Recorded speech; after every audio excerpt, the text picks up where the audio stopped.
All righty. Lord in heaven, bro. I know I can't be the only one that's absolutely tired of these Negroes.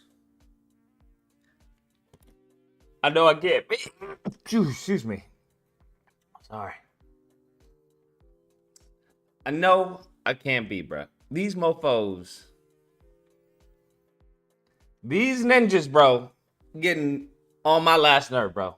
I'm tired of hearing them complain and whine and we should not doing this, she not doing. Like, bruh, what is wrong with y'all, man?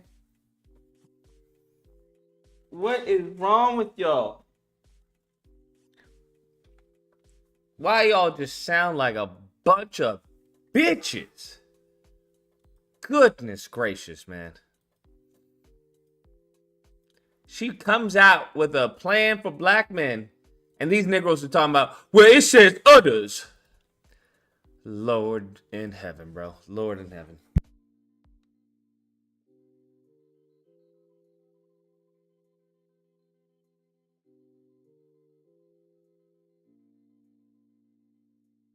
Let's go over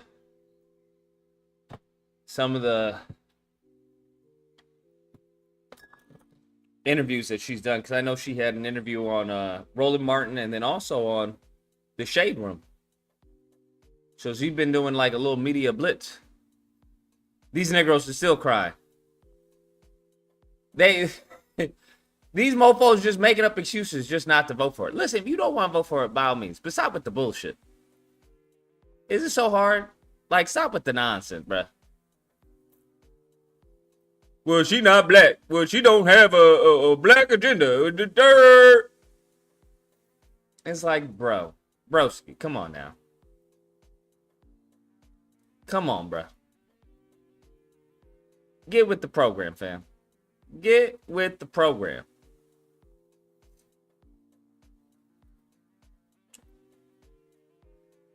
These mofos, bro, I swear.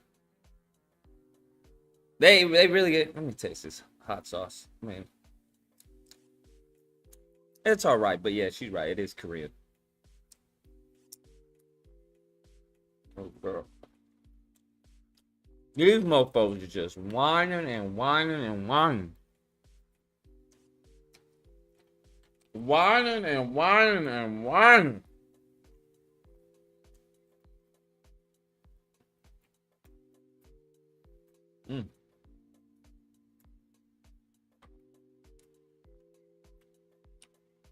So tired of hearing grown black men cry about shit.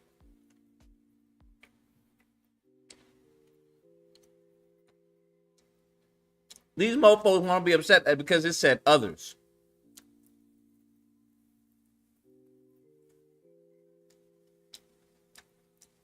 Always bitching and complaining. Bunch of these niggas just complaining and crying. Lord.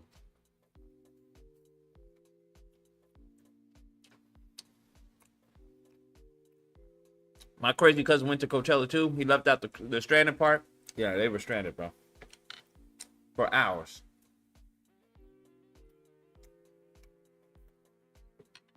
For hours. I'm sorry, there's no one on this planet that I would wait in line for 5 hours to see. No one. Literally no one.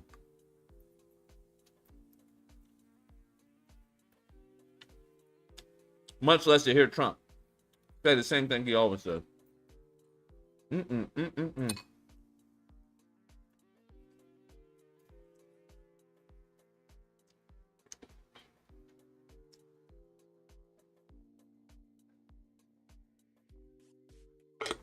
Then I heard apparently some black men are talking about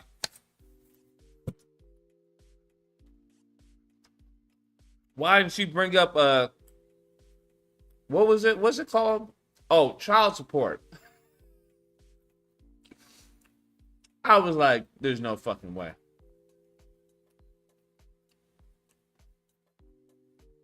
There's no way these Negroes was upset because she didn't address child support.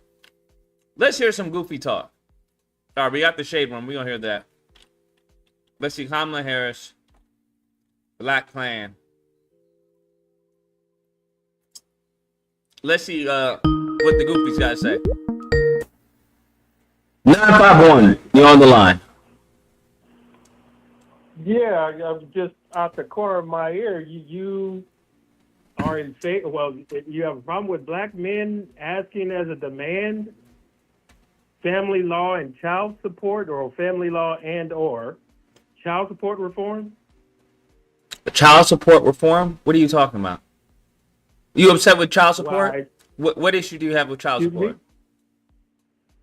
Well, for starters, child support needs to be reassessed to its original intent, which was the reimbursement or the recoupment of welfare expenditures. So if your baby mama was not on welfare, child support was never intended to even apply to you. Okay, the assessment of a child. Let me get this straight. Are you upset that black men have to pay for their children that they created? Okay, that's a misstatement. Okay, you should, anybody that's a believer of the book. Okay, the Bible says that. Okay, Bible. Throw out the Bible, because there's many people who don't believe in the Bible, or don't care about it, or are Muslim. Well, I believe in the Bible. Okay, and the Bible says that he does not that does not provide for his household is worse than an unbeliever. Okay, then, so what's the issue then? Do you believe that black men who don't do you believe that the black men who don't provide for their household, should they go to jail? Well, the issue is. Wait, can you just answer that? If a black man doesn't provide for his child that he created, should he go to jail? Okay, that's not the issue with child support. I'm just asking a question. I'm not saying it is. I'm asking a black man. Okay, you're trying to minimize child support. I'm not trying to minimize anything. This is outside of child support. Well, let's say this is completely detached. I will, but I need you to answer this question. I will. Give me a second. Well, outside of child support, do you believe that a black man who has the ability to pay for and provide for his child, who chooses not to, do you believe that man should go to jail? I do. Okay, great. Proceed. Go ahead. Okay. A child support order. Okay, because never during the course of a marriage does the state step in and tell you how much money you're going to pay or dedicate to your child. The state never does that for somebody that hasn't been unfortunate enough to have been dragged into the clutches of family law. Okay, just based on what child support costs over, I guess I'll articulate it as the lifespan of a child. In California, child support is due until the child turns 19 or they graduate from high school, whatever happens first. A felony is already established through the United States Supreme Court to be any offense that is worth $10,000. So a child support order, over 18 years makes it a serious felony. Okay, people are imprisoned for becoming in arrears of child support. Wait, I don't get what the issue is. Wait, is your contention with the fact that the man has to pay for the child up to 18 years? Okay, well, hold on. I mean, you would agree that to be assessed a child support order, the state would have to prove beyond a reasonable doubt that you are negligent in the financial providing for your child. That have to be proven first, right? No. I would argue if you're not in a relationship, right? To assign a felony, the state does not have to prove it. Let me explain to you my reason, right? Yeah, so, take all the time you need. So when it comes to a child, right? You create the child. If you're not in the child's life, wait. You provided 50% of the DNA on that. Let's deal with that. You create the child. Okay. Yes, and the child is 50% of the responsibility of both parents. Is that correct? I don't disagree.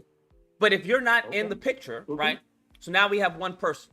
You still have to do your 50%. Okay, well, yeah. So now we have. So hold on. So now hold on. So now we have a minimum of what we know as far as what is needed in order as far as a livable, we won't say livable wage, but as far as to go beyond the threshold of poverty, right? We understand that there's going to be clothes, there's going to be food, there's going to be education.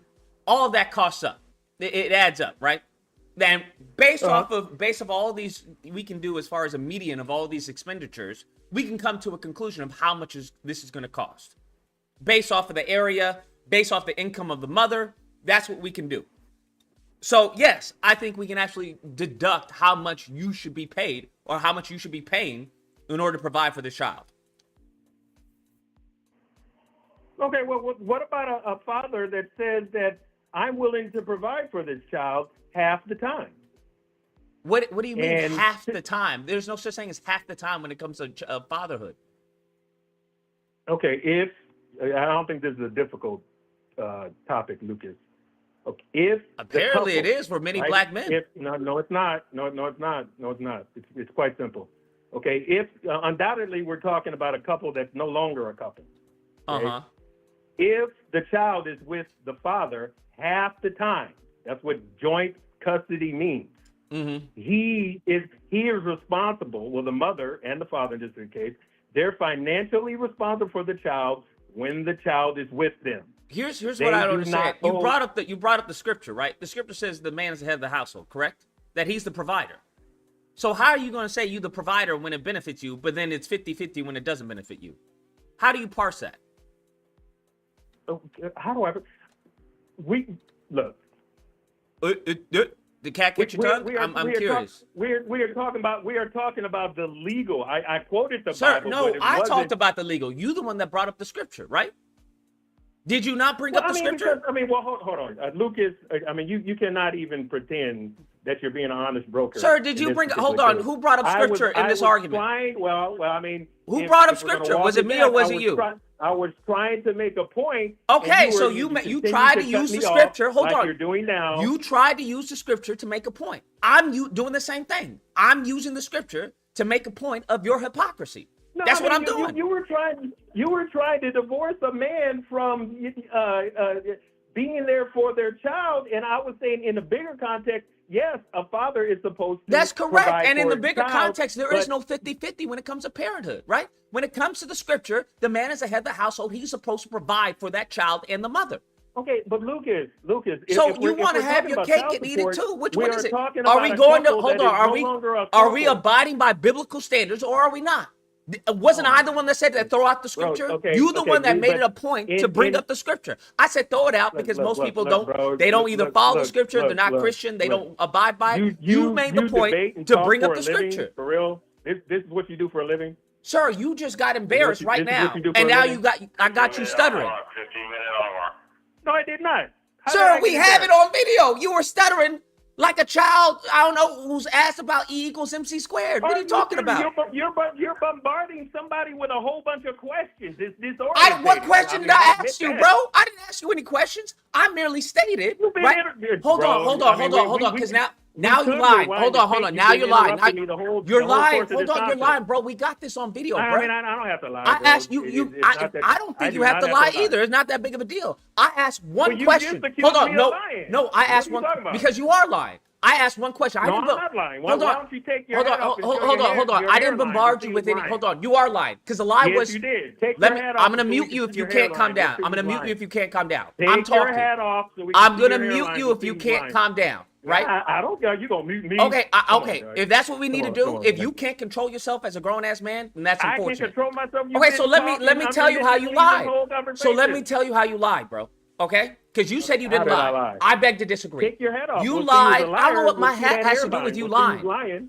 Okay, so what you lied on, because I notice when niggas are losing an argument, they try to go to personal attacks. So we're going to mute you. We're going to mute you, nigga, because you can't control yourself. You acting like a woman. Right? A disorderly woman. Isn't that what you guys call them? A disorderly woman? You give me real fucking bitch nigga tendencies right now. You just can't calm down. You just can't own it. That's fine. It's cool. It is what it is. I caught you in a lie. The lie was that I was bombarding you with questions. I didn't bombard you with questions. I asked one question repeatedly. And that was, does not the scripture say that the man is the head of his household? That the man is supposed to provide for his child and his woman? give them a home, a house, all that's supposed to be, right? That's according to scripture. Now, the question I ask is that if that is the case, why are you now talking about 50-50? There is no 50-50 in the scripture. You use scripture when it benefits your argument, and then you ignore it when it doesn't. I called out hypocrisy. Then you started stuttering like a retard. I called out the stuttering. I said, hey, this is hypocrisy. Then you want to say, well, I was just using that as an example. And I said, well, yeah, I'm doing the same thing. I'm using it as an example to expose your hypocrisy. Then you went down. I have a very good memory, my nigga. Very good memory. Most niggas who are good with women have a very good memory. It just is what it is. So you went down this whole fucking dribble, babble road. Well, that's not true. Well, you bombarded me with questions. No, nigga, I asked one simple question. Is that not hypocrisy? So you did lie on me because I didn't bombard you with questions. I asked one question repeatedly. Now, if you can't understand that was the same question repeated, that's on you. But don't lie on me acting like I'm just fucking gish-scalping you and throwing multiple questions at you and multiple fucking statements. That's not what I was doing. Now, if you can calm yourself and act like a man, we can have a man-to-man conversation. If you can explain that hypocritical statement, which I deem to be hypocritical, by all means, if you can rectify that, I'm all ears. Proceed. Go ahead. You're unmuted. I don't have to rectify anything. I'm talking about the law. Bye. Okay? Take care, nigga. I ain't got time for you. I don't have to rectify anything. We know you don't, because you a bitch nigga. That's why. Only bitch niggas complain about fucking providing for their child. Listen, ladies, if the nigga has any problem with providing for their child, fuck that nigga. Okay? He deserves to go to hell. That's as far as I'm concerned. Any nigga who is allowing his woman to provide for their child alone, fuck you. You deserve to go to hell. You deserve to rot in hell. And I hope you fucking die. That is my personal feeling on men who don't provide for the woman and the child that they created. Okay? If you decided to fuck her, you niggas now want to talk shit about the baby mama that you decided to put your dick in? Make that make sense. It blows my mind when niggas start talking about their baby mama and they think I'm going to join in. Nigga, why am I going to join in with your stupid ass? You decided to fuck her. You decided to fuck the crazy bitch with 3 kids. Not me. I didn't tell you to do that. What, you think I'm going to joke with you, nigga? You are irresponsible nigga. Right? You are irresponsible nigga with a more irresponsible dick. Why the fuck would I joke and laugh with you, nigga? We aren't the same. Nigga, we aren't the same. The moment you mention that shit, I now know, oh, we not from the same place. We don't come from the same place at all. You a fucking garbage fucking piece of shit nigga. I'm not. And end of that conversation. Just like that. These goofy niggas love to say stupid shit. Oh, my baby mama crazy. Nigga, my baby mama crazy. You want to know what my baby mama did? Nigga, my baby mama tops all y'all baby mama. You niggas is fucking bragging about stupid shit? Y'all niggas is bragging about white supremacy? That's what y'all doing? You really bragging about white supremacy? You really bragging how the fucking, as far as a slave mentality, post-traumatic slave syndrome of white supremacy has fucked you in the head? Makes no sense to me. You niggas bragging about making bad decisions. Shit makes no sense to me. Not as a man. I don't know any nigga who brags about making piss poor decisions. What the fuck? Nigga, what? I don't know any man who does that. No man does that. You would acknowledge the error of your ways and you move on. But these goofy niggas is talking about, oh yeah, nigga, I got, my baby mama, she crazy, bro. I try to give her this, she won't even accept that, bro. Nigga, why are you even happy about that? What's wrong with you? What's wrong with you? And it's the same thing, hold on, it's the same thing with some of these black women as well. Girl, I got this money, we gonna do that. Bitch, you a mother. What the fuck are you talking about? We. There is no we. You have a child to raise. This is exactly what's her name? Shahrazad Ali was talking about. Shahrazad Ali was like, many of you women aren't raising children, you're maintaining them. You not raising your child, you maintaining him. You providing food and clothes on his body, that's not raising a child, you maintaining the child. That's what you doing. You making sure the little nigga is not dead. That's not raising a child. So I think both of y'all should be fucking yeeted, as far as I'm concerned. You better hope I don't get into any position of power, because I'd fucking have the man get a vasectomy and the woman have her fucking tubes tied.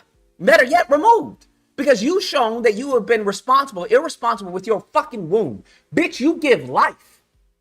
I don't give a fuck what any of these progressive goddamn retards say. Bitch, you give life.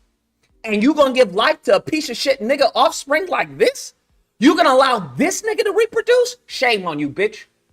You lose all your powers. And the one power you have is the power to give life. Bitch, no more. We cut them tubes. We rip them tubes out of you, okay? We take your uterus, bruh. We take that uterus, bitch. You can rent it. That's what we need to start doing with some of these women. Start renting uteruses. Same thing with these other niggas. Rent a dick. Nigga, we gonna cut your dick off and you can rent it back. Okay? You gotta get permission to use your dick. That's what you need to do. Bitch, you need to have permission to use your vagina. That's what needs to happen. That's what needs to happen, honestly. We need to have, you know how we have driving tests? We need to have fucking fuck tests. Hold up, you two, y'all want to fuck? Yes, we like to fuck. I find him attractive. I think she's hot. Nigga, what's your job? What income do you have? Girl, what's your income? What job do you have? What? What do you mean? What are you doing? Say you have a child, how much y'all make? Bitch, you work at Wendy's. Nigga, where you work at? Where? You not working right now? You in the middle of looking for a job? Decline. Next. Simple as that. Simple as that, bro. We should have a fuck center for every community. So that way you can't blame, oh, the government don't want me to reproduce. They want to kill the black gene. It's okay. We'll have a black community fuck center. And don't worry, for all you niggas who want to be like, well, I don't want an African tell me what to do. We'll make sure that they're ADOS, that they're FBA, that they're black American, okay? And they'll be in charge. We'll have a fuck center. You got to go to the fuck center to prove you're fucking. What's your name and why do you want to fuck? Well, I think she hot, bro. You see that? You know what I'm saying? I want to hit that. Well, I think he is absolutely just scrumptious. Let me see credit score. Income as well. We need at least 6 years of stable income. You, hurry up. Give me a second. We'll be right back. And in the event that you get pregnant, what are you gonna do? Why? I'm gonna keep the child. In the event that she gets pregnant, are you okay with her keeping the child? I mean, shit. I mean, I guess. Decline. Next. Simple as that. Do you understand how fucking fast the black community would fucking turn around? Do you understand how fast the black community would turn around, bro? We would have Wakanda if that was a real thing. We would have Wakanda if that was a real thing. Dead ass. Both y'all are stupid. But nigga, you really stupid. Because if you know you have an issue with child support system and you go around fucking broke bitches, nigga, I don't know what to tell you. The vet program needs to come out fucking yesterday for some of y'all. What the fuck are you doing fucking with a bitch who makes less than you? Huh? How do you find a woman who makes less than you, nigga? What? How does that make any sense? You not even fucking up? Nigga, you fucking stagnant. You fucking sideways, bro. Anybody in business knows that a business that's going sideways, nigga, nobody's going to invest in that. We either want to see you go down or you go up. Make it make sense. And the same thing with you ladies. Why the fuck you fucking these lames? Shit makes no sense. You don't bother to ask a nigga, hey, you live in a fucking one studio fucking apartment and you got a dog. You and the dog share the same bed and eat the same food. Maybe I shouldn't fuck this nigga. Maybe his game was good, but it just wasn't that good. Maybe that should ever cross your mind. That's all I'm saying. That's all I'm saying. It's just wild to me how you niggas just fucking stupid, just reckless with it. And they want to be like, well, it's the child support system, Lucas. It attacking the black man. You want to know how you don't have child support? Don't have a fucking child.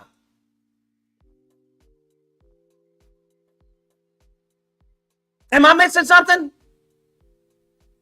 Raise your hand how many niggas out there who don't have children and yet are paying child support. Raise your hand, nigga. Please, I want to count. How many niggas out there? 1, 2, 3, 4, 0. 0, nigga. 0. So if you don't want to pay child support because the system is fucked up, then nigga stop fucking women. Go get you some bussy, nigga. Because half y'all want that anyway. But I don't know what to tell you. Either don't fuck her in the ass, don't fuck her in the pussy, fuck her in her ass, and call it a day. What the fuck are we talking about, nigga? You don't know how fucking sex works? Turn her around, do some anal, be about your business. You just want a nut anyway? What are we talking about? Open her mouth. I have the swallow campaign. Nut in her mouth and be about your business. The fuck you talking about? Either you want to do that or you want some pussy. Nigga, make up your mind. That's all I'm saying. Make up your mind.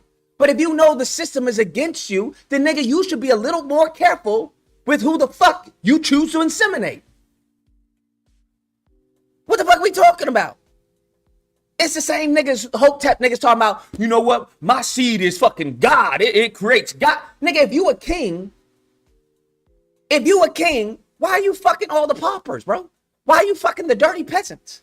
The fuck are you talking about? How are you gonna be a king without a kingdom? How about you get a kingdom first before you start saying you a king, nigga? You don't own your car. You don't own the place you live in. You got debt. And you barely surviving, but you a king. Shut the fuck up. You ain't no fucking king. That's why you not fucking queens. Because you wanna know what? Queens don't fuck fucking paupers. That's not how that shit works, pimpin'. Bitches don't fuck down. Okay? So what that tells me is, nigga, you not a king. Because I can tell by what you fuck. Because queens fuck up. They either fuck up or at least fuck sideways on a bad day. So what you doing is telling me, nigga, you not a king. You a pauper, bro. Because everyone you fuck with is on some hoe shit. It's garbage. You scared of getting the bitch pregnant. Real niggas, we hoping the bitch is pregnant. If you never felt if you have never wanted the bitch to call you and tell you she's late, nigga, you fucking wrong. I don't know what to tell you. You fucking the wrong women. If you never got with a woman like, damn, you know what? Shit. I wouldn't be upset if she were to call me and tell me she was late, but you know, I don't want to be a father. But if she were to call me, nigga, shit, damn, that would be nice. Y'all are fucking, you messing up. You fucking up the game. You fucking up the game entirely. What are you talking about? Y'all niggas looking at Nick Cannon and all this shit. Nigga, do you make Nick Cannon money? For even when it comes to what Islam. Nigga, as you know what Islam says? You got to provide the bitch with everything of her own. You can have multiple women, but that bitch got to have her own place, her own car, her own bathroom, everything of her own. So what are we talking about? What are we talking about? Stop with this stupid shit. Stop living with this stupid fucking mindset. You niggas is sounding goofy. You sounding like beta bitches. I don't know what the fuck has happened. All these niggas has gotten soft. Like crazy soft. They listen to the stupid niggas who don't get pussy and don't get money. If you don't get pussy or money, why would anybody listen to you? But these dummies don't know the difference. They can't tell the difference. So they listening to these goofies. And I'm just like, any real one in attendance will tell you, what the fuck is that nigga talking about? That's half the shit you see online. What the fuck is this nigga talking about? Nigga, ain't nobody give a fuck about any motherfucking child support. Unless you Tyrese. Oh, what she want, man? She don't want half of it. Nigga, you want to be like Tyrese? I don't want to be like Tyrese. Perhaps you should have had better dick management. I don't know what to tell you. I don't know what to tell you. Niggas constantly want to go around talking about they're the prize, but they treat their dick like it's not. So let me get this straight. You the prize, but the dick is a fucking communal dick? The fuck you talking about? Y'all be walking around with this fake sense of security, but I'm like, you got nothing to show for it. How are you a prize, nigga? It just doesn't make any sense to me. I don't understand. So we need to have a reality check of coming to Jesus. 412, you're on the line.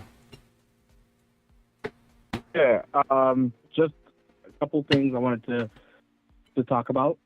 Firstly, I know you'd made a comment about Barack giving that space to black men, and I'm paraphrasing, but I think you said it was kind of needed, and people felt some type of way about it. So I think when it comes to that, and some of the people, not that I agree either or, but it kind of almost seems, and you had mentioned how the minority of black men are the only ones that kind of feel against Kamala, whereas majority of black men are for Kamala Harris. So I think if you look at what Barack Obama said about when he started to go into, sexism and black men are feeling like they're not voting for Kamala because she's a woman, I think that was kind of, in his part, not a good way to phrase it, because as you had mentioned, majority of black men are for Kamala Harris. If it doesn't apply, let it fly. What are we talking about? I ain't taking any offense to it. And other actual men didn't take any offense to it. The only niggas who took offense to it are the ones who he was talking to. Right, that's what I'm saying. But if you're going to talk about wanting people to vote, why are you talking to a minority? Because they are being seen as the majority because they're the vocal minority. People, right, they're a vocal minority, but they're not a minority. Listen, hold on. We have a miscommunication. Black men. We have a miscommunication. Let me explain to you why we have a miscommunication. If you have everyone, or a small group of people who are loudly saying, yo, fuck Nike, Nike is shit, get Adidas. And the only people you hear who are speaking up are the people who are saying Nike is shit, get Adidas. What that is going to lead the reasonable average person to come to the conclusion is that, oh, these people don't like Nike, they fuck with Adidas. So by that same metric, if the only people who are vocal are the minority, then they sway the conversation. They sway the narrative. And it then becomes, oh, seems that black men have an issue with Kamala Harris. Because the only time I hear black men speaking up are these people who clearly don't like Kamala Harris. Does that make sense to you? Well, that makes sense. Okay, that makes great. Sense. But I think you have to, the way it was kind of played is it's making it seem like he's saying black men in general. No. As opposed to him saying the minority, which he didn't say, but I feel like if he had mentioned, hey, this is not to black men majority, this is to the minority who are kind of being the what's loud understood voices. doesn't need to be said. But this is, once again, if you're going to say some people are quote unquote ignorant, some people they're not looking Those at it ignorants in that aspect. Hold on, those ignorants are going to be hit regardless. Do you understand? Okay, but I'm not going to be hit by it because I know who he's talking about because I'm not a retard. I have an IQ above room temperature. So it's still going to target the people that he needed to target. Okay, but it didn't help, and I don't think it helped in any Okay, kind so of now way we move the goalpost. Get that vote. No, I'm not moving the goalpost. I'm just saying, regardless of whether you say it, you had an issue with how he phrased it. That was your first contention. To help. Hold on, you had an issue with how he phrased it. That was your first contention. I then explained to you that it had nothing to do with how he phrased it. You then moved the goalpost to, well, it didn't help. Those are two different arguments. So yes, you did in fact move the goalpost. Okay, so I'm saying, regardless, I don't. Get the fuck off my line, bro. I can't stand why I have to explain to you what the fuck you did. Shouldn't you know what the fuck you did? Shouldn't you know what the fuck you did? What the fuck is wrong with you niggas? You can't just take ownership of it. Yeah, I did that. My fault. Good catch. We can move on. I don't understand. Just own it, nigga. You moved the goalpost. You changed the argument. Right? Once you got BTFO'd on one argument, you changed it to another. Well, it didn't help, okay? It didn't help. Nigga, that's entirely different as far as the saying that he was talking about all black men. Or that his rhetoric was off. No matter how Obama phrased it, it wasn't going to help. So it's a fucking moot point to begin with. You can't see that because I don't know why. Maybe your head's up your ass. But just fucking own it, bro. Like, yeah, I did, my bad, and we can move on. Niggas who can't own their faults I don't know what to tell you. Those niggas are dangerous because they're going to find a way to blame it on someone else. You give this nigga directions and he goes the wrong way and then he blames you for the directions. No, nigga, you just didn't follow the directions. It told you to take a left on the 405. You went fucking made a right. Well, if the directions were bigger, I would have been able to see it. You know niggas like that? Always fucking trying to find a way out instead of just owning it as a man. A man be like, my fault, I made a mistake, but we're going to fix this. We can get back on, the 10. We can take it redirected. Right? Goofy niggas, these beta niggas, will always go about trying to find out a way to get out of it so it's not their fault. That's the problem. It's the same beta niggas who want to talk that they're alpha. And alpha owns it, bro. And alpha understands that as a man, you're not going to be able to do everything perfect. That is, honestly, the curse of a man. That sometimes you're going to fall. You're going to fail. But you acknowledge it, you will own it, and you do better. These beta niggas just be like, well, I do everything. I'm an alpha. That's what I do. Everything I do is right. Okay, you got to listen to me because I'm right. Real niggas know that, hey, this isn't my field of expertise. Let me delegate this task to someone else. Because in the end, I win. It's just, I don't get, these niggas are just fucking stupid. And I don't have a problem with calling stupid fucking niggas stupid. Because they are. You're stupid. I don't need your vote. Don't come to me for a vote. I'm not a surrogate of Kamala Harris. I'm not getting paid. Even though these niggas constantly think, oh, you a Democrat chill. I'm a Republican chill, now I'm a Democrat chill. You niggas can't make up your mind. When I was for Trump, I was a coon. Now that I'm against Trump, now I'm still a coon. You niggas, perhaps you the stupid one. Did that ever cross your mind? These niggas are so dumb, bro. A lot of these niggas are in cults, and they're in cults of stupidity. It's the same cultish behavior I see with Trump that some of these grown-ass men have with other men. Let a nigga say something, oh, Kamala Harris is their trick bag. And you'll have like 20 men, 40, 50, 60 men say, you know what, Lucas, that's a trick bag. I'm like, trick bag? Where the fuck did you hear this language? Where's this rhetoric coming from? And you follow it. It's the same thing you hear in a lot of these fucking manosphere communities. You'll have one fucking talking head and they'll say something talking about, I don't know, eating Cheetos is gay.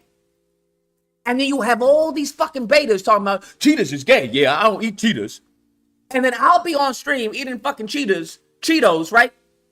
I'll be like, nigga, you gay? Why you eating Cheetos? Nigga, what? Because I like Cheetos. What are you talking about? Nigga, if you eat Cheetos, you gay. What? Who the fuck told you that? Where'd you hear this from? It's crazy, bro. It's crazy. It's wild as fuck. It's wild as fuck hearing all these stupid niggas. It's wild as fuck, bro. It really is. Because I'm like, yo, if only these niggas were being led to the benefit of the community, bro, we would have Wakanda. We would not be on the brink of extinction, but yet we are. Because the niggas that they think are these, I don't know, thought leaders of the community, they a black man and they saying what they want to hear or something, right? If the men that they listen to, and they're not even men, they're a bunch of bitch niggas, but if these bitch made men would just lead these men, to the benefit of the community, to help the collective, bro, we would be fucking having Wakanda. I'm dead ass. We would have Wakanda. But all of these talking heads are all saying stupid shit. They're all fucking talking shit. And it's really crazy to hear how all these black men are either deriding black women, talking shit about other black men who actually mean well, who are doing well, right? It's just crazy. It's like these little small enclaves. It's this cultish mindset. This nigga has a cult. This nigga has a cult. This nigga has a cult. And they're all saying stupid shit. How do you have multiple fucking thought leaders and all of them are saying stupid shit? All of them.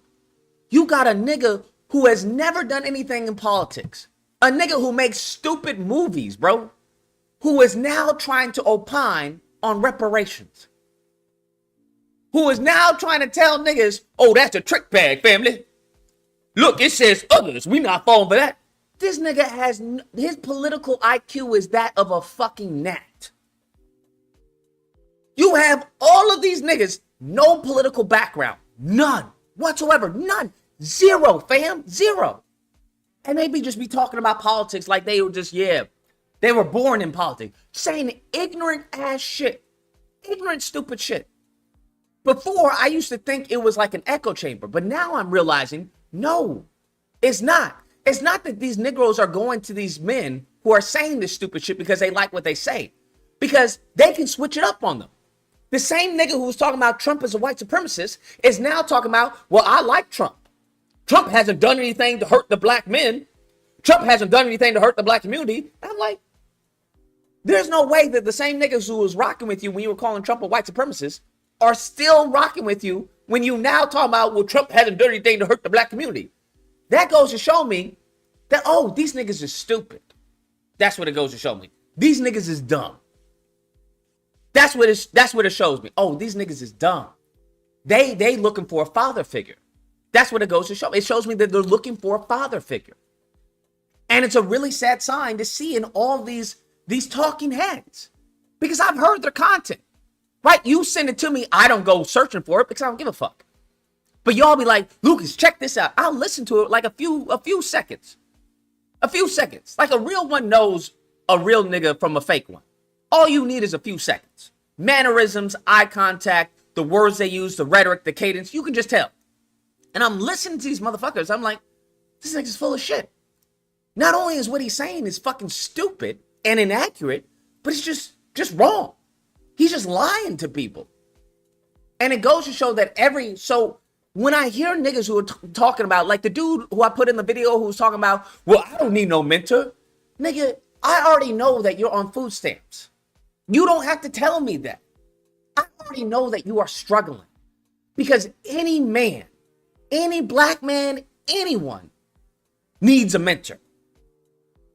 No black man worth his weight, bruh, worth his weight in gold will tell you, I don't need a mentor. There are niggas who are paying out the fucking ass for a mentor.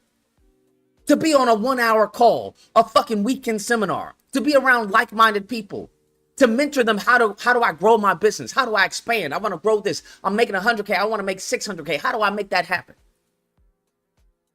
I already know, nigga, you broke by the shit that you saying. I don't need a mentor. I'm not an entrepreneur. How's that going to help me? I'm like, where did this happen, bro? Genuinely, where did this happen? I shouldn't say where this happened because I was noticing this stupid shit when I was hardcore Trump. When I was hardcore Trump, I was noticing this stupid shit. And apparently, nothing has changed. Niggas is now just stupid, just on the left. It's the same thing. Nothing has changed. The stupid niggas are still the stupid niggas. The unfortunate part, it just seems that there's been more of them. Because now they're influencing a younger generation. And you have these young men who are being led astray by people that they think are father figures to them. In some cases, their father can't even reach to them because they're not listening to him. They're listening to the stupid nigga on the YouTube or on the Twitch or on the social media, whatever it is. So I think it's very dangerous, bro. It's very dangerous. Extremely dangerous. Because I'm hearing people saying stupid shit. I'm just like, what due diligence did you do? You niggas know more about a football game. Y'all know more about Kendrick Lamar and fucking Drake beef than you do about the fucking presidential candidate. Than you do about the fucking basic civics. You don't even know how many fucking senators there are in fucking Congress. But you can tell me how the beef started with Kendrick Lamar and why Drake has been on has been on some bullshit all this time. I'm like, nigga, how is that helping you? Huh? How is you knowing how Kendrick Lamar and Drake's beef started? How does that help you, nigga? How does that improve your fucking, how does that get you more stocks? How does that improve your dividends? How does that improve your credit score? How does that improve your bitches? I don't know not one bitch who would be impressed by me telling her how Kendrick Lamar and Drake got into a beef. I don't know not one woman. Not fucking one. I'm dead ass. I don't know not one woman who would be like, really, Lucas? Tell me more. The problem is, you niggas know stupid shit because you deal with stupid fucking women. The problem is, you niggas know stupid shit because you deal with stupid fucking women. If your bitch is impressed by you knowing about Kendrick Lamar and fucking Drake and all that, get another woman. If you can, nigga. If you can. Some of you niggas be going to bars and you be thinking these bitches are stuck up. No, nigga. They just don't want to hear you say stupid shit all day. Where'd you come from? Oh, so you like this place? What do you do for work? Okay. Okay. All right. Okay. Yeah, I see. You want a drink? No, nigga. It's not that she's a bitch. You just a fucking lame. You got no fucking communication skills because you don't have a fucking life. One of the greatest quotes is, hey, you can say a few interesting things, right? A person can say a few interesting things, but if you keep on saying a few interesting things, now you're not a person saying interesting things, you're now interesting. Some of you niggas aren't interesting because you have no life experience outside of fucking gang and fucking rap music or some shit. You have no fucking experience. None. No life experience. So when you get with a woman who may be out of your league and you start talking about stupid shit, she's not going to be impressed. She'll be like, what? Nigga, I'm not in high school. I don't give a fuck about Lamar or Drake. Like, what? Do you have any thoughts? Is there anything special about you? What? Well, yeah, I got a rap label, I got my own car. Nigga, the moment in time, I kid you not, I've overheard conversations of niggas trying to brag about how they have their own car. The moment in time you are bragging about owning your own car to a woman, nigga, what are we talking about, fam? What are we talking about? What are we talking about, bro? Tap out, fam. Tap out. You cooked. Go back home, nigga. Go back home. You shouldn't even be out. Half of you niggas shouldn't even be outside, to be honest with you. You should have your fucking head face fucking in a book, to be honest with you. Most of you niggas don't deserve sunlight. I'm just saying. It's really crazy. It's really crazy. If you don't want to be here, Brandon, then get the fuck out of here. Your last name is Lorenz. Ain't nobody talking to a motherfucking Lorenz anyway, nigga. Ain't nobody talking to Lorenz. I'm talking to niggas. I don't know not one nigga whose last name is Lorenz. Okay? So how about you take your Lorenz ass out of here and go watch the Telemundo conference?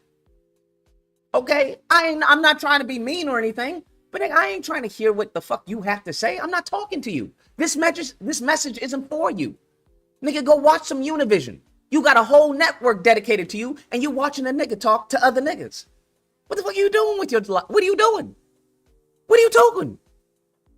Get the fuck out of here. Go watch a Telemundo fucking show or something. I don't know. Go watch a fucking, what's it, a telenovela? Go watch a telenovela. Ain't nobody talking to a motherfucking Lorenz. Did anyone hear me address a Lorenz, nigga? Anybody? No. Get the fuck out of here, bro. Niggas is like, what? Nigga, we not even in the Spanish session yet. Maybe when we get to the Spanish lesson, then, nigga, we'll introduce you. Okay, Lorenz? But until we get to the Spanish session or the Spanish letter of the motherfucking day, ain't nobody need you here, my G. Nobody asked you to be here. Nobody was fucking roll calling you. Is Lorenz here? Lorenz? Nigga, no. That wasn't happening. You weren't on any fucking VIP list. Does anyone in the chat know this nigga Lorenz? Huh? Has anyone seen this nigga Lorenz before? What the fuck you doing here? Nigga, you a stranger. You in the wrong area of fucking YouTube.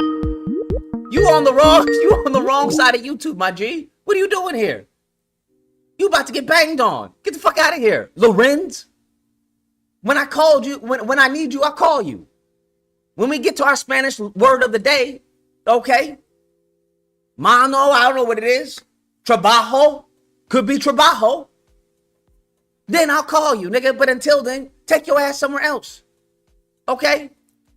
Shit. Anyways, let's fucking Lorenz. Oh, man. Nigga, no, what the fuck are you? Who the fuck is you? We talking about black people and black agendas and shit, and this motherfucker Lorenz talking about, oh, Lucas, I see you. Fuck out of here. That's another problem. All these motherfuckers with these black fucking profile pics aren't black, to be honest with you. It's nothing more than a bunch. Have you ever seen the meme when you have a fucking, it be like Hail Hitler and shit like that, and the person behind the account is like fucking Lorenz. It'll be like Cortez Lorenzo the Fifth. Like, what the fuck? White supremacy 349. You're a lot darker than I expected you to be. It'll be like, I swear to God, bro. All these profile pics, it'll be like a black profile pic. Man, speaking as a black man, I can't stand Kamala Harris. She's not like us. If you don't take your motherfucking Lorenz ass out of here. 412. You're on the line. Yeah, sorry, I spoke with you earlier. I was calling before you hung up. I've only talked to 2 people, and I hung up on both because they're stupid. So if I hang up on you, what is that a sign of? Is that a sign of, let me call this nigga back? If a girl hangs up in your face, is that a sign of, well, let me call her back? You can't take a hint, can you? Nigga, I don't want to talk to you because I don't think you're of any intellectual value. Do you understand? I think you're worthless, intellectually speaking. You got it? I was gonna say. Good. I don't care what you're going to say. Do you not hear what I'm saying, nigga? Is you trying to ear rape me? Help! I need a whistle. This nigga's trying to ear rape me. I just told him I don't hear what the fuck he has to say. He's still talking. Help! Fuck off my line, goofy nigga. What the fuck is wrong with these niggas, bro? Where these niggas come from? Where are they coming from? Oh, Jesus. Where are these niggas coming from? Fuck you, nigga. You ugly, and I ain't gonna fuck you. So I have a chance. Nigga, you can't take a fucking... You can't take a hint? What the fuck is like... Oh my God. Shit. I'm starting to think it's not even the women. I'm starting to think it's the men. These women aren't hoes. You niggas is just stupid. That's the crazy part. I'm starting to think it's really the men. All of these niggas talking about I killed myself because I couldn't get a girl. Nigga, when I was growing up, I have never heard of any man killing himself because he couldn't get a girl.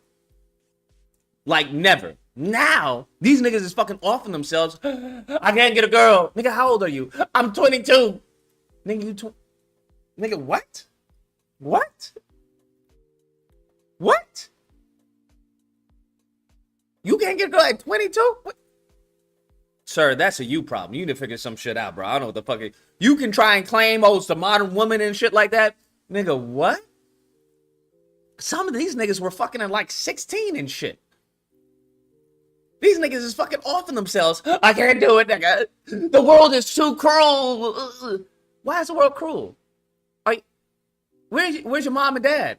Oh, they at home. Your mom and dad are at home? Yes, they at home. Oh, you Section 8? No, we live in Brentwood.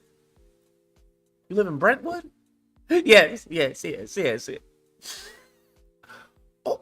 Oh, okay. I'm trying to find out what the fuck is wrong with this motherfucker. And he's telling me, yes, nigga. I made 6 figures because I work for my daddy. I know niggas living in storage houses that were fucking bitches. I know niggas who were living in vans that were pulling pussy. If we're gonna be honest. Right? I know niggas who were living in their fucking cars who were smashing bitches in their cars because they didn't have a place to go to. She thought they were just in the moment. No, bitch, you are fucking in his house. You are fucking in the nigga's house. It's not that he wants you right now because you hot. No, bitch, this is his house, okay? This is crazy. What the fuck is wrong with y'all? This is crazy. Any real one goes out of their way not to bring the bitch home, to be honest with you. Let's get it here, bitch. There ain't nobody here. Let's go by the tree. Street light is out. Street light is out. We'll be fine. Street light is out. Like, what are these niggas is, oh, Jesus. These new niggas they really are new, bro. They really are new. I don't know what to tell you. They really are new. I don't know what's going on. They really are new, bro.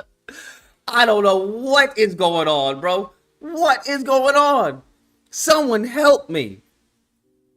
Child support. Lord in heaven. You want to know how you avoid child support?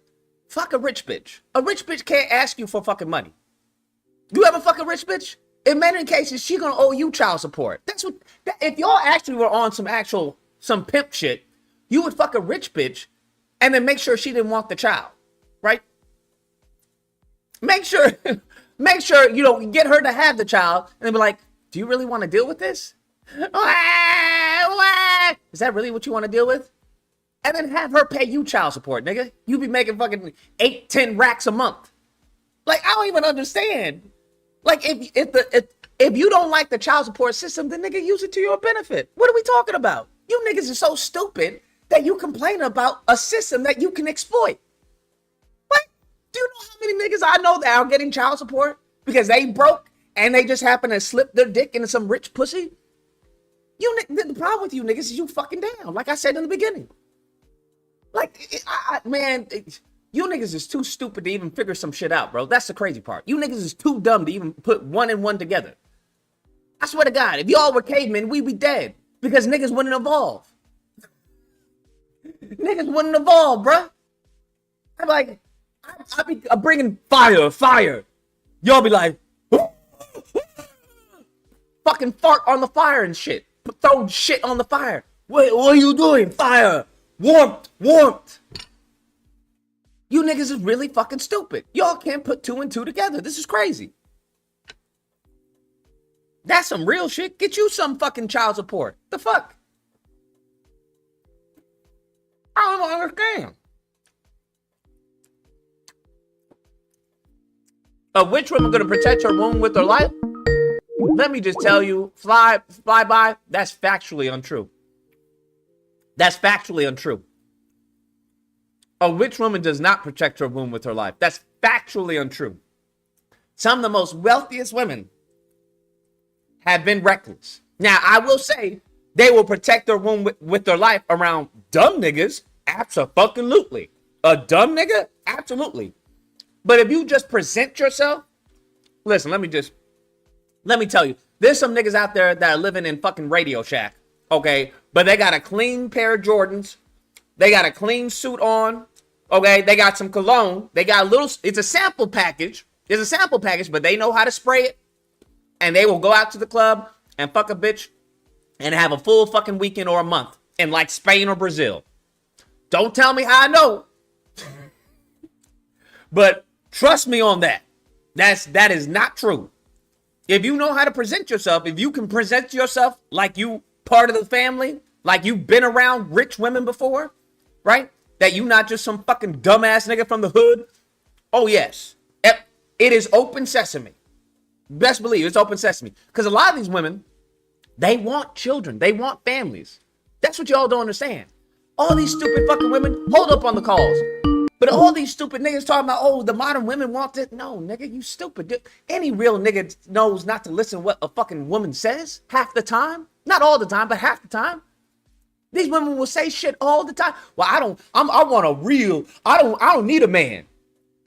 Do you know how many women I've fucked in the past, that have said they don't need a man. I'm an independent woman and all this shit.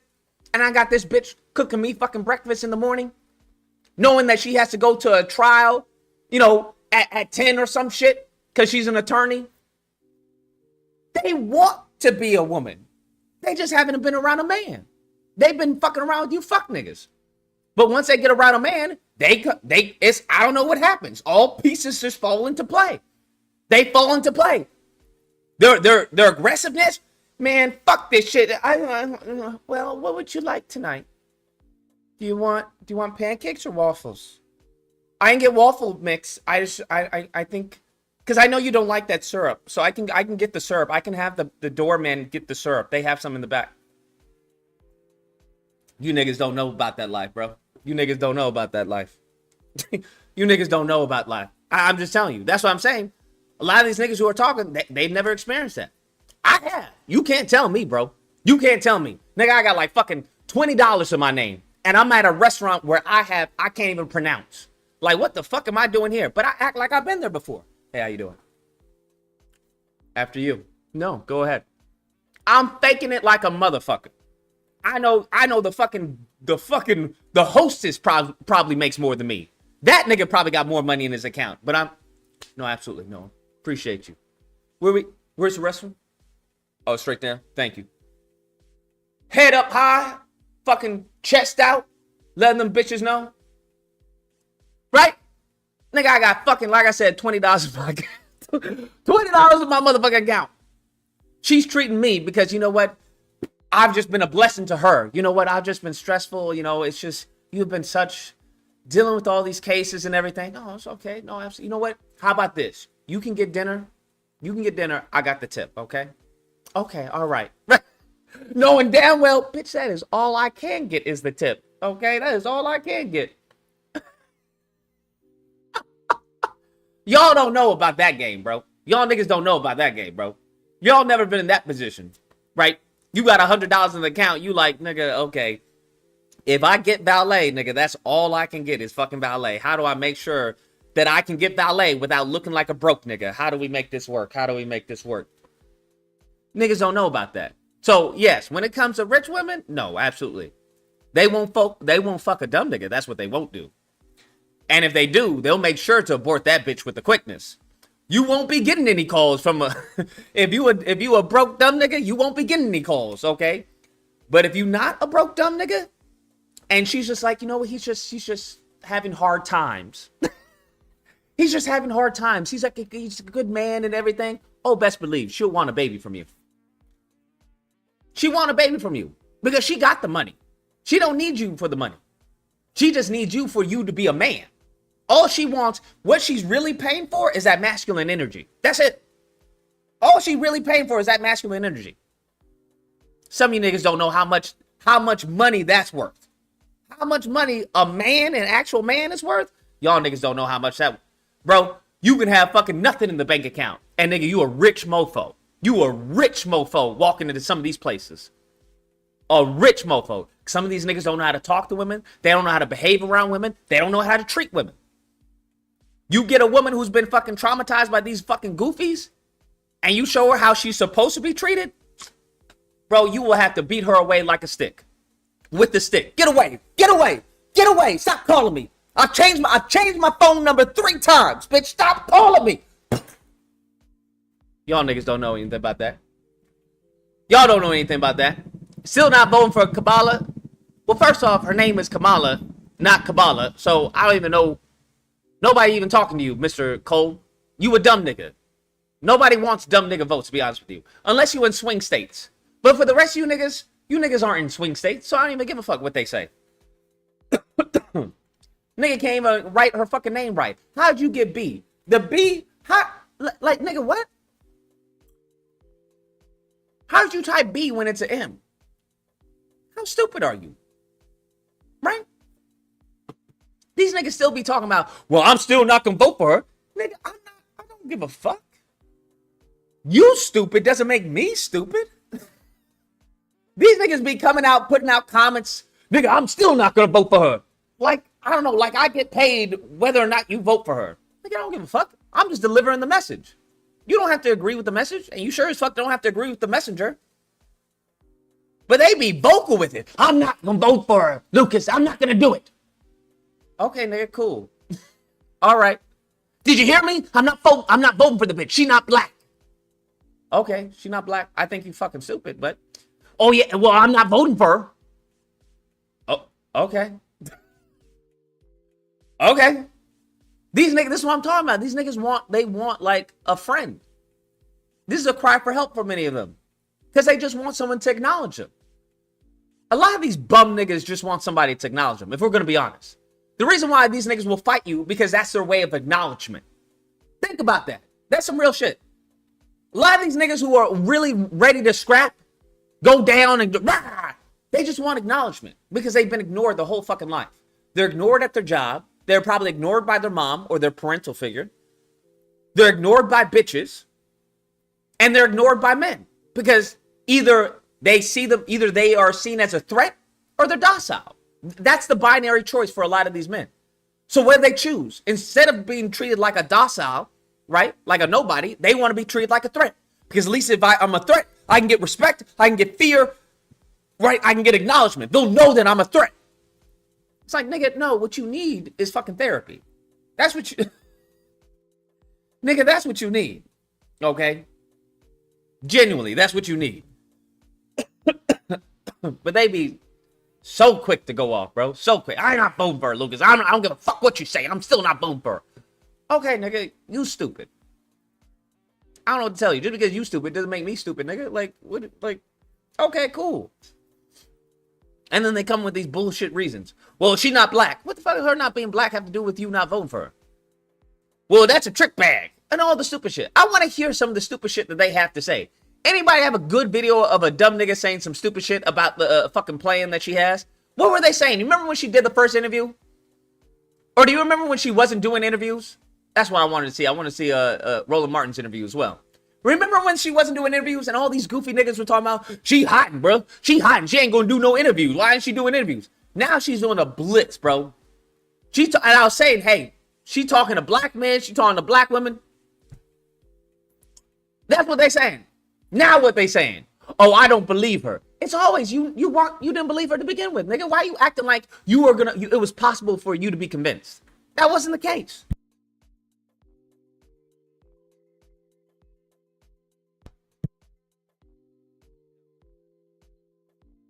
Why do you act like there was a possibility for you to be convinced? That's not the case. That never was the case. They act like there was a possibility for somebody to convince them to vote for Kamala Harris. Nigga, stop, bro. Stop. They don't care about the policies. They don't care about any of this shit. That's the whole point. Honestly, they don't want a black woman. Because everything that they have lived for has been against black women. And I'm not even saying that. I know how that sounds. I get how that sounds. But trust me, after hearing some of these dumb Negroes talk, that is the only conclusion I can genuinely come up with. That's the only conclusion I can genuinely come up with. They just don't fuck with black women. That's not what they like. They don't like a black woman being in any type of position above them. That's not what they like. And I get that. I get the historical, racial, slavery context behind that. But I also understand, nigga, get over that. Like, some of these niggas wouldn't follow Harriet Tubman because she was a woman. You know that's the case. You know that's the case. Some of these niggas like, I'm not listening to a woman. I'm not following. Nigga, I understand. I know. I'm all about it. Man on top. Man is the head. Woman's the neck. I get that. But she's leading us out of the plantation. Nigga, I don't believe. She gonna lead you into another plantation. That's what she gonna do. Nigga, trust me on this, fam. Let's try it. No, I ain't gonna do that, bro. That's a trick bag in there. Underground Railroad? Ain't no Underground Railroad. That's an underground death tramp. That's a trick bag, bro. That's a trick bag. It's the same niggas. So what we need to understand, what we need to coming to is, hey, do we go out of our way to try and convince these niggas to go to the Underground Railroad? Or do we leave these niggas on the plantation? I suggest leave these niggas on the plantation and hope they get killed. That's my suggestion, to be honest with you. That's my suggestion. Because why are we acting like everybody is useful? No, not all of these fucking Negroes are useful. Some of these Negroes are the problem. They are absolutely the problem. So the less of them, the better. Because when you do something like this, when you come with a black agenda or something for black men, what are they going to do? It's too late for that. Why don't you do the black agenda now? Just talking out of stupidness. How the fuck is the VP going to initiate a black agenda, nigga? How is the VP going to initiate a black agenda? Do you know as far as what the power of the VP is? Do you know what it is? Nigga, I don't give a fuck about the power of the VP.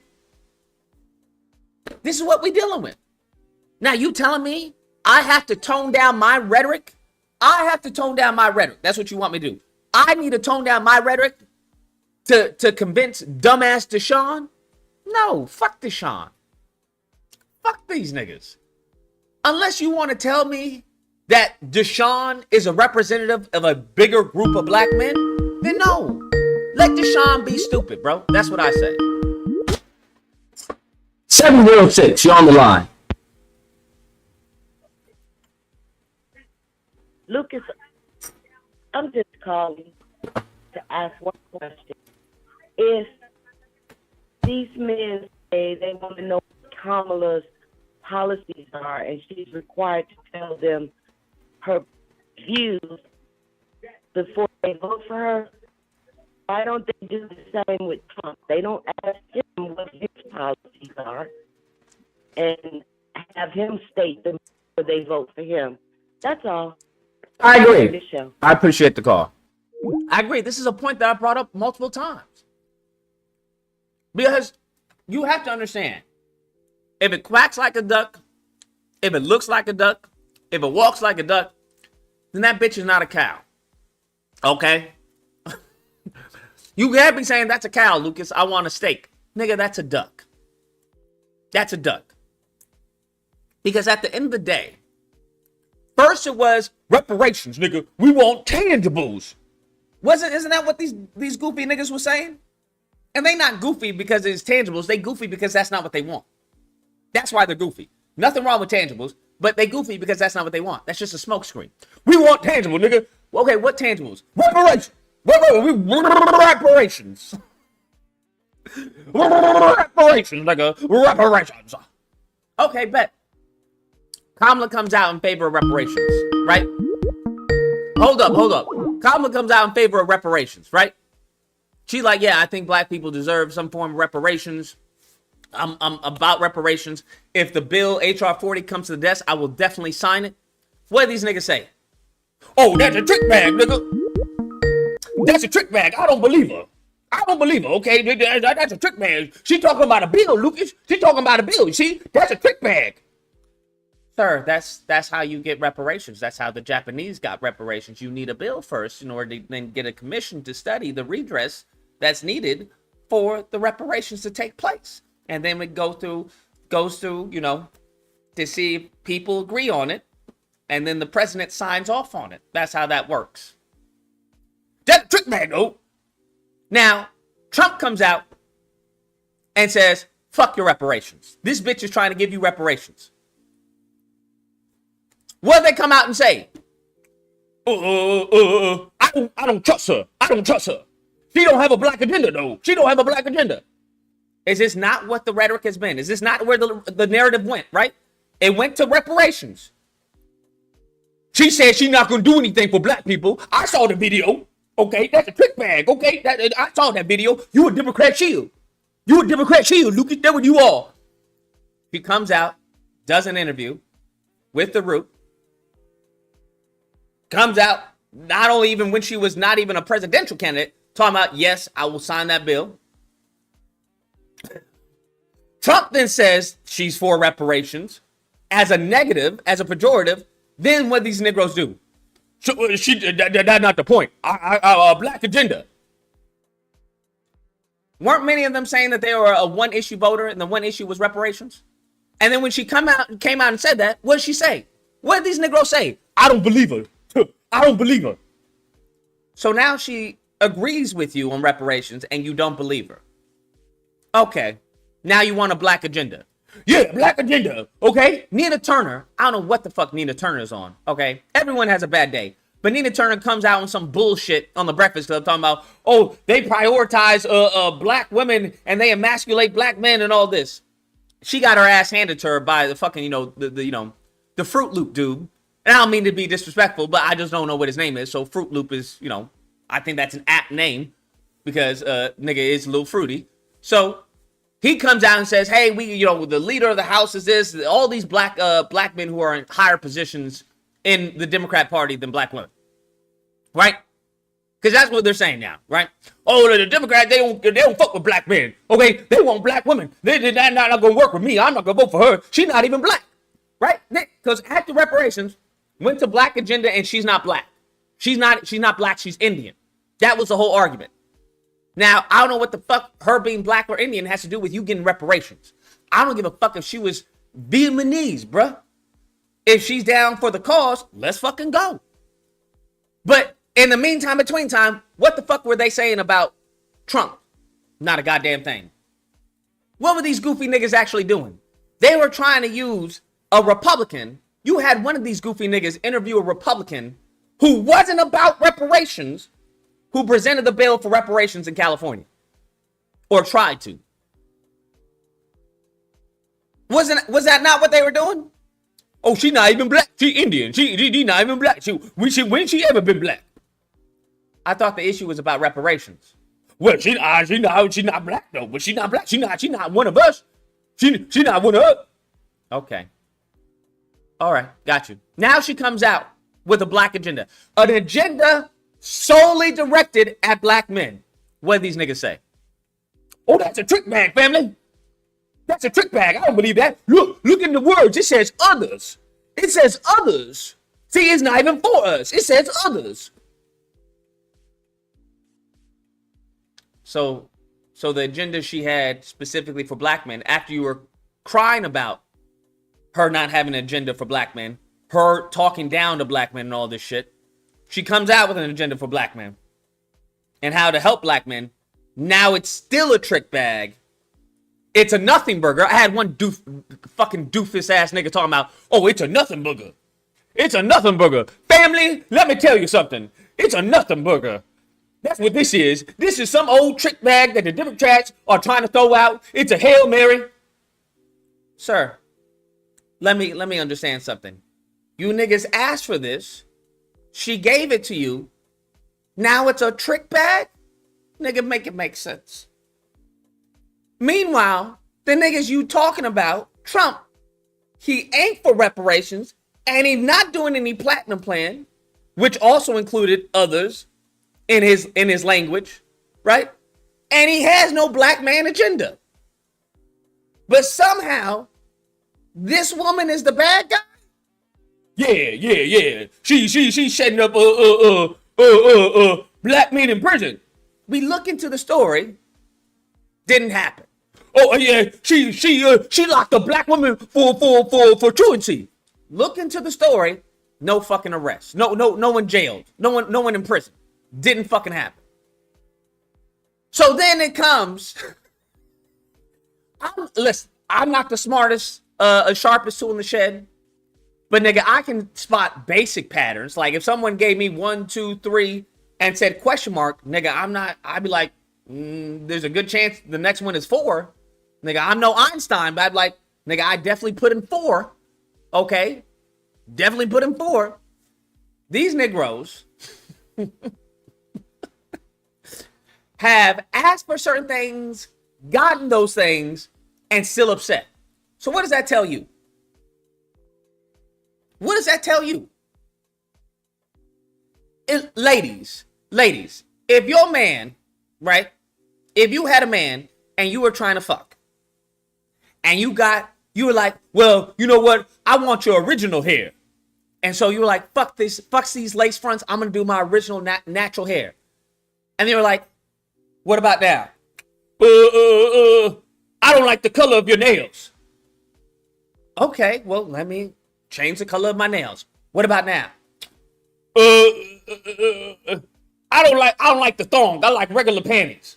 It gets to a point to where you start thinking, maybe this nigga is fucking gay. Maybe this nigga just wants some dick. Right? Have you heard a grown man talking about, well, I don't like your nail polish. I can't fuck you. Maybe the nigga's fucking gay. Maybe that's the case. All right?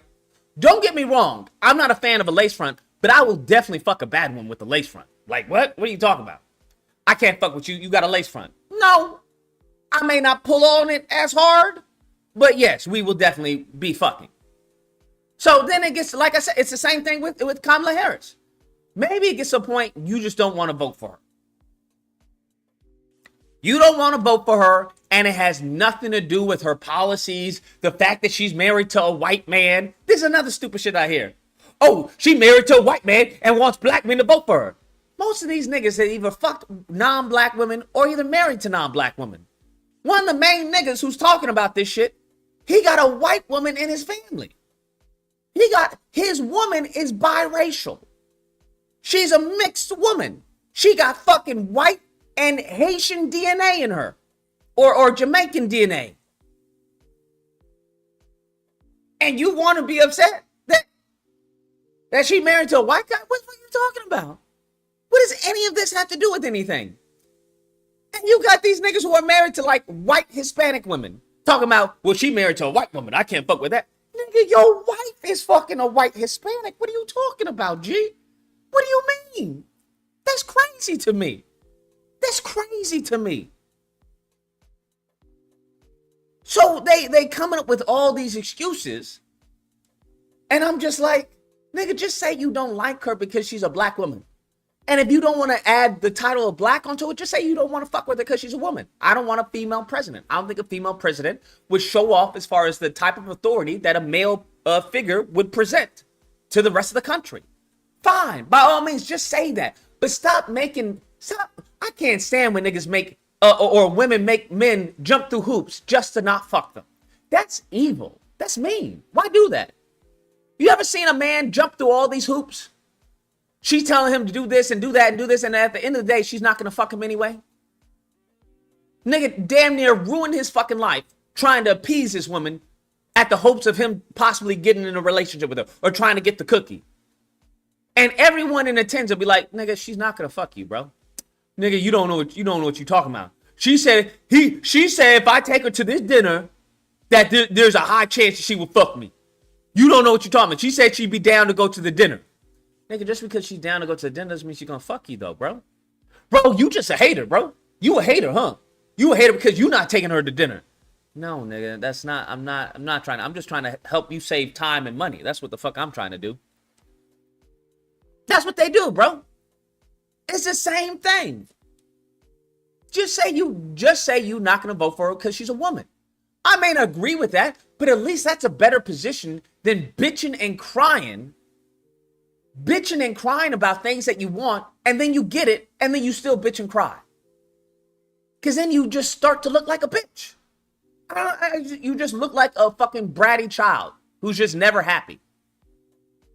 And then what happens when people start to recognize that you just bullshitting, then they completely forget you. That's what happens. That's what happens. So I just, it doesn't make any sense to me. That's all I'm saying. It doesn't make any sense to me. I'd rather men just come out and say, hey, I don't want to vote for her because she's a woman. Fine, just say that. But stop with all this stupid, trivial, just little bitchy shit. This fucking female energy. I don't like her because she got married to a white man. Nigga, are you gonna marry her? It's crazy that the main niggas who are upset about some of these women being with non-black men don't have a ring on it. Nigga, did you propose to her and she declined? Did she decline your proposal for the white man? No. Then nigga, what you being upset for? I don't understand. What the fuck you upset for? Huh? Are you fucking him? If you not fucking him, then why are you worried that she's fucking him? Be about your business, my G. It's wild, bro. I don't know. It's just wild. Well, it's a trick bag and... Okay, nigga. All right. Just be upset, bro. Just be upset. Just be a man and be like, yo, I don't fuck with women in authority positions. I'm not gonna knock you if that's what you say. I don't fuck with women in authoritative positions. Okay, bet, fine, by all means. That's all you need to say. I really don't care to dive deep into that because there's some prejudice that you have that I really don't give a fuck to unlock or get a better insight. If that's what you say, if that's what you feel, then that's what you feel. So be it. By all means. But when you start talking about shit that is objectively false. Objectively false. Was she not for reparations? She not gonna do anything for me. Here's the fucking funny part, right? Because I find it interesting that the same goofy Negroes who are talking about she don't have a black man agenda, like you don't think as far as, I don't know, getting money to put down on a home is a black man agenda? Like, are niggas not buying homes? I don't understand. She's saying, hey, I'm looking to help out the family, first-time homeowners. I'm sorry, do you niggas have houses already? Am I missing something? Y'all putting what? You just buying homes? Full price? Is that what y'all niggas is rolling like that? That's what I don't even understand. Because I'm like, that helps black men as well. Well, I'm looking to help as far as, businesses and everything. You tell me niggas don't have businesses? So I really didn't understand the first part anyway. But she did above and beyond. 20K is not enough to put down on a home. Nigga, the point isn't to fucking pay for the home, you stupid fuck. The point is to help. Trust me. Let me just ask something. Truth, do you have a home? Do you have a home? I don't know. These niggas is acting like the government is going to give them a home. Here, nigga. So then, do you think that 20K would have helped you? Would 20K have been nice to have in you getting that home? Truth? Yes or no? Would you like to have 20K or be without an additional 20K? You tell me, truth. I want to hear your answer. Not really. Nigga, get the fuck out of here. This is what I'm talking about. Do you see how dishonest these niggas are? Do you see how dishonest these niggas are? Well, I just asked a nigga, would he want to have 20K or not have 20K? He like, nah, not really. Get the fuck out of here. Because you're a dishonest fucking bitch. That's what the fuck you are. Get the fuck out of here. Get the fuck out of my chat. So fucking dishonest. Nigga, I'll take that 20K. 100 fucking percent. 100%. Because that 20K, it may not help with the home, but it can help with some closing costs. The fuck are you talking about? Best believe it can help. 20K? The fuck? Nigga said, not really. That's what I'm saying. It's honestly Kamala derangement syndrome. KDS. These niggas got KDS. I don't know, maybe a black woman beat their ass. Maybe a black woman declined their advances. Maybe the mama don't love them, but they got KDS. Because you're out of your fucking mind if you think I'm declining 20K on a down payment on anything, nigga. On anything. Nigga, yes, you want to give me 20K to assist me in this purchase? Bet. 100%. Nah. These niggas would be, I'm telling you, these niggas is so salty that if Kamala Harris were to give reparations, every nigga gets, I don't know, 100K. These niggas are so salty, they wouldn't take it. Nigga, I ain't taking that 100K. What the fuck am I gonna do with 100K? Nigga, what? Nigga, I ain't taking no 100K. I don't want her money. I want her handouts. That's how stupid these niggas are. That's how salty these niggas are. It's wild. It's wild to me, bro. It's wild on it. Out here in LA, I will still take 20K.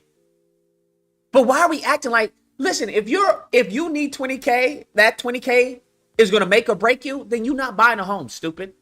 What the fuck are we talking about? You're not buying a home. If you're like, damn, oh, what am I going to do? I'm just short 20K. Said no one ever. Okay? Said no one fucking ever buying a house. Nobody was in the middle of buying a house like, oh, if only I had 20K. Oh, no, nigga. Stop. Stop, bruh. Stop the fucking lying. Stop the cap, bro. Stop the fucking cap. Like, if you really stressing over 20K, you not buying a home, G. You not buying a home. That's just the facts. Okay? Nobody is made or broken by 20K on a house. Stop it, bro. I had to add an additional 20K just to make the offer nice. Because niggas think that there's not any competition for homes. It's crazy. Sometimes you have to add, sometimes a house will be for like, I won't even get into LA prices. Let's say the house is like 600. Nigga, it's not going to close for 600, stupid. That shit, depending on who's bidding on it, it may go for 7 to 8. Right? You can just expect 20K alone on bidding. 20K alone on bidding. And that's if there's a bid, my G. Some of these motherfuckers is paying in cash. Some of these motherfuckers is paying in cash. And if you're dealing with a business and not a family, if it's not a family-owned house and it's a business, They don't give a fuck about your story. Oh, we're just happily married and they care about the money. Oh, this motherfucker can pay full cash. Let's see what they doing. You niggas don't even know anything about what the fuck you're talking about. It's crazy. I only talk about shit that I know and that I've experienced. That I know. So when I hear people say, oh, the 20K ain't going, I don't really want 20K. Nigga, I would have absolutely have taken 20K. 100 fucking % taking 20 fucking K. The fuck we talking about?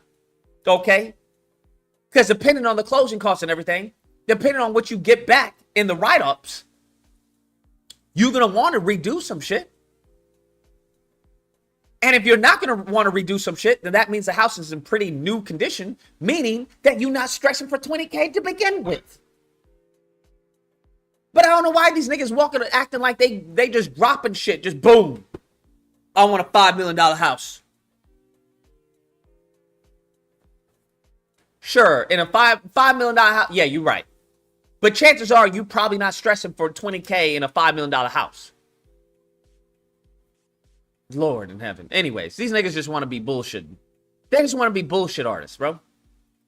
Not really. Can you believe the nigga said not really?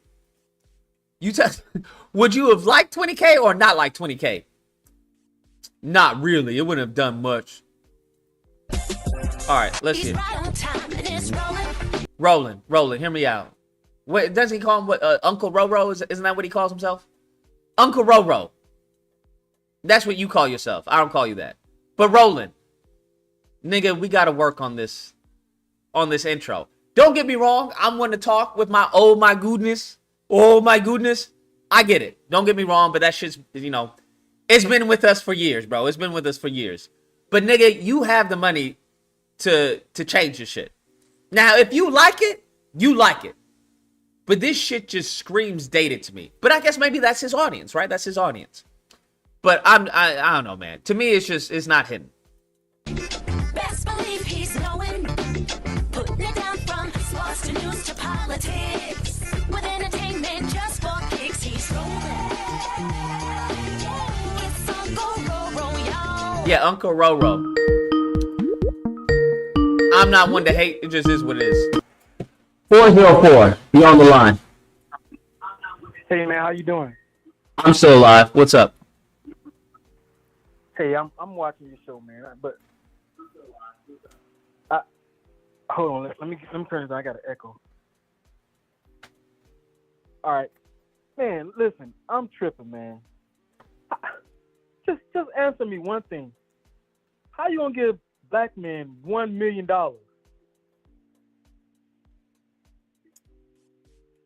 I don't know. How many people you think? What do you mean? It's supposed to get. Ms. Harris announces her plan.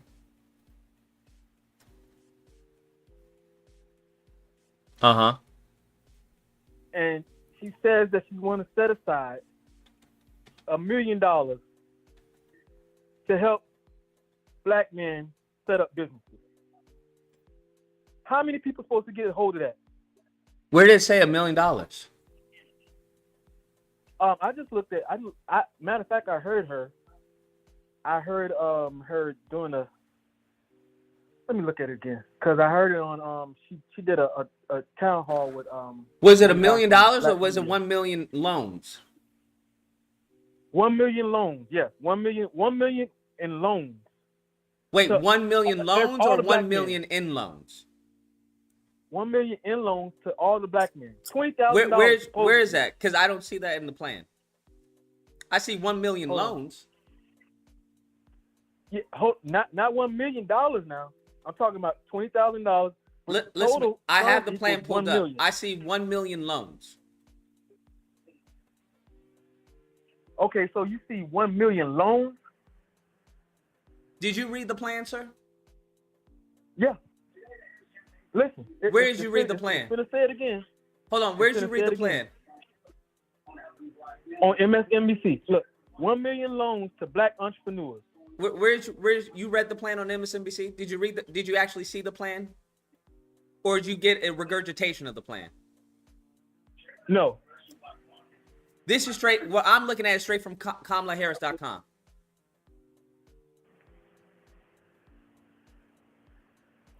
Okay, and so what you see?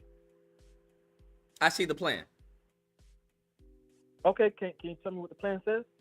Don't you want to look for yourself? Yeah, I'm going to look for myself.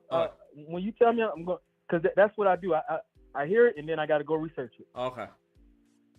The extent of your research was going to MSNBC though. Well, I mean, I clicked on the TV and it showed up, and I'm like, $1 So million. you didn't even go to MSNBC.com. You heard it on the TV. No. Yep. Okay, so the extent of your research is turning on the TV and watching MSNBC. That's what you defined as research. So far, that's why I started it. Do you think you make black men proud? Well, I do believe that I have to start somewhere. You believe you have to start somewhere. Are you a child or are you a man? Young man. You a young man? How young are we talking? I'm in my 30s. You're not a young man, nigga. You a grown-ass man. What are you talking about? This is the extent of your research as a 30-year-old man? Hold on, you got to start somewhere, don't you? Nigga, get the fuck off my line. You're an embarrassment. This is... Jesus! I want to end the stream, bro. Oh my Jesus. I need... Holy fuck. Holy fuck, fam. This is fucking crazy. Now, I was going to go into... Well, let's say it is $1 million. Let's say it is $1 million. Let's just say it is, for sake of argument, it is $1 million in loans. What are you going to argue about?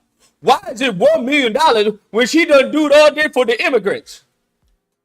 Because if it was more than $1 million, what are you going to say? What about inflation? That's going to blow up the budget. We already know what the fuck they're going to say, bro. The issue is not whether it's $1 million, 1 million loans. The issue is not that. The issue is that they just don't want Kamala. That's it. It's simple as that. Nigga talking about he's 30, talking about I'm young. Nigga, you a grown-ass man, and the extent of your research as a grown-ass man in the political arena is turning on MSNBC. That's the extent. You didn't even want to look at the page yourself to see maybe MSNBC is spinning this shit. Because the last thing I would do is look at Fox News and be like, yep, that's what happened. The last thing I would do is look at fucking MSNBC or CNN and be like, yep, that's what it is. You best believe I'm at least going to another source just to verify what the fuck they said. This nigga talking about, well, we gotta learn. This is why we cook, bro. Because you niggas ain't shit. Unfortunately. And the niggas who are shit are worrying about themselves. That's from what I've seen. Listen. That's from what I've seen. I've noticed that the niggas who are dumb, they the ones that running shit. They the ones saying the stupid shit. And the niggas who aren't dumb, they don't give a fuck about the niggas who are dumb because they doing their own shit. If the black community goes up in flames, they don't care because they like, well, I don't even live over there, nigga. So what do I care? Yeah, but nigga, your people is over there. That's, nigga, they aren't my people. What you mean? Those are your people. Look, nigga, those are ignorants, nigga. I don't fuck with them. Bro, we gotta help each other, fam. What are you talking about? I know you living well up there in the hills, Baldwin Hills, but your people out here, nigga, I don't fuck with them, bro. They don't fuck with me. Why would I fuck with them? They'll kill me and rob my ass if I try. Nigga, yeah, not all of them though, not all of them, but some of them, yeah, but still, nigga, you have fun. You go and do it. That's what I've heard, bro. Time and time and time again. It sounds like the niggas who are actually making money or doing shit and making moves, they are fucking tired of you niggas. They are absolutely tired of you niggas. I don't know what you did to make these niggas this upset. But like the black men who are holding shit down, they are really tired of dumb niggas. Like really tired of dumb niggas. It's almost on the verge that I would say I won't say self-hatred because they don't identify with the dumb niggas. It's like, I don't know what it is, man. I would say maybe not a clans, right? Because it's not Klansmen, because Klansmen hate all niggas. But it's just like, they really don't like a certain group of the community. They really don't like them. And it's just, I've talked to them. Don't get me wrong, I've talked to these people. I've talked to men black men who are doing well, who are killing the game. I'm like, nigga, why don't you do a program and help people? And they like, nigga, because they don't want to learn. Bro, come on now. They giving me fucking, like, honestly, what I would consider white supremacist talking points. What I would consider white supremacist talking points. They're like, nigga, they don't want to learn. I've tried. They don't want to listen. What do you mean you've tried? Nigga, I've tried. See that nigga over there? I tried to tell him. You want to know what happened? He didn't show up to the meeting and he was fucking late when he did show up. What do you mean? But that's one person. Nigga, there's been multiple times. Hold on, bro. You can't judge all black men off of the bad experiences you've had with a handful. Nigga, you have fun with it. You go ahead and do it then. Since you believe in black men so much, you believe in the community, Lucas, so much, you do it then. I've tried. I'm done. That's what I've heard a lot of these black men say. Genuinely, that's what I've heard them say. They're like, nigga, you do it. Like, I don't know what I'm talking about. I could be. I could be an optimist in some regards. Because I'm all like, now that I'm learning shit, I'm like, what? These motherfuckers did this? What? This country is built on that, right? I'm learning all with all these books. Now I got some fire, and these niggas is like, they pouring water on the fire. No, nigga, that shit's not real. Those books that you reading, nigga, what is the date of those books? I had one man tell me that. He was like, that book that you read, what was the date of that book? I was like, I don't know. It was like, I don't know, like, 1998? Exactly. I was like, bro, what do you mean exactly? This nigga. 07, you're on the line. Hold on, bro. My disagreement is what you just said. You're not going to call us white supremacists because we tried to help and people don't want to help. I didn't say you were white supremacist. I made clear to say that you weren't white supremacist. Hold on. Everything, bro. Don't do that, bro. Because somebody tries to help somebody and they don't want to help, you think we should keep helping them? I didn't say that y'all were white supremacists. I said that is just what you just said. No. If you listen to what I said, I wanted to say that, but the fact is that white supremacists hate all black men. That's not the case with these black men. So I went to say that it sounds like, to me that they're repeating, white supremacist talking points. That's what I said. No, we're not. We're talking from, hold on, we're not repeating. I know you're talking. Y'all are talking from experience. That's all I'm saying. So yeah, don't say that, bro. Like we didn't try, because people have tried. Repeated people have tried, and once again, don't show up, or when they do show up, gotta argue you down, or don't argue down. Just say that you're lying. You don't know what you're talking about. As if once again, we don't have the money, don't have the house, don't have this in front of them, selling it. The results are here. Just listen to what we're saying. Like, don't blame us, bro, because a certain group of men aren't listening. That's not our fault. That's not our problem. And hell no, I'm not going to drown with them trying to save them. That's not happening. I hear you, that's bro. my only disagreement with you, man. Fair enough, man. Fair enough. My bad. I'll let you go back to You good. Appreciate it. You have a good night, man. You as well. What did I tell you? What?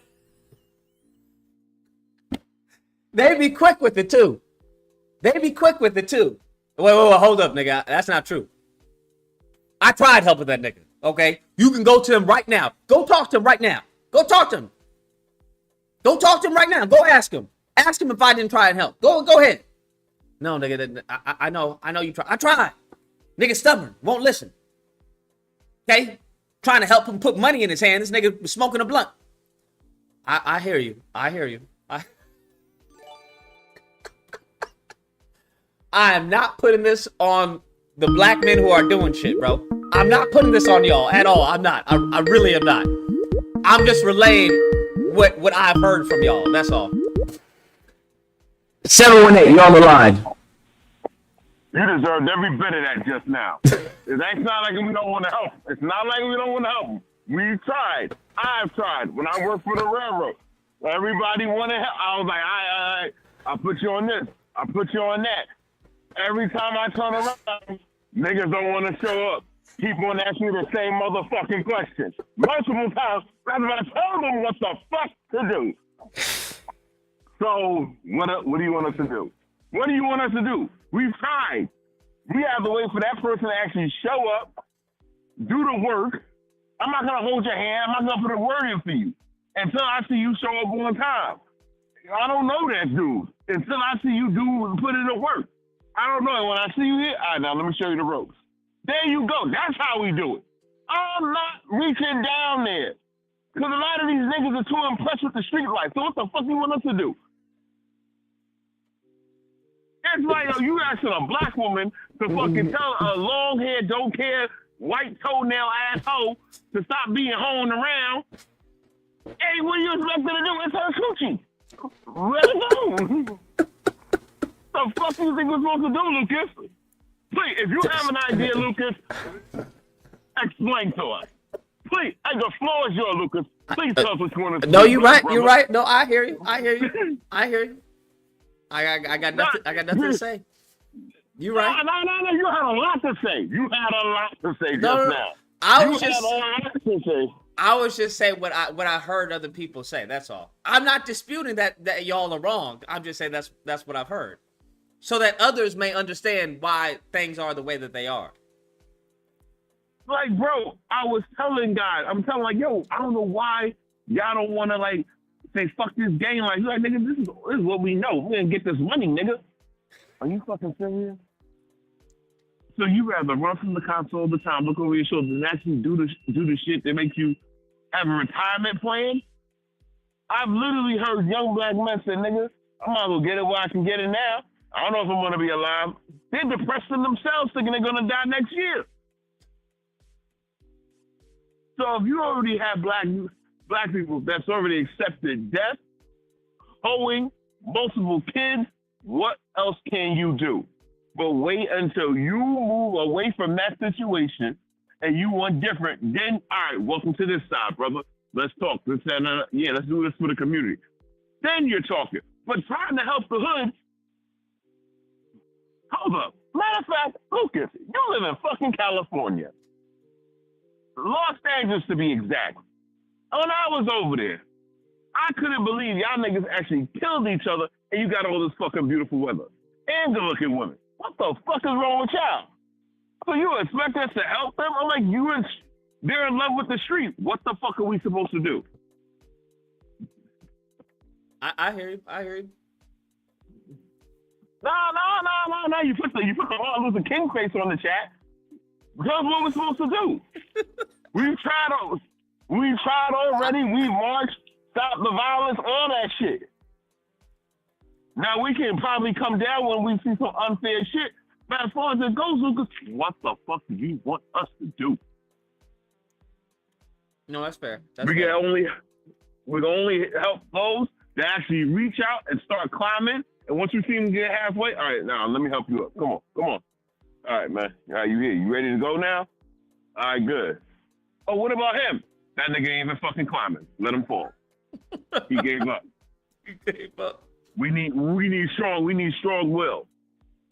The fuck? Fair enough. I'm waiting for you to let me know. What plan do you have? I don't have the answers yet.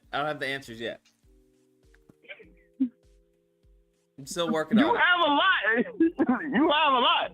This is why I said you said, nah, I still got faith. When I said the black man's mind is mentally broken. And I know maybe my cousin might be watching your stream. I don't know. But he said, and I quote, and I motherfucking quote, nah, man, fucking Trump more like us.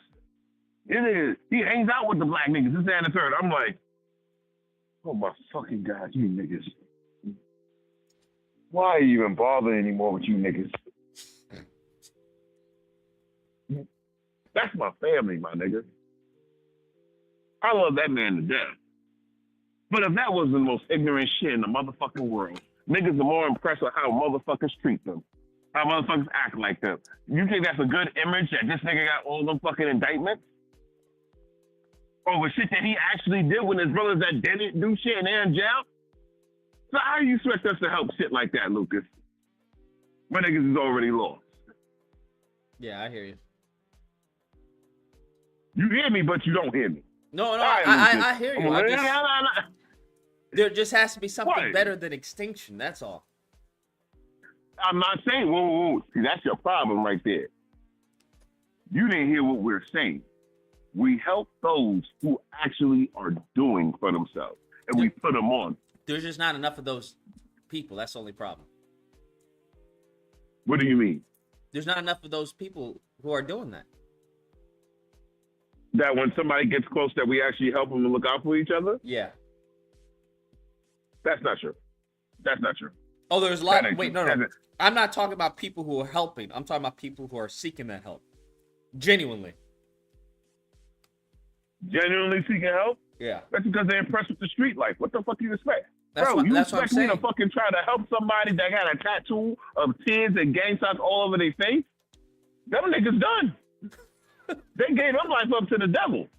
The fuck? Nigga, you want to cook? You want to hold my hand and have burn my motherfucking hand? Go on, brother. You don't give a fuck about life. I already said if I get talking with a nigga with a tattoo, I already know. I got to kill this thing because he don't give a fuck about life no more.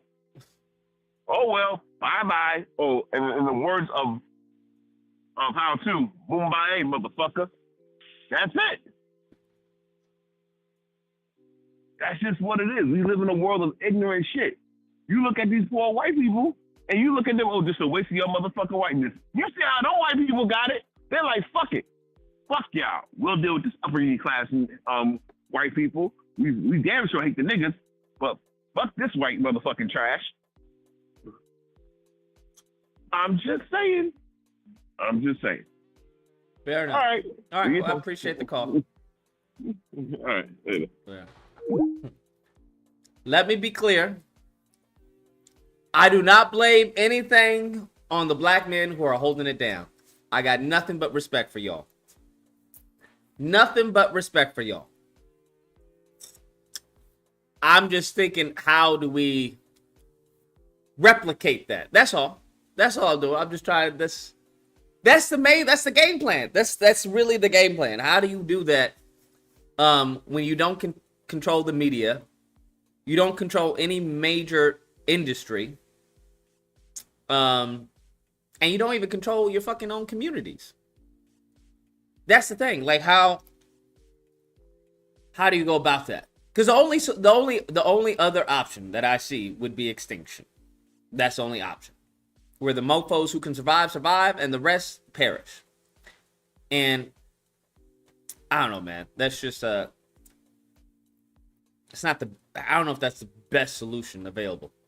Warden says, I'll be giving y'all hope from a distance on my acres behind my fence through the dog kennels and my range, which I advise not to walk across.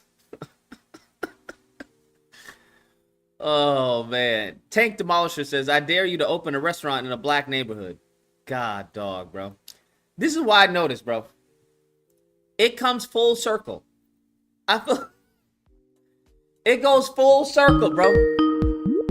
Full circle. 216. You're on the line. All right. Now, you said that you didn't have an answer before. Now, I think I found a little bit of an answer for you.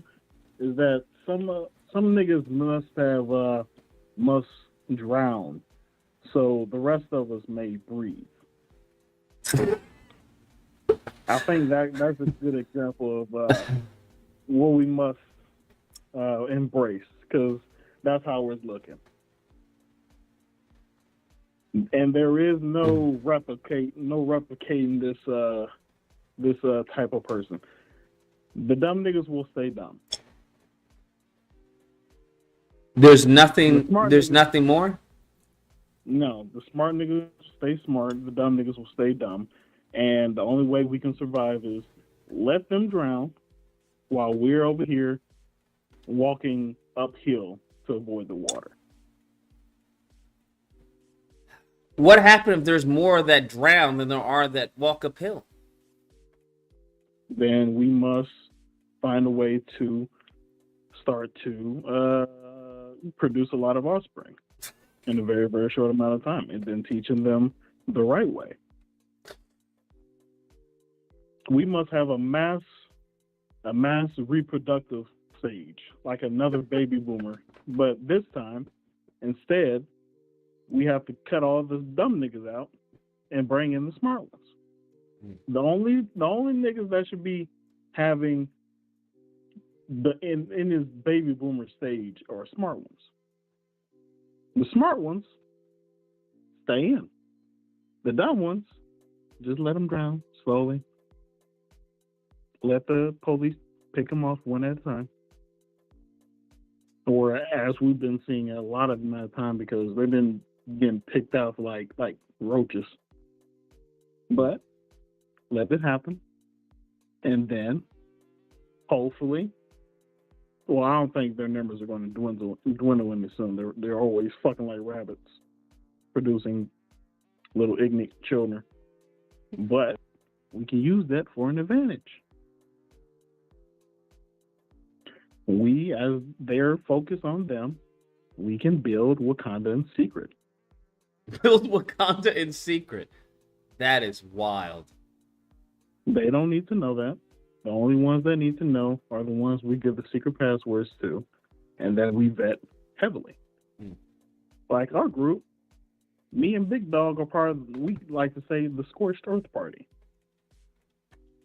Nobody's passing this line unless you're down with the shit. We build until this country crashes out.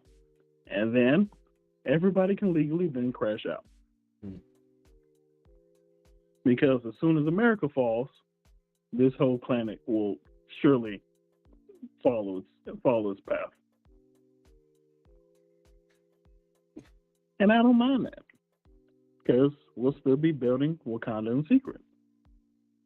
While everybody else is killing each other, we're slowly finding the land, building it up, building our cities, recreating a brand new superpower that will take over this planet, and no ignorance allowed. And if we get any sense that ignorant or, another supremacist coming in trying to look at a new property on the line, then we shut that shit down. Of course, it has to be in Africa somewhere because nobody's watching Africa. All right. Because if you do it in America, everybody's going to know what the fuck you're doing. You can't hide shit in America. This shit, there could be somebody committing a murder down a fucking lane, and all of a sudden, you don't know it, but somebody's fucking recording you. You don't know it, but there are. I don't know how people do it. They just fucking magical recording just appear everywhere, but it happens. And while all that is happening, we, the smart ones, can be building Wakanda in secret, away from the dumb niggas that call in all the time. I think you need to be writing these numbers down too. Just with the dumb ones. All right. Because we always know any nigga that can piss you off enough, I think that's one of the callers. I think you should write that number. Oh, I don't know what happened. Hopefully a dumb ninja didn't get him.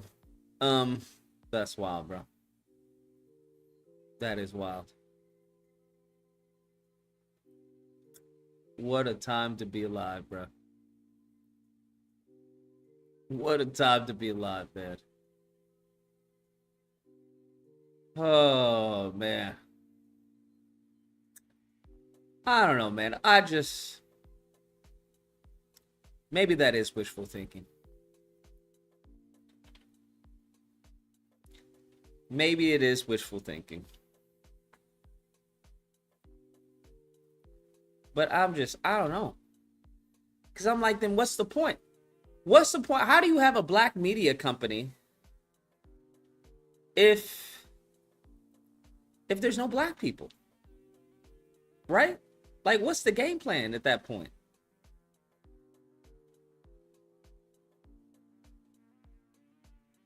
Like, who is BET gonna go to then? Who will watch BET? I'm just thinking, like, what then happens? That's all. What happens to all the black businesses? I guess then you wouldn't be called a black business. It would just be a business. It would just be communities because there wouldn't be a black community per se. Casey Prime says, I love how the right would say, what about inflation, only for them to try and file for the loans as well, like they did with the PPP loans. It's the same thing with the right. Exactly. It's the same thing with the right, where it's like, it has nothing to do with, well, I'm about helping Americans. No, you're not. No, you're not. That's what drives me crazy, is when they try to put this on, immigrants. Well, look how much money they're spending on immigrants. Okay. Where was that money going before? Because it wasn't going to the American people. So what the fuck is your argument? They constantly whenever it goes somewhere else, I don't care where the fuck it goes. I don't care if it goes to Israel, Africa, Wakanda. I don't care. The issue is not it going to those other places or to those other people, right? Immigrants, Ukraine. The issue is that the money wasn't going to us in the first fucking place. So by you saying, well, look at all the money they going to immigrants. Okay, were you going to put that money to us? Did you have a bill in place to put it to us, or is that socialism? Because anytime we talk about as far as, workers' rights or a minimum wage or a livable wage or anything, then it goes to, oh, that's crazy. That's inflation. They're going to destroy the economy. So that's what I'm upset about. That's what I'm upset about. Right? I would be absolutely livid on the money going to immigrants and going to them putting up in the hotels if that was money I knew would be coming to me. But it's not. It's not coming to me. It's never come to me. That's the point. It's never come to us. They want to talk about billions here and billions there. Nigga, do you think they're going to give you the money? That's the problem. Because they've labeled any money to us as fucking socialism. I'm surprised they didn't label the fucking the stimulus checks as socialism. Oh, look at this is socialism. The government is giving us money. So I just can't stand when they bring up those arguments, because I'm like, okay, well then where's this money going to be redirected? Because you know it's going to be redirected to some bullshit that pays them more money, that somehow they get more money. I've never yet to see, as far as Congress, these motherfuckers not raise how much they get. I've yet to see them say, hey, we deserve less money than what we're getting. For some reason, they keep on raising how much they get. The government gets shut down. Somehow they still get paid. I find that to be fascinating. Truly fascinating. So I think the issue should be like, hey, if you really are upset at that, then show me where this money is going after we cut that off. If we cut off the housing for the immigrants going to the hotels, I want you to tell me that the fucking veterans and the people on the street, the Americans on the street, get to go into those hotels. That they get to stay there for a certain amount of time until they can lift themselves, back on their feet. How about that? How about you tell me, I don't have a problem. You want to kick those the immigrants out of the fucking hotels? By all means. But you better fucking replace them with Americans. But we know that they're not going to do that. They're not going to do that. So why am I complaining? I don't give a fuck, because you're not going to put Americans in there. You're not going to put people who actually need to be in there, who are American citizens in there. You just using them as fucking bargaining chips. That's all you're doing. And it's the same thing they do with us. So I'm just saying, yo, stop doing that shit, bro. Stop using American people as bargaining chips for your fuckery. Because you'll use us as a bargaining chip, and then when you get what you want, you'll throw us away. In the meantime, between time, we're fighting to get these fucking illegals out of the hotel. And then once they get out of the hotel, we're like, all right, let's get our stuff. Nigga, where are you going? What do you mean, where are we going? Well, the money is, you had the money to house them. Surely you had the money to house me. Like, we got kicked out of our apartment. We're on the streets. Nigga, no. What are you talking about? Nobody going into this hotel. What? That's exactly what they fucking do time after time after time again. They hold the American people, bro. They hold the American people. But anyways, let's hear this black agenda with Roland in North Carolina.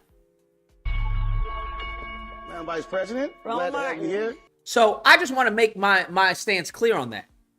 If I felt that these mofos actually had our best interest, by all means, I'd be down with, yo, get these motherfuckers out of the country, fucking build a wall, build 10 walls, by all means. But I know that's not what they're going to do. Trump has already said that he wants to bring in more migrants. He wants more migrants. If the issue is solely as far as their legal status, then fucking give them legal status. Make them a citizen. Right? If that's your only issue, well, I don't have a problem. That's the whole fucking cucking that's going on the right. Well, I don't have a problem with legal immigrants. It's just the illegal ones I have a problem with. How does that help your job? How does that protect you from a job? Because a lot of these motherfuckers who are over here who are illegal are usually Asians and whatnot, or Indians like Vivek, who have stayed on a fucking on a visa. Their visa is expired and they still here. Those are the motherfuckers who are taking your jobs. If you want to be truthful, that H-1B1 visa will get you fucking unemployed before fucking Jose. If we're gonna be honest. 301, you're on the line. Yeah, they differ a little. But before I say this, I accept all forms of payment in Cash App.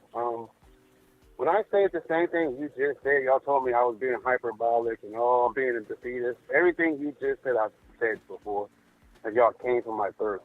So I told me that I was thinking I was better than other people, and I said, I'm tired of helping these low-class niggas. And some niggas are meant to get stepped on, and, you can't say that. You're a defeatist. Now, y'all are saying the same thing I'm saying, so I will accept an apology. I'm not a spiteful person. If I said that, hello, I absolutely apologize. I have seen the light. There we go. I have no problem owning up to it. I've been wrong before. Yes, I didn't know what I didn't know. I had a nigga on another Discord server that lives in my area that was like, I live out my car. I don't have no money. I need help. I was like, all right, bet. I got 2 more positions. We can fill up the contract that I'm on down here. I was like, if you ain't got no felony, yo, send me your app and send me your cash out. I'll help you get money for food, clothes, and all this extra shit for an interview. Nigga ain't never respond after that. Then, like 2 days later, he hit me up in my DM, was like, I didn't take the help because I didn't want to seem like less of a man. Nigga, get out my inbox, bro. Less of a man? Oh. Yeah, it's that pride. I was like, asking for help doesn't make you less crazy. Of a man. Yeah, that's crazy. Being in your car and then being too prideful. that's what I'm saying. Like, that's fucking wild. In your car, bro. Like I understand shit happens, bro. We got 2 positions we need filled ASAP. Yeah, it's not like it's charity. Nigga, you're going to be working. All right. I was like, oh, man. I was just like, I tried, man. That shit is... But now y'all are coming to the light. I like I said, I'll take $1 in Cash App for the pocket Jones. And then we'll let bygones be bygones. But now y'all finally see what I be talking about. And I hate to even fucking agree with Umar, but what he said, and everybody was like, he trying to kill black boys. No, he was absolutely 100% correct in what he said. You're going to have to get rid of them niggas, basically. But fair enough, hello. Fair enough. All right, man. Later. All these mofos coming out of the woodwork, bruh. Coming out of the woodwork. Mine. Niggas ain't shit. Like, okay, all right. There is an aspect of the community that is prevalent. Okay, all right. We get it. Oh man, let's niggas coming out the work. I tried to help this nigga back in high school. Thank you, sir. Thank you. Got you. Nigga, I was in line. I tried to offer this nigga to go in front of me because I saw he was, he had his baby in the car. Nigga said he didn't want to go in front of me because he was a man. He wanted to be let. Thank you, sir. Thank you. I hear you. Oh boy. Noah was right. Oh my gosh. Okay, this was not the point of the stream. This was not. Oh no. The more I hear, the more it sounds like Patrice Cullors made the right decision. And I don't want to believe that, bruh. I don't want to believe that.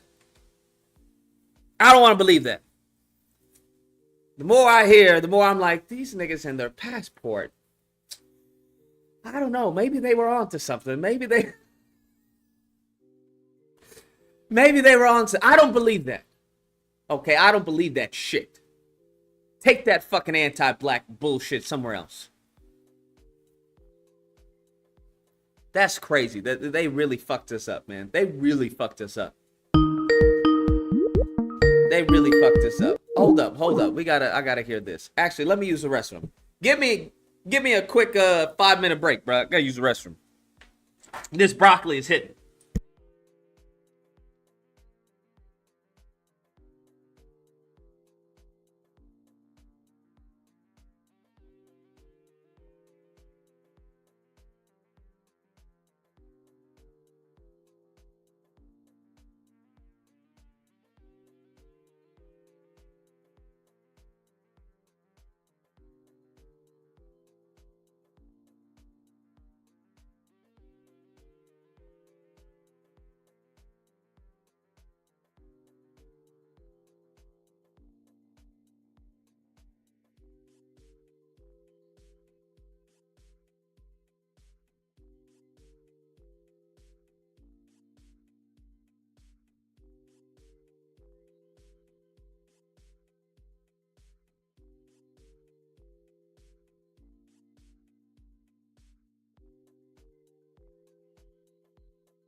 We back. Woo.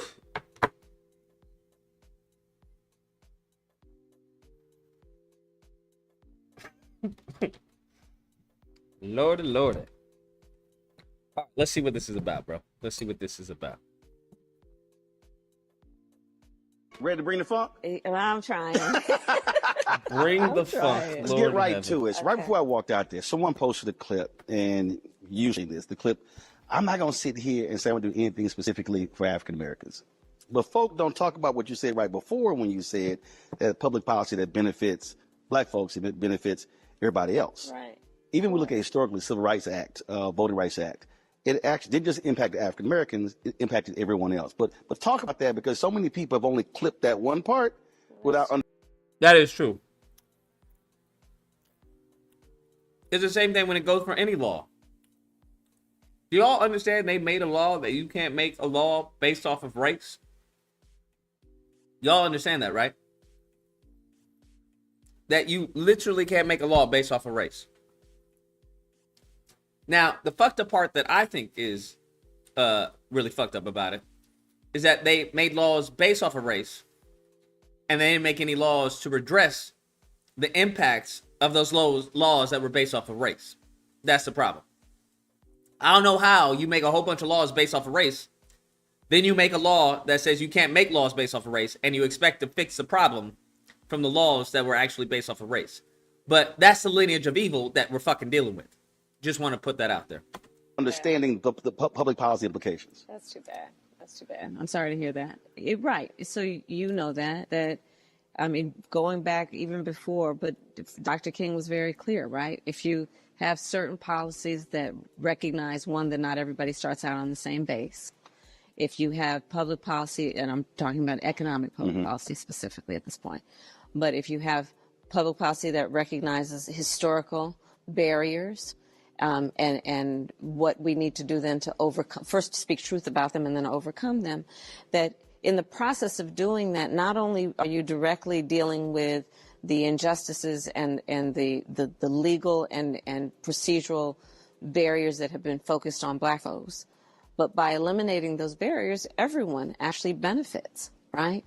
And I know that to be true. So my policies include what I know is going to have a profound impact on black folks around economic policy, but everyone will benefit from them. I intend to create as president what I have named an opportunity economy that taps into the ambitions and the aspirations and the dreams of the American people, and then addresses those in a way that recognizes, unlike my opponent who was handed $400 million on a silver platter and then filed bankruptcy 6 times, not everyone has access to those kinds of resources, but when you give people access to those resources, they thrive and we all benefit. Opportunity economy. That's why I say I'm going to make sure that we give first-time home buyers a $25,000 down payment assistance. Because again, we know that when you look at the history of how black folks have been denied the opportunity for home ownership, be it redlining or what we know has still been happening around a bias in home appraisals, that it is a barrier to achieving intergenerational success. But when we address it by doing things like helping folks get their foot in the door with a down payment assistance, they will have the ability to be on that track of intergenerational wealth building. My plan for extending and expanding the child tax credit, $6,000 for the first year of a child's life. Because our parents, just like any parent, have a natural desire to parent their children well, but not always the resources to do that. Facts. So $6,000 in the first year of your child's life helps you buy that car seat or crib. Isn't that part of the black man? Doesn't that help the black man? Am I missing something? That's what I don't understand. A lot of these actually already included us, but I don't think people see that. I think many of these people are being led astray. That's what seems to be the case. They're being led astray by talking heads who don't know what the hell they're talking about, other than to sow chaos and division. So, but here we are.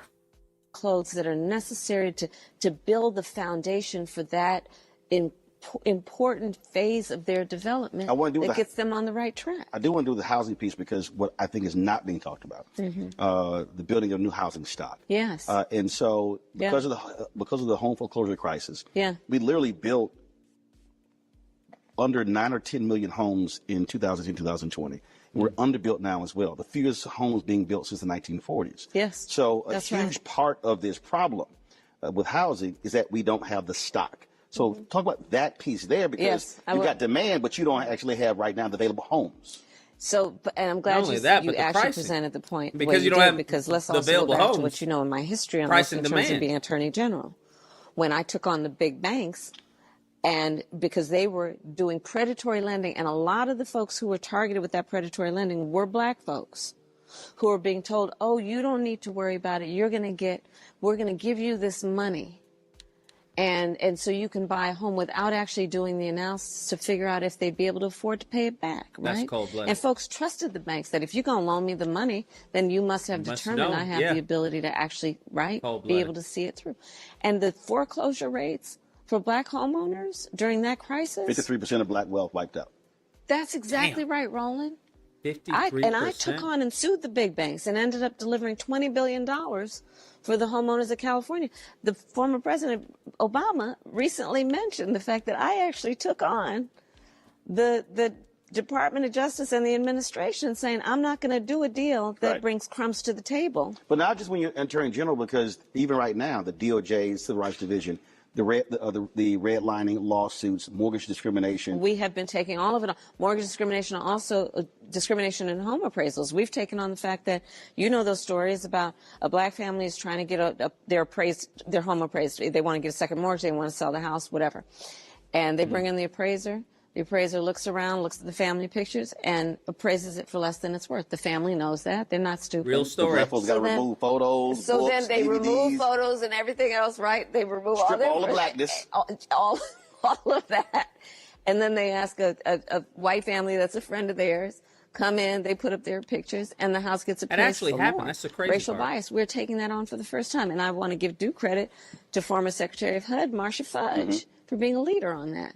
These are the things we've taken on. And as president, to your point about supply, I'm going to create tax incentives for home builders and developers to build 3 million new housing units by the end of my first term, because a big part of jacking up the prices has been the supply is not meeting demand, so the prices are higher. And when you couple that with $25,000 down payment assistance, we have the ability to give people the opportunity to achieve what generations before called the American dream, but which has been out of reach for too many people. My work around thinking about how it's going to directly impact black folks is knowing that when you look at racial bias in home appraisals. 918, you're on the line. Hey, what they just talking about, remember I called you in a while back and was explaining that story that what I had to go through when I was trying to get government jobs and government contracts and stuff like that. Mm-hmm. And this is the exact same thing right here. When you just, you know, there's always been benefits for Americans. Mm-hmm. Always. Our government tries, to help, you know, the citizens. But when it's left to the capitalists or the people within the businesses or within those industries, the black people end up getting blackballed out of it.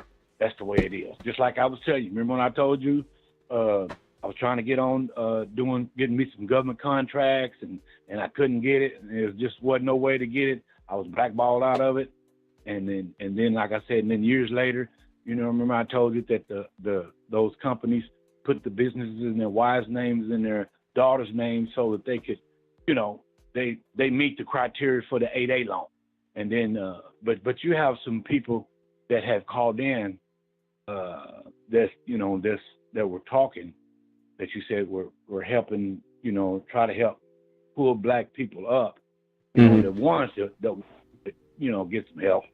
They know exactly what I'm talking about.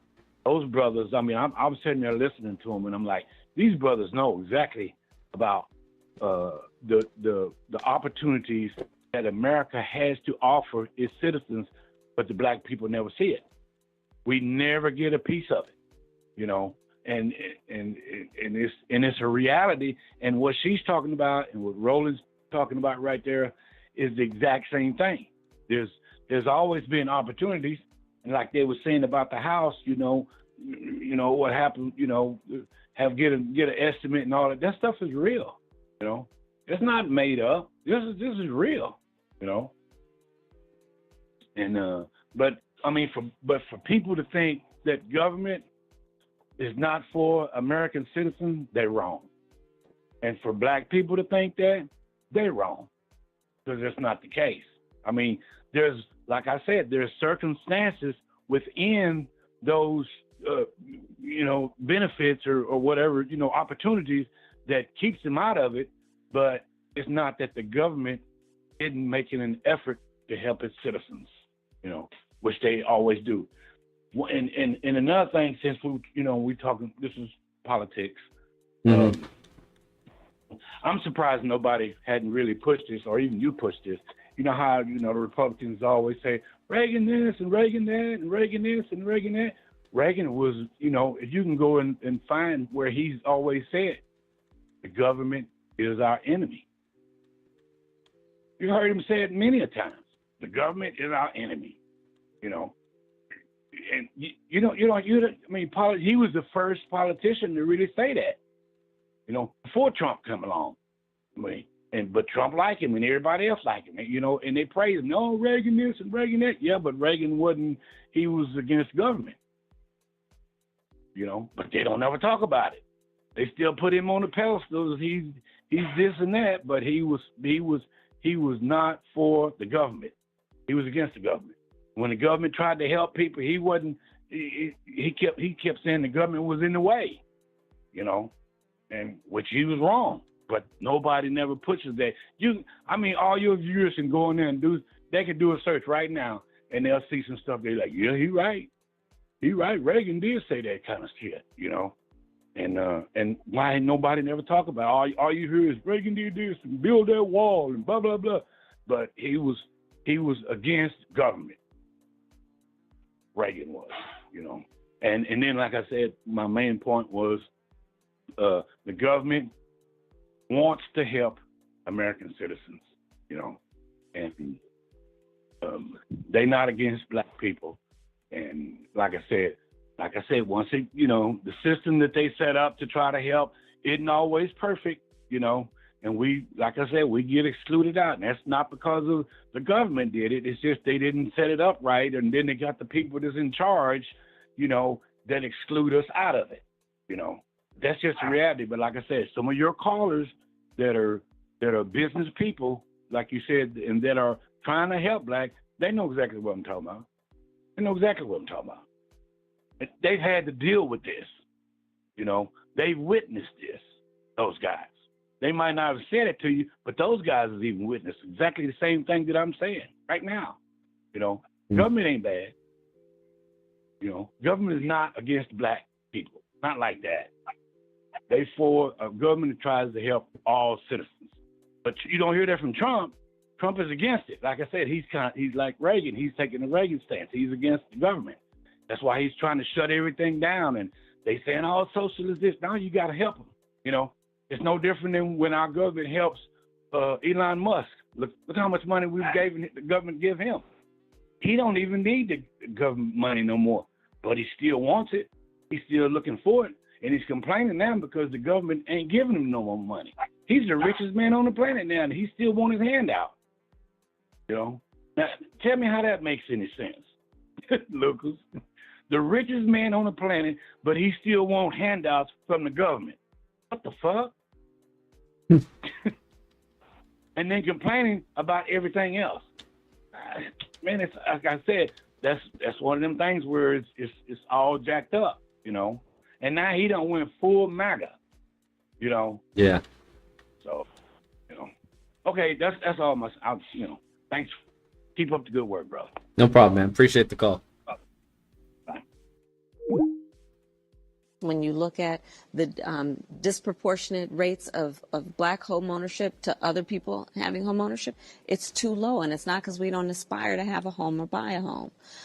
My work is about looking at small businesses, knowing they're the backbone of our economy in the neighborhood, in communities, and giving folks an extension of a tax deduction so it's not just $5,000 for a startup small business, but $50,000 because nobody can start up a small business on $5,000. I'm glad you mentioned small business. I was talking to a black restaurant owner in Houston, and we were talking about the corporate tax rate. Yeah. And one of the things that he said was, he said, listen, I'm looking at her proposal. I'm looking at what was the place beforehand. He said, because when it got cut, it puts $500,000 in my pocket. Yeah. When I was in Georgia, Senator Warnock's campaign in 2022, a black woman said, hey, she said, I get reproductive rights. She said, I'm not having any kids, but I do care about taxes. Yeah. And so that's one of the things that I'm hearing from a number of African-American business owners who are saying, okay, what will Vice President do if she's president deal with corporate tax rate? And so you talked about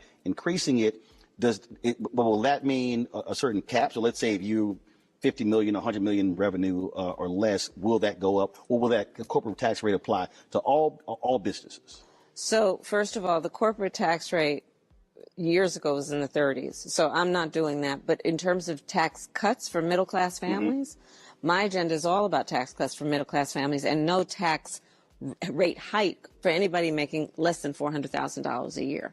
But my approach is also about giving 100 million Americans a tax cut in terms of middle-class tax cuts. Donald Trump, on the other hand, first... Who's your super? What's a good argument for people who say our housing down payment is bad for the economy, need for class tomorrow? What exactly is bad about it? How is it bad? I think it's on them to say how it's bad. Because they're the one that's making the claim. Because you can't, otherwise you just be shooting at the wall. You just be blindfolded. Because you don't know what their argument is. Why are they saying it's bad? First of all, like he did before, he will do again and has pretty much pledged that he will give a tax cut for billionaires and the biggest corporations. Donald Trump has indicated that basically what I call a Trump sales tax will be in place, which is a 20% tax on everyday goods and services, which economists have estimated will cost the average American family $4,000 more a year. Goldman Sachs. Including the small businesses. Of course, yeah. Including small businesses. Not to mention what he is doing. If you look at Project 2025, what they're proposing in terms of cutting off, for example, we see Hurricane Helene, what we have seen happen in terms of Milton, cutting off the SBA ability to give small businesses that have experienced an extreme weather event, a disaster, giving them additional resources. This man don't want to help small businesses. He cares about the kinds of people who run the businesses he runs, big developers, billionaires. He's not looking out for middle-class folks. You look at what he is proposing in terms of cutting, if you look at the cost that middle-class families bear, healthcare costs. We have capped the cost of insulin at $35 a month for seniors. Black folks are 60% more likely to be diagnosed with diabetes. Under Project 2025, they would undo that $35 cap. You look at what he is planning to do that is about getting rid of the Department of Education and Head Start programs. Who do you think that's going to affect? So there is, first of all, a danger in terms of understanding. There are two choices in this election and understanding what Donald Trump intends for middle-class families. Two, look at it in the context of how he actually thinks and talks about black folks in America. And you and I have talked about this before. He is not looking out for folks when he was a landlord and would not rent to black families, sued for it. When he took out a full-page ad in the New York Times against those 5 teenagers, black and Latino, who were innocent, saying they should be executed, the Central Park 5. When you look at the first black president of the United States, and he had birther lines, and now you look at black immigrants, legal immigrants in Springfield, Ohio, and he gets on a debate stage and says they're eating their pets? Come on. This man is dangerous. Not to mention, Roland, let's fast forward to right now. His staff won't let him do a 60 Minutes interview. Every president for the last half century has done one. Anyone who's running for president. Everyone has done it, except Donald Trump. He will not debate me again. That's I put out my crazy. medical records. He won't put out his medical records. And you have to ask, why is his staff doing that? And it may be because they think he's just not ready and unfit and unstable and should not have that level of transparency for the American people. There's a real choice in this election. You mentioned the Department of Education. I was on a call a couple weeks ago. Jeffrey Canada, Steve Perry, Jalen Rose, and others who are supporters of school choice, parental choice. Yeah. And what they've complained about is that you haven't heard a lot about education in the last several months. And they were talking about these educational outcomes of African Americans post-COVID. Yeah. And they said that the numbers are depressing. Yeah, it's bad. In terms of your focus with education, one, do you support public charters? Do you support, how do we deal with those numbers? Because at the end of the day, if our kids are staying behind, that's just going to make it even more difficult for them when it comes to getting jobs. That education plan for America, if you're president. Yeah, so I have supported public charters, but here's the thing that we have to just focus on in this election. First of all, Donald Trump would get rid of the Department of Education, which means that as a vehicle for funding a lot of what we need to do around public education for our children, it would be get rid of Head Start. And we know how many of our children have benefited from that in the earliest stages of their development, which are the most critical to them being able to be successful as they go through the educational process. So there is a huge contrast between me and him. And frankly, I don't think he wants to talk about education, which is why it has not become an issue on the debate stage, because he doesn't have a plan, which takes me back to a fundamental point. He doesn't have a plan for much of anything that is about the people who are going to be watching this interview. I invite everyone always and again, watch his rallies. He will talk full-time about himself. He will talk about his personal grievances, and he will not talk about you and any plan that he has for you or your children or your future. How does it make you feel when he trashes black cities? So in 2020, now, apparently he said something about Detroit. County, what did he say about Detroit? Philadelphia, Detroit. There was a partial recount of Wisconsin, only in Milwaukee. The comments that he just made about Detroit basically being a living hell. Did he really say Oakland, D.C., Chicago. Pretty damn ad. Come on. Pretty good damn ad y'all dropped out. I actually liked it. Jamel Hill and I talked about it. But again, he's singling out cities where there are significant African Americans, and that's who he's talking about. Yes. Black people. Yes. There's this whole, I talked with somebody once who said, if you just look at where the stars are in the sky, don't look at them as just random things. If you just look at them as points, look at the constellation, what does it show you? So you just outlined it, Roland. What does it show you? That the cities that he picks on in terms of black population or black mayor are both. Come on. We're in North Carolina, and this has been a battleground over voting rights. Federal judges 8 years ago said there was laser-like precision targeting African Americans. Yes. That is still a major issue. You got the Supreme Court with their decision regarding Section 4 of the Voting Rights Act. And so what if Congress doesn't move, what can you do to shore that up? Because that continues to be a major issue. And with so many African Americans now moving from northern locations of Midwest back to the South, we're seeing these problems in Mississippi, Georgia, Alabama, Tennessee, Texas, and others. Well, to your point, you mentioned North Carolina, which has been well documented. You look at, even though I must say that North Carolina has a governor in Roy Cooper who has tried to do everything he can to ensure that voting rights are intact, but he does not have a veto-proof majority in the state house. Plus, Dems lost the Supreme Court as well. I think that we should all, whoever's in North Carolina watching this, Josh Stein running for governor, it's going to be very important. Pay attention to those state house races, because those, if they can change the balance in the state house, then they will be able to push through more protections for voting rights. But to your point, in Georgia, they passed a law preventing people from giving food and water to folks who are standing in line to vote, which is the height of hypocrisy. Because, what happened to love thy neighbor, right? GM won't make There cars is a anymore, only full-on SUVs? intent by some to what? attack hard-fought, hard-won freedoms and rights, including the right to vote. And part of it, if you track it, is if you look at the successes that we had, in particular in 2020, and in the height of a pandemic when people just said they were going to vote, they knew and they understood how important it was. Thereafter, you saw in state after state attempts by state legislatures to make it more difficult for people to vote. And here's what I would say to your listeners. Don't let anybody take you out the game. He said America will end up like Detroit? There is an intent to make it more difficult. There is an intent to suggest to a lot of folks that their vote won't matter.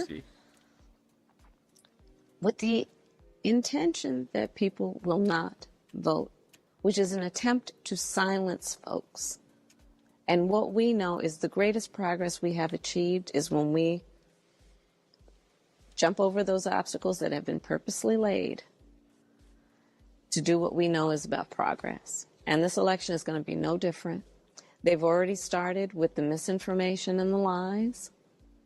We know that there is foreign interference, and I have to say to everybody listening to this, don't let them take your voice. Because I was part of the Senate Intelligence Committee when we investigated Russia's interference in the 2016 election. Black folks were targeted with misinformation because there was an assumption that you're already targeting a group of people who already have learned based on a lived experience that things aren't necessarily designed to work for them, and manipulate that in a way that suggests to people that their vote won't matter. Because if you do that, they won't vote. That was the intention. You said don't let them take you out of the game.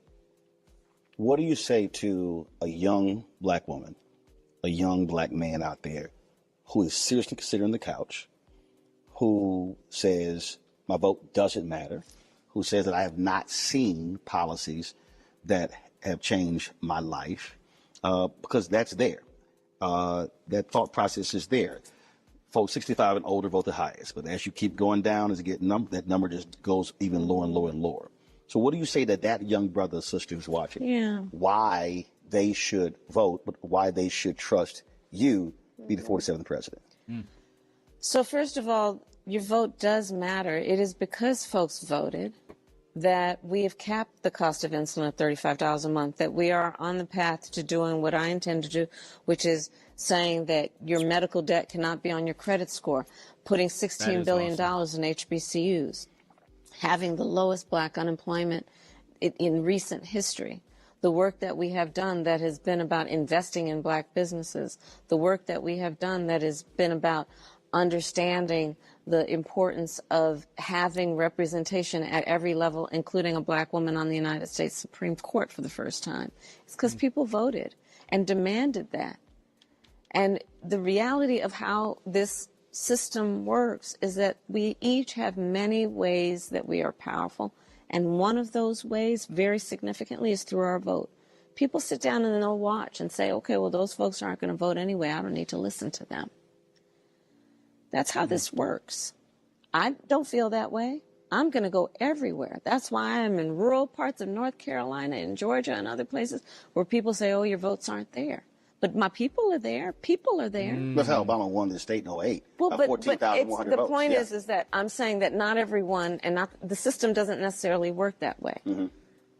The hard reality of the system is that often the people whose policies get pushed through are the people who actually demand what they want through their vote. Squeaky wheel gets the most grease. Often. That is the way it works. And stay on the politicians, but people who are, and I'm not talking about myself, just anybody who's running for office, when they see young black people are voting, they're going to say, well, I better know they're going to vote anyway. I better know what they want. I better listen to them. What do they want? Because I see that they turn out in big numbers. Criminal justice. One of the things I keep hearing, Biden-Harris administration didn't get George Floyd Justice Act passed through. But what you have, though, is a very aggressive civil rights division that, and I've covered all the stories, the number of former police officers they've actually sent to prison, Yeah. corrections officers, jailers. And I haven't heard Some of the highest numbers in recent history, and certainly compare those numbers to Trump administration, and you see a stark difference. Yeah, he had one pattern practice investigation and 12 under this DOJ. Exactly right. Will you continue having that aggressive of a DOJ civil rights division? Because the work that's being done, I mean, it doesn't get a lot of attention and it talked about a lot, but it is actually happening, the work that Kristen Clark and others are doing. They're doing extraordinary work, and that is the work that would continue in a Harris administration. Let me tell you something, and again, because Roland, I have to keep stressing not only the importance of every point, but the contrast between me and Donald Trump. Under Donald Trump as president, those cases were not happening with any vigor or commitment. And not only that, he took resources out of the Civil Rights Division of the Department of Justice. We put resources into the Civil Rights Division of the Department of Justice so they could do the job they're supposed to do. And that absolutely would continue under me and my leadership. And it's about looking at what people have done or what they say. Again, you know the record of Donald Trump on these issues. You know the record of where he is on things like stop and frisk, right? And what the Project 2025 talks about. So there is a real contrast here on criminal justice. Can we stop with this hate crime bill? And that's wild that you would forego reparations for a hate crime bill. That's insane. Hate crime bill is not going to do anything for black people. That's what you all don't understand. A black hate crime bill. One of the great things about me is I learn, right? I can learn. I'm one of the few people out there that can actually learn. Hate crime bill is not going to do anything. Okay? Just like it didn't do anything for the Asians. I started out saying you're not going to get any bill for one race of people. You're not going to get a law that creates a law. You're not going to get a bill that creates a law for one group of people. It's not going to happen. It's not going to happen. And the hate crime bill didn't do that. Didn't create any law for one group of people. So, to say you don't want reparations over a hate crime bill is insane. Absolute insanity. As there is on almost every issue that we have discussed. FBI director said white domestic terrorism was America's greatest threat. How do you get folks who are not black to understand that hate crimes are still real? These things are actually happening in the country. Some of them you're not. You're just not going to reach they have to be all dealt people. with and addressed. Because when you talk about that, folks go, oh, no, these things are not happening. But the reality is they are, and African Americans still are number one when it comes to hate crimes being reported against us. Well, I know that because I published the hate crimes report every year when I was Attorney General of California. And it is, to your point, about talking about it and making people clear that we have actually seen a spike in hate crimes across the board. And it does not help when you have somebody who is a former president and running to be president again, who is constantly fanning the flames of hate and division in our country. Constantly. You often asked about Israel, Gaza, Ukraine. I never hear come up conversations about Africa. You traveled there. Fastest growing, 6 of the top 10 fastest growing economies. Very young. See? A lot of folks complain about Chinese investment. But in terms of your presidency dealing with the continent in those countries, what will that look like? Because what did I tell that's y'all? the future of this world when you look at, again, those economies. And I've been to several countries, and those presidents are saying, hey, we want to build. You came with me. Come on now. Well, no, I didn't go on that trip, but but if you win, I'll go on the next one. Well, let me tell you. So this has been, you're preaching to the choir. Listen, I believe so strongly, and that is part of the work I've done as vice president, that we've got to change the narrative around the relationship you came with me. between the United States and the continent of Africa. For a long time, it has been one that has been about aid as opposed to partnership. Or investment. Oh Right. boy. Partnership. Yep. Which includes Quiero. U.S. investment. So the work I've done as vice president has been to begin to change that relationship. They're not gonna want to hear and this.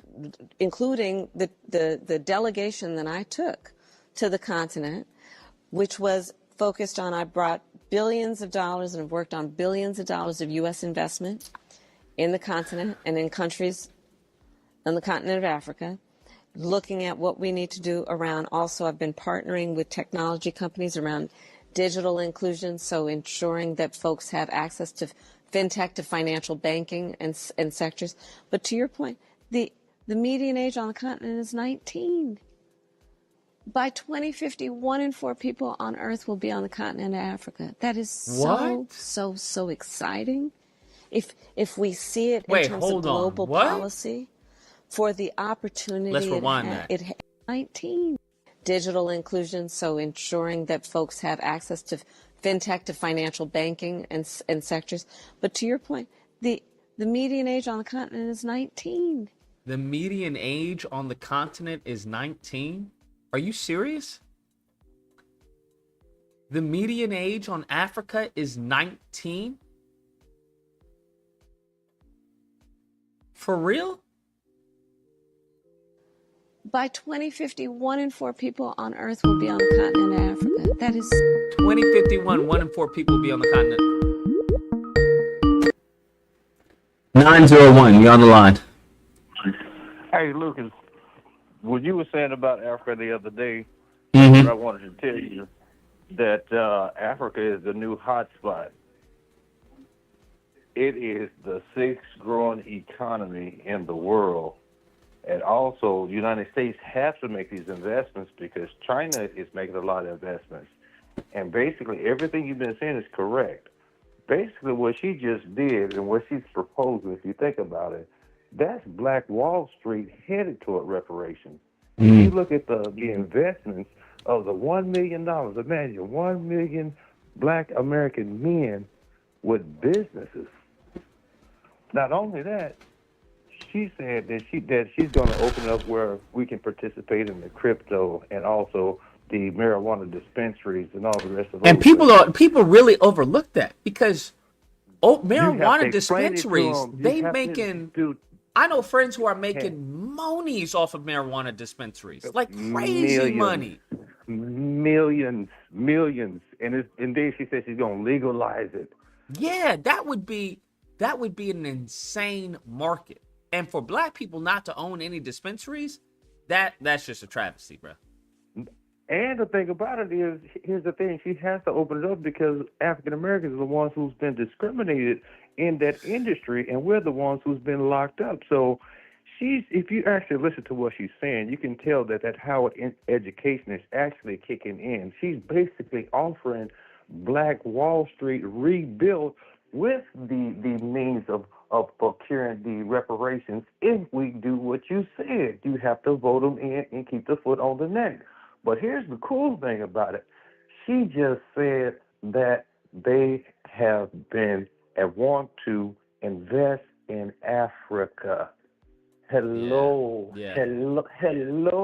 Black people, hello. She's basically giving Black men the keys to their home again and also setting up a financial economic structure that rivals that of the Jews. She's given everything we asked for. Everything. Yeah.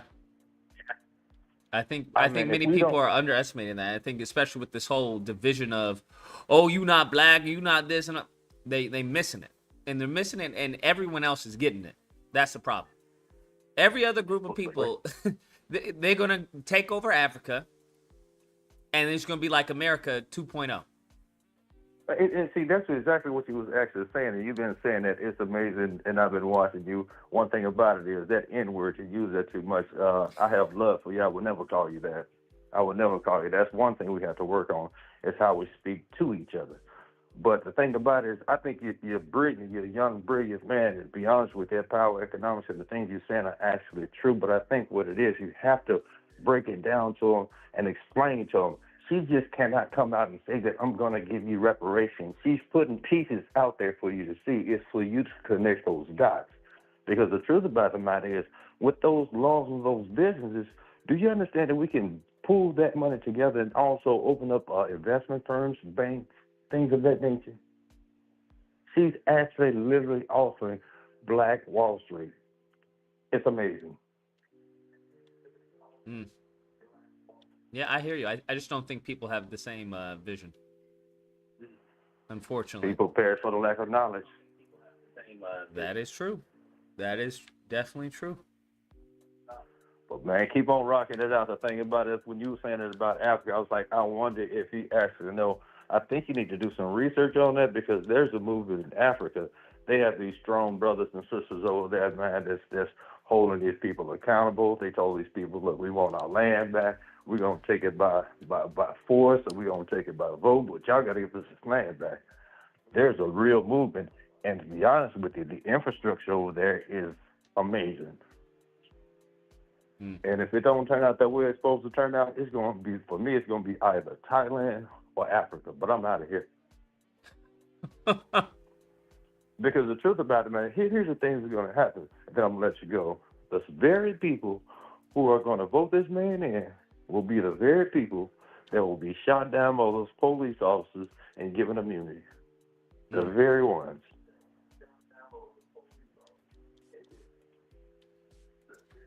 So in other words, I don't disagree. Here's the thing, then I'm going to let you go this for real this time. If you remember what they did with the Asian Americans, saying that African Americans were the reason why they weren't getting in college. Mm-hmm. And come to find out about it, they just released the information when the Supreme Court just said, okay, that's true. All right, we can't do this on the basis of race and all the rest of that. They just released those numbers. Guess whose enrollment went down? Asians. You know why? Because they used them, just like they finna use these people. They used them to say that blacks was taking up all these spots and all the rest of that stuff, tricked them, and turned around and cut their admissions. Yeah. Useful idiots. And that's a trick bag family. I'm gonna keep on listening to you, brother. Appreciate it. Thank you. That is true, bruh. That is a trick bag right there. Yeah, that is true. That's the irony. That was so funny. So funny and sad at the same time. Now they looking to sue again. Now, if you think this second lawsuit is going to go anywhere, you're out of your mind.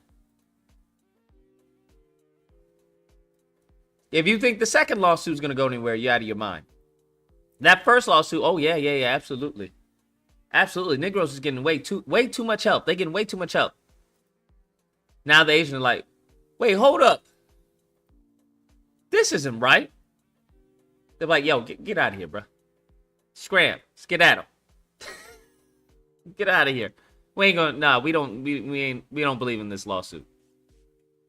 So exciting. If we see it in terms of global policy, for the opportunity it presents to invest in partnership and to do she the said work. By 2051, 1 out of 4 not even 4 black people. You know she didn't say black people. 1 out of 4 people are gonna be in Africa. And we got these fools. That's why I say a lot of these fools who are stoking this, oh, you don't look, I don't look African. I'm not African. A lot of these fools are government ops, bro. I'm going to argue that a lot of these fools are government ops. Because what's the best way to take over a land? Is to make it appear unwanted. What's the best way to take over a land, bro? Is to make it appear unwanted. What's the best way to get cheap property? Hey, look at all the drug dealers. You don't want to go there. You don't want this land.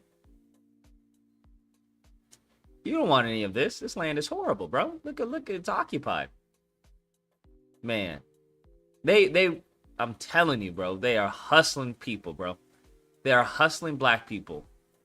That's what they're doing. I genuinely believe they're government ops. I genuinely believe they're government ops. Because if black people behaved like the white people in Africa, it would be night and day. It would be night and day, bro. Yeah, we wouldn't even be talking about America, to be honest with you. Wouldn't even be talking about America. But this is where we are. This is where we are. I'm definitely looking into South Africa. I just gotta figure out, what's the real deal? What's going on? I talk to what's his name, Moxie, see what's going on. Got to go over there and actually see for myself. But yeah, I can't believe how much property they're taking up over there. Like that's just wild, absolutely wild. Maybe they do have a snow in Africa. Maybe they do, and white people gave it to them. White people are like, it's too hot here. We need, you know what? Let's make some snow. Let's do some snow. Yeah? You guys down for snow? You guys want some snow? I got some snow. You guys ever seen snow before? Yeah. It's old voodoo magic. We're going to do it snowy.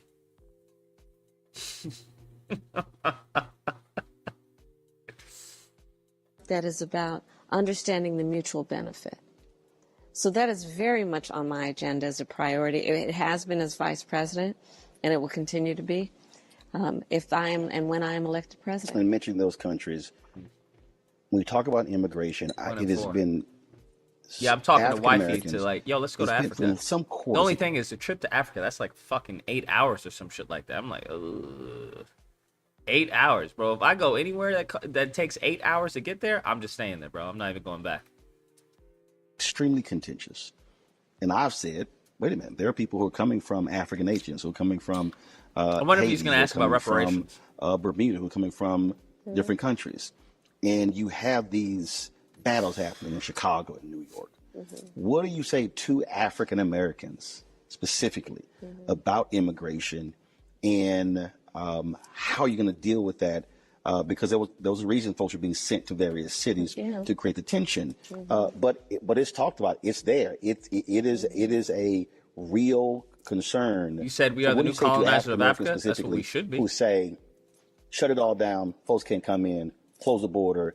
Who sound in many ways like MAGA folks. So first of all, I have prosecuted transnational criminal organizations for the trafficking of guns, drugs, and human beings. I have had a career, including now, of prioritizing that we must have a secure border. And in fact, on the issue of immigration, let's be clear, some of the most conservative members of the United States Congress, together with others, had a bill to secure the border even more. And Donald Trump got wind of it. And because he thought it would hurt his political chances in this election, told them not to put it up for a vote. He killed the bill that would have put 1,500 more border agents at the border, which is why the border agent union supported it. That bill would have stemmed the flow of fentanyl, which is affecting people of every race and background and geographic location in our country. That bill would have given more resources to prosecute transnational criminal organizations. Donald Trump told them, cancel that bill because he wants to run on a problem instead of fix a problem. I'm about fixing problems. And that includes, when I am elected president, bringing back up that border security bill, and I will sign it into law. We also must have an immigration system that is humane and orderly.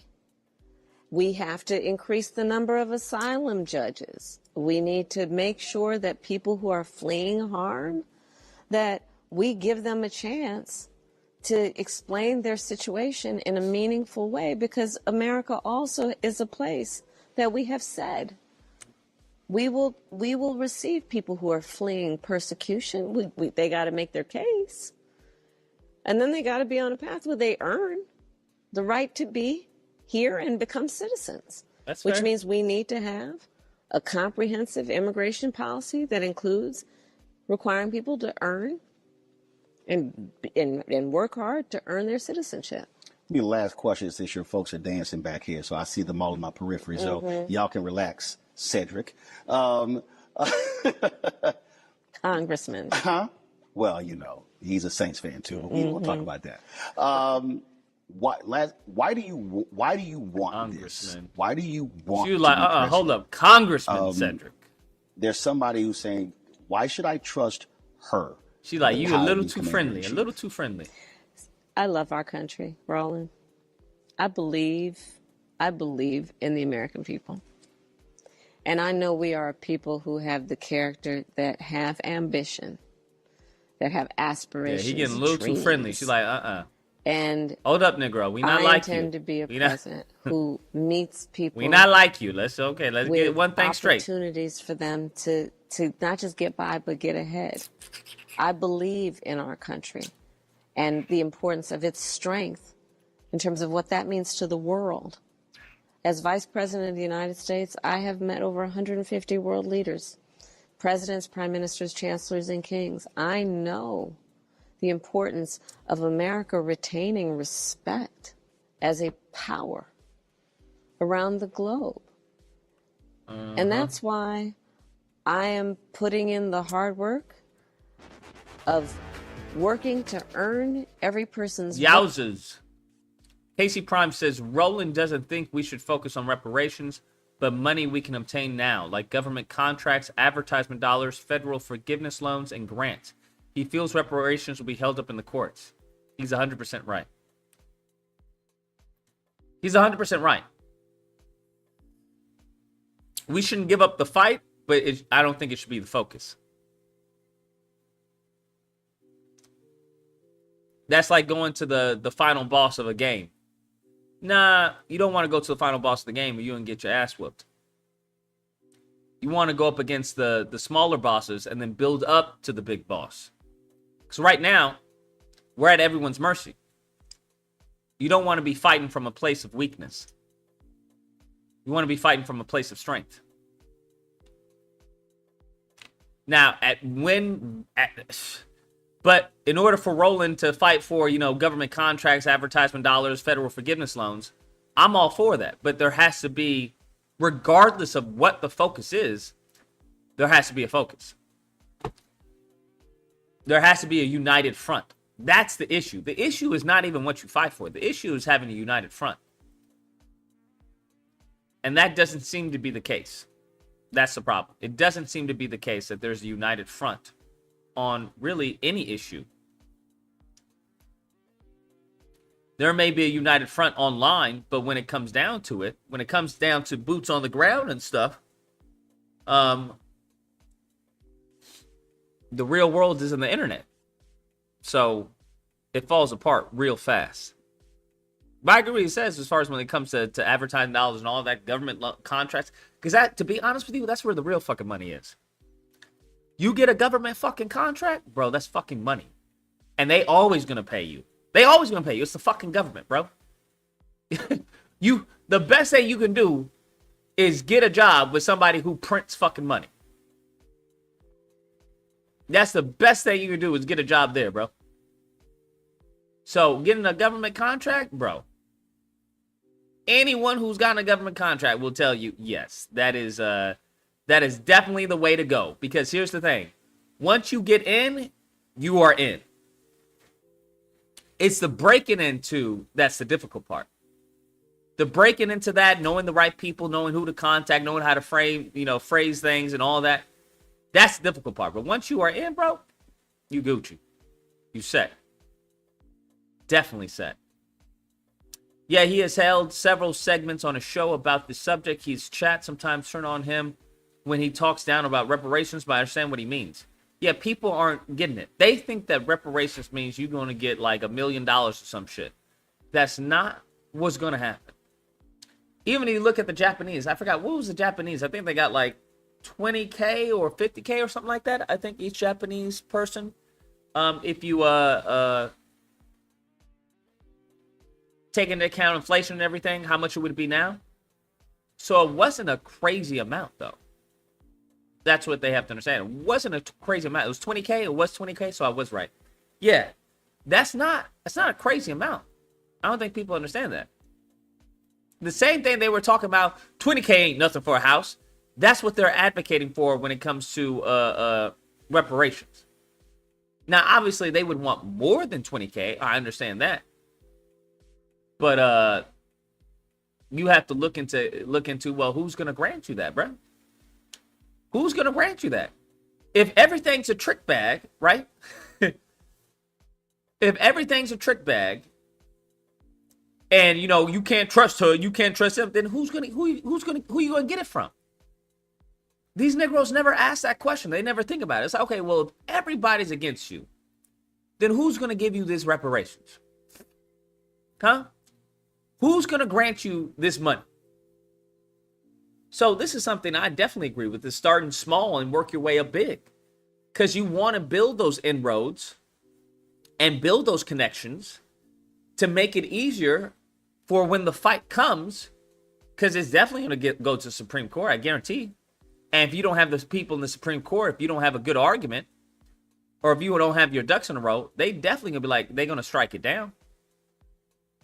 So, yeah, there's a lot to it than just, hey, cut the check. And I don't think people understand that. It's like, okay, what do you do when you get that check? What are you going to do? Do you have a plan of attack? Right? Do you have a business that you can, put gas on the fire of that business? What are you going to do? What's the game plan? Do you know how to invest that money?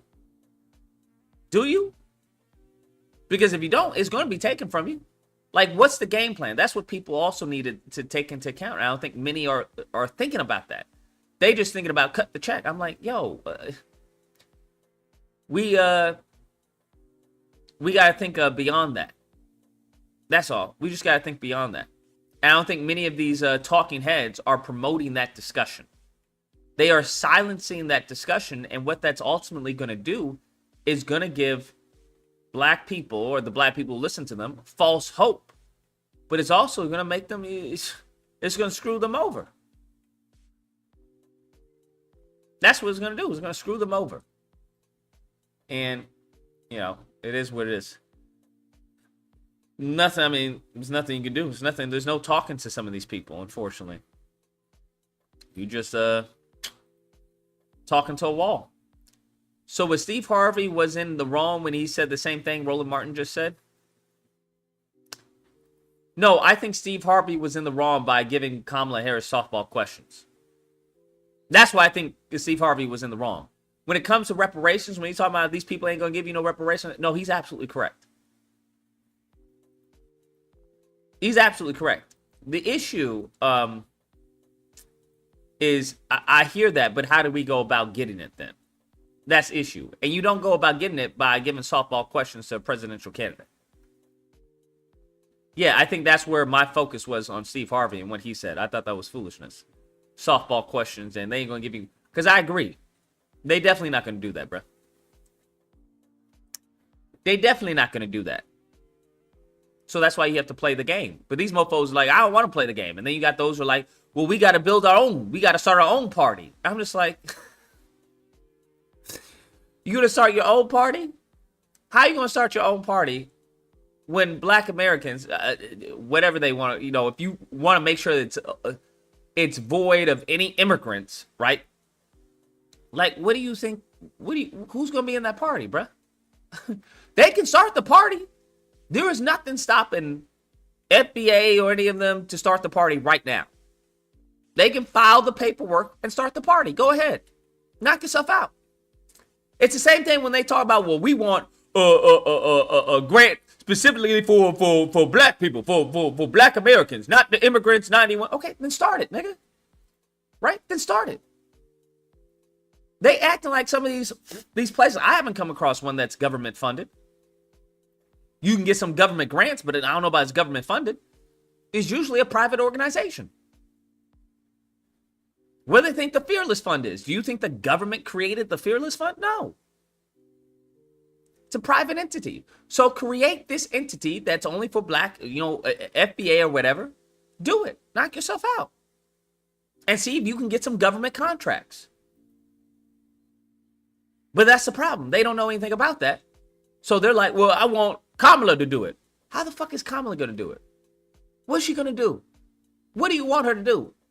That's the problem. They don't know what they want her to do, so they just screaming and hollering. And then it just becomes irritating. Because, like, nigga, you don't even know what you want. You don't even know what you want. Because you can't know what you want if you don't know as far as the legal pathways to get it. If there's no legal pathway to get it, then what you want is a pipe dream.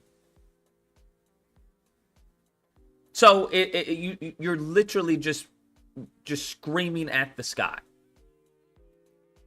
So I think a lot of these people are just being led astray.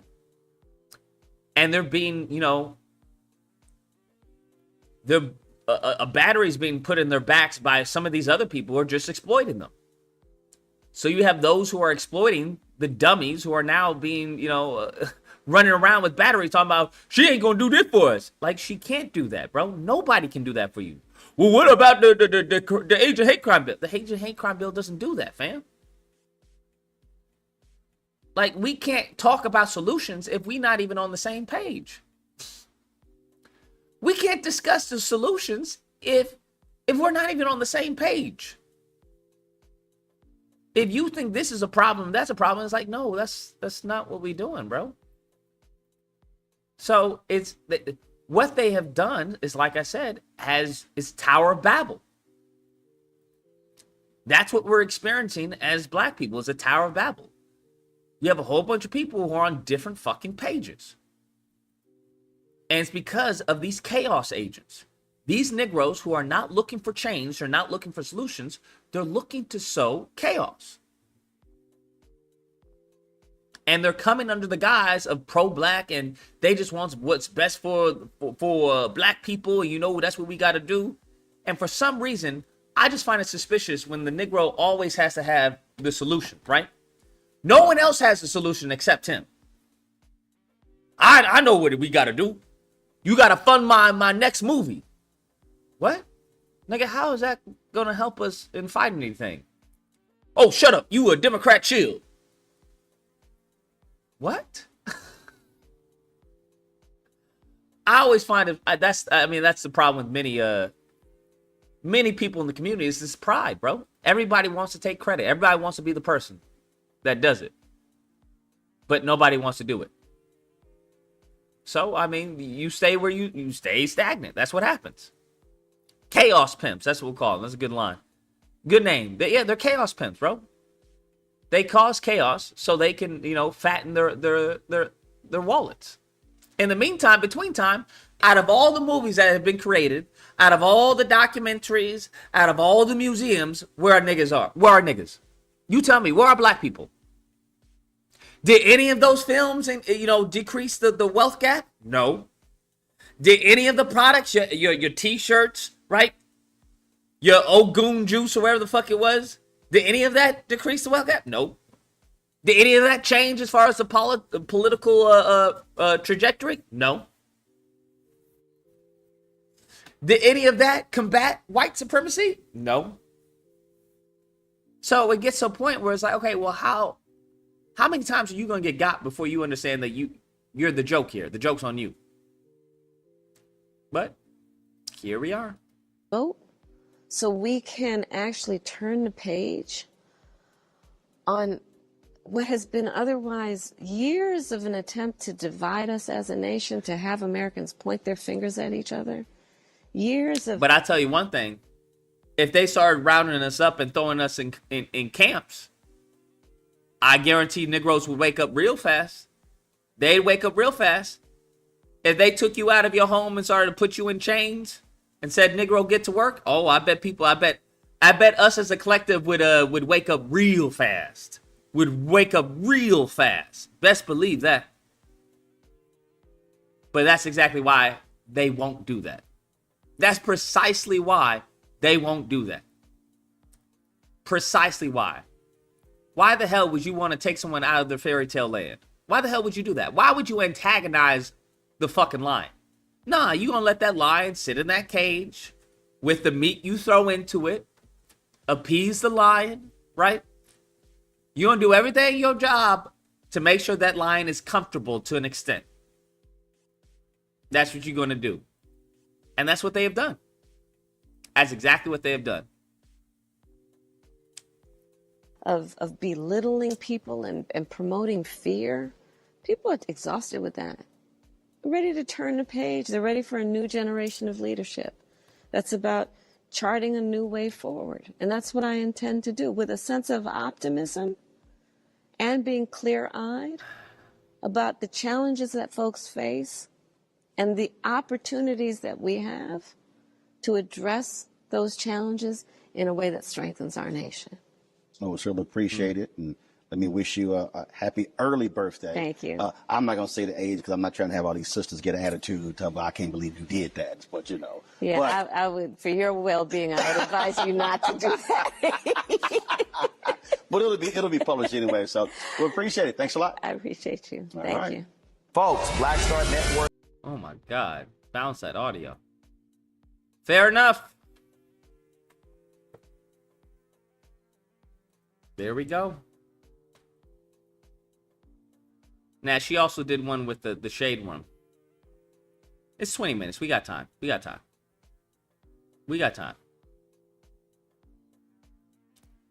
Let's see the Shade Room. Let's see what the Shade Room got to say. She going to, I told you. Did I not tell you? What did I tell y'all? I'm going to toot my own horn, bro. What did I tell y'all? Didn't I not say she would be going to all these black networks? And that the goal is to make sure the black networks are on code? Did I not say that? Did I not say that from the beginning, from the jump? Did I not? 718, you're on the line. No, you said that she's going to be coming to us. I said she'll be coming to us last. She'll be coming to us what? Last. How is she coming to us last? Now, look at she's on the Shade Room. Now she's on Rolling More. I told you she was going to come to us last. Who did she go to first? Well, she did white people. She went to the Spanish people first. How did she go to the Spanish people first? The TV site. The TV station. One of her first interviews as far as reparations was with The Root. Is that really a big platform like that? Is The Root a big platform? Yes, I would argue The Root is a big platform. Yeah, but now she's really focused on us. Think about it. She's making her rounds. Which is what I said would happen. No, I said that she's going to start coming to us last. Okay. Oh, all right. Sorry. Niggas, man. You came to us last. Okay.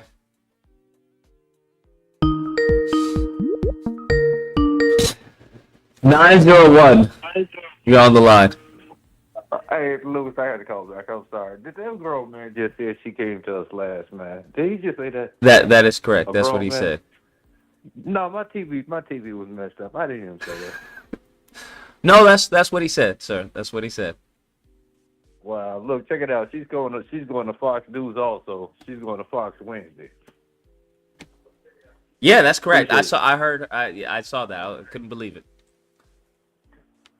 Yeah, correct. I saw that. I couldn't believe it. So, I'll keep listening. All right, bet. This pride, y'all. This pride is gonna kill us, bro.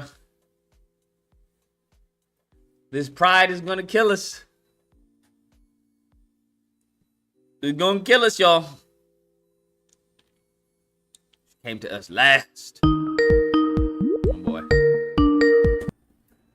407. You're on the line. And that's what I'm talking about.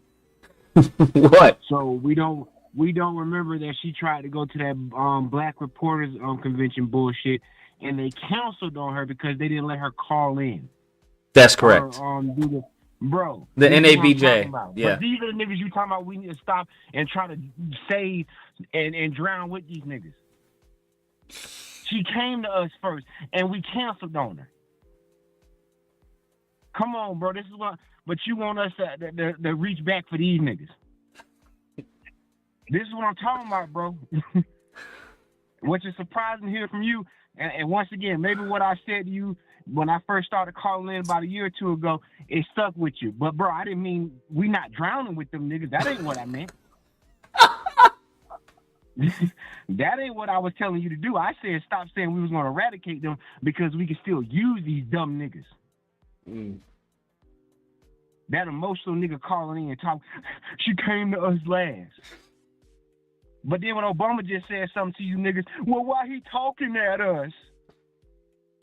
Why he telling us to vote for her because she black? Never said that shit. He gave an opinion and said some things that she reminisced with each other. What she had in common with us. He never once said because she was black. But them dumb niggas, that's what they heard. But then in the same breath, bro, gonna turn around and say how Trump is something like them because he go to jail. Because he sold some sneakers. Bro, I'm not drowning with these niggas. Don't ever call me no white supremacist either though. But bro, I ain't drowning with them niggas. Let them niggas gonna drown by themselves. That's their business. They tough. They bop that life, remember? They know once again, them same niggas. Oh well, look at our ancestors. We gonna come out eventually. When your back's against the wall, now you wanna fight? I ain't got time for that shit. Them niggas gonna drown, and that's their problem. The ones that do survive, let them niggas know we can still use them. Fair enough. You have a good night, Lucas. You as well, babe. You Don't as call well. me no white supremacists no more, though. We'll do. We'll not.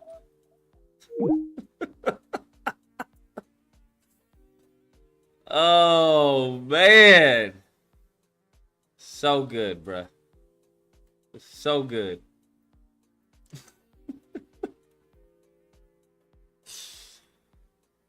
Swimming lessons, huh? Swimming lessons? That's cold-blooded. Oh, boy. 416, you're on the line. Hey, Lucas, what's up? What's up?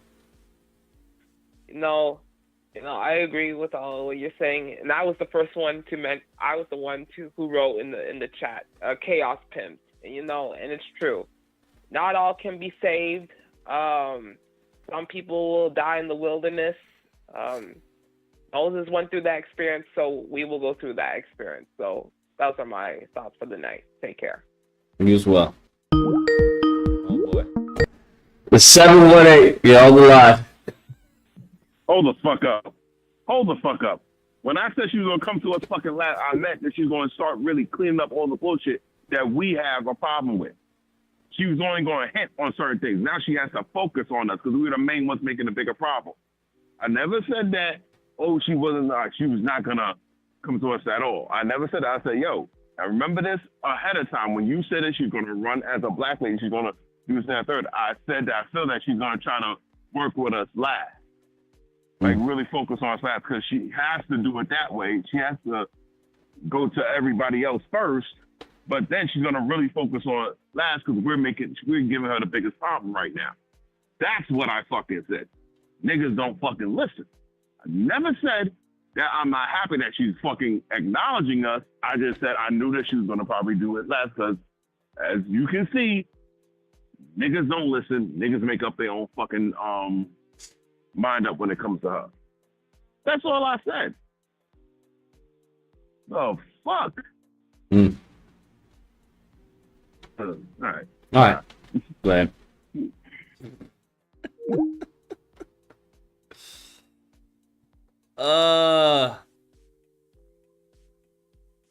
So good, bro. So good, man. Absolutely scrumptious.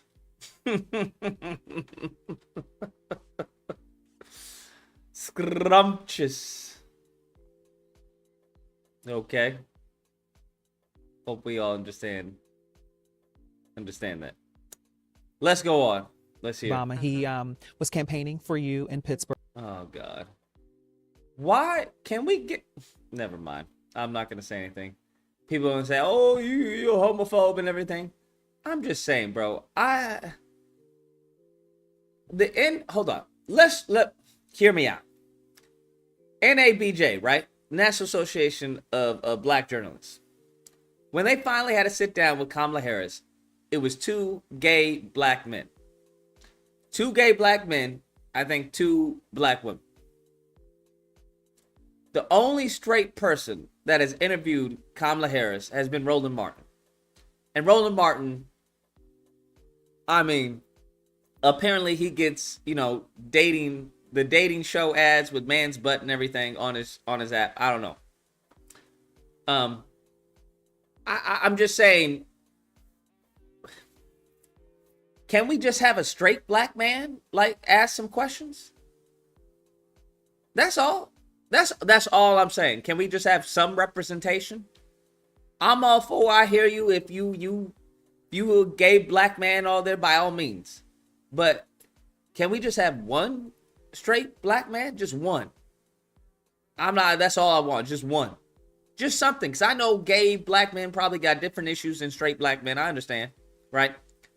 So, can we get some diversity up in here? That's all.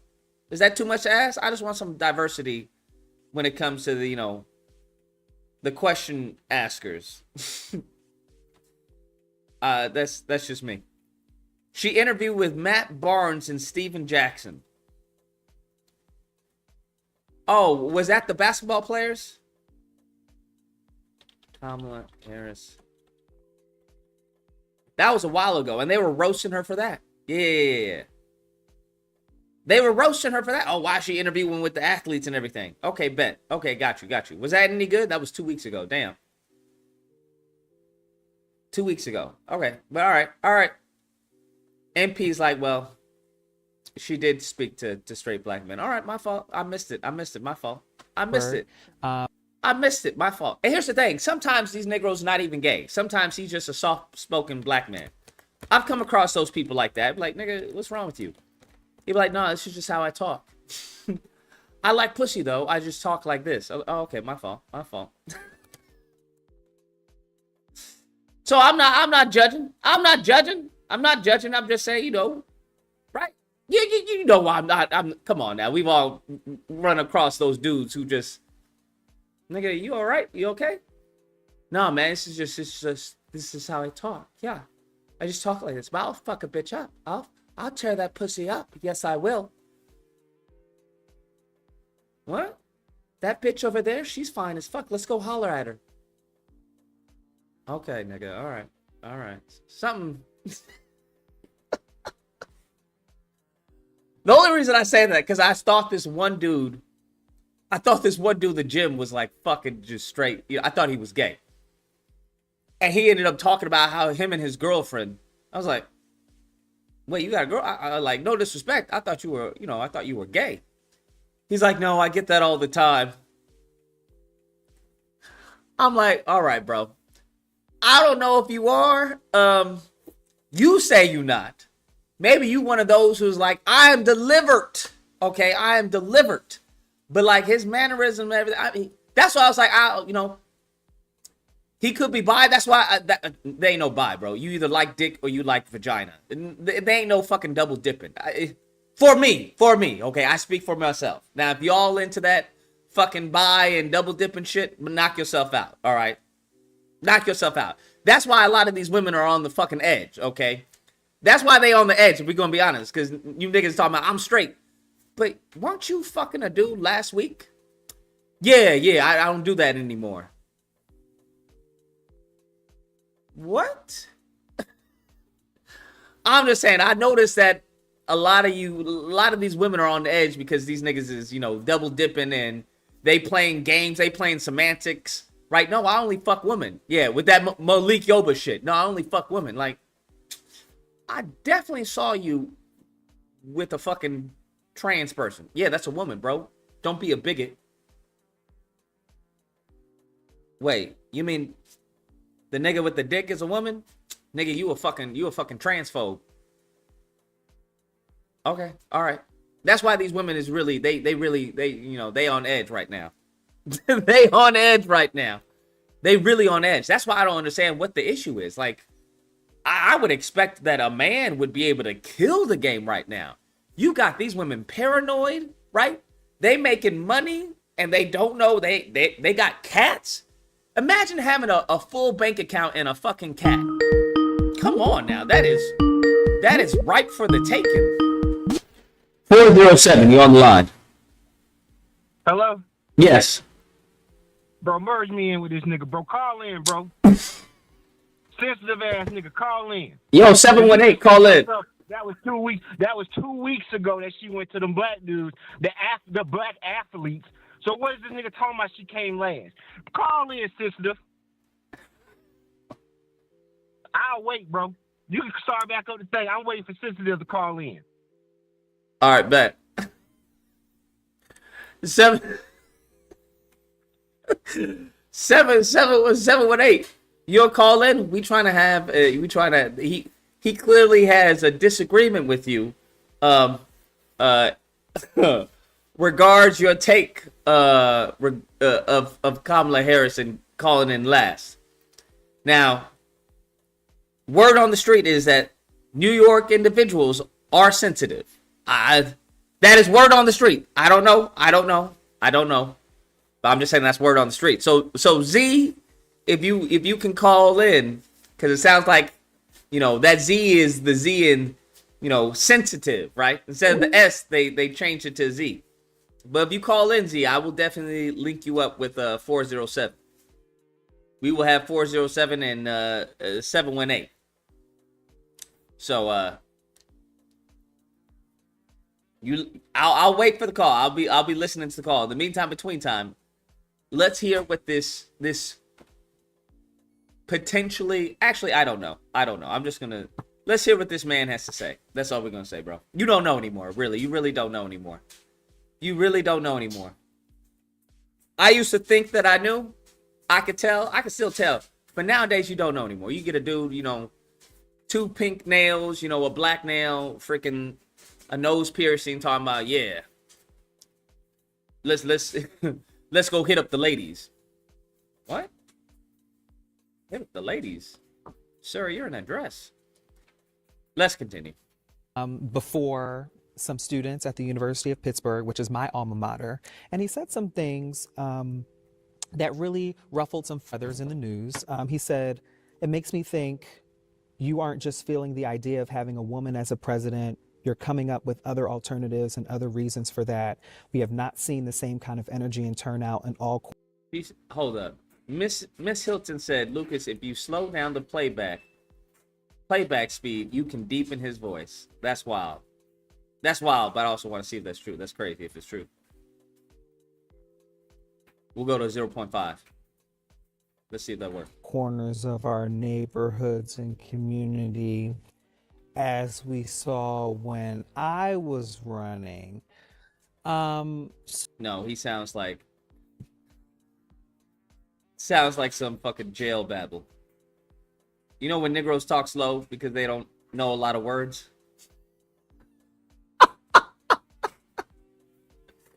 So what I mean is that the complexity of the duplicity of the abnormality is the problem with... Sir, reading the dictionary does not make you smart.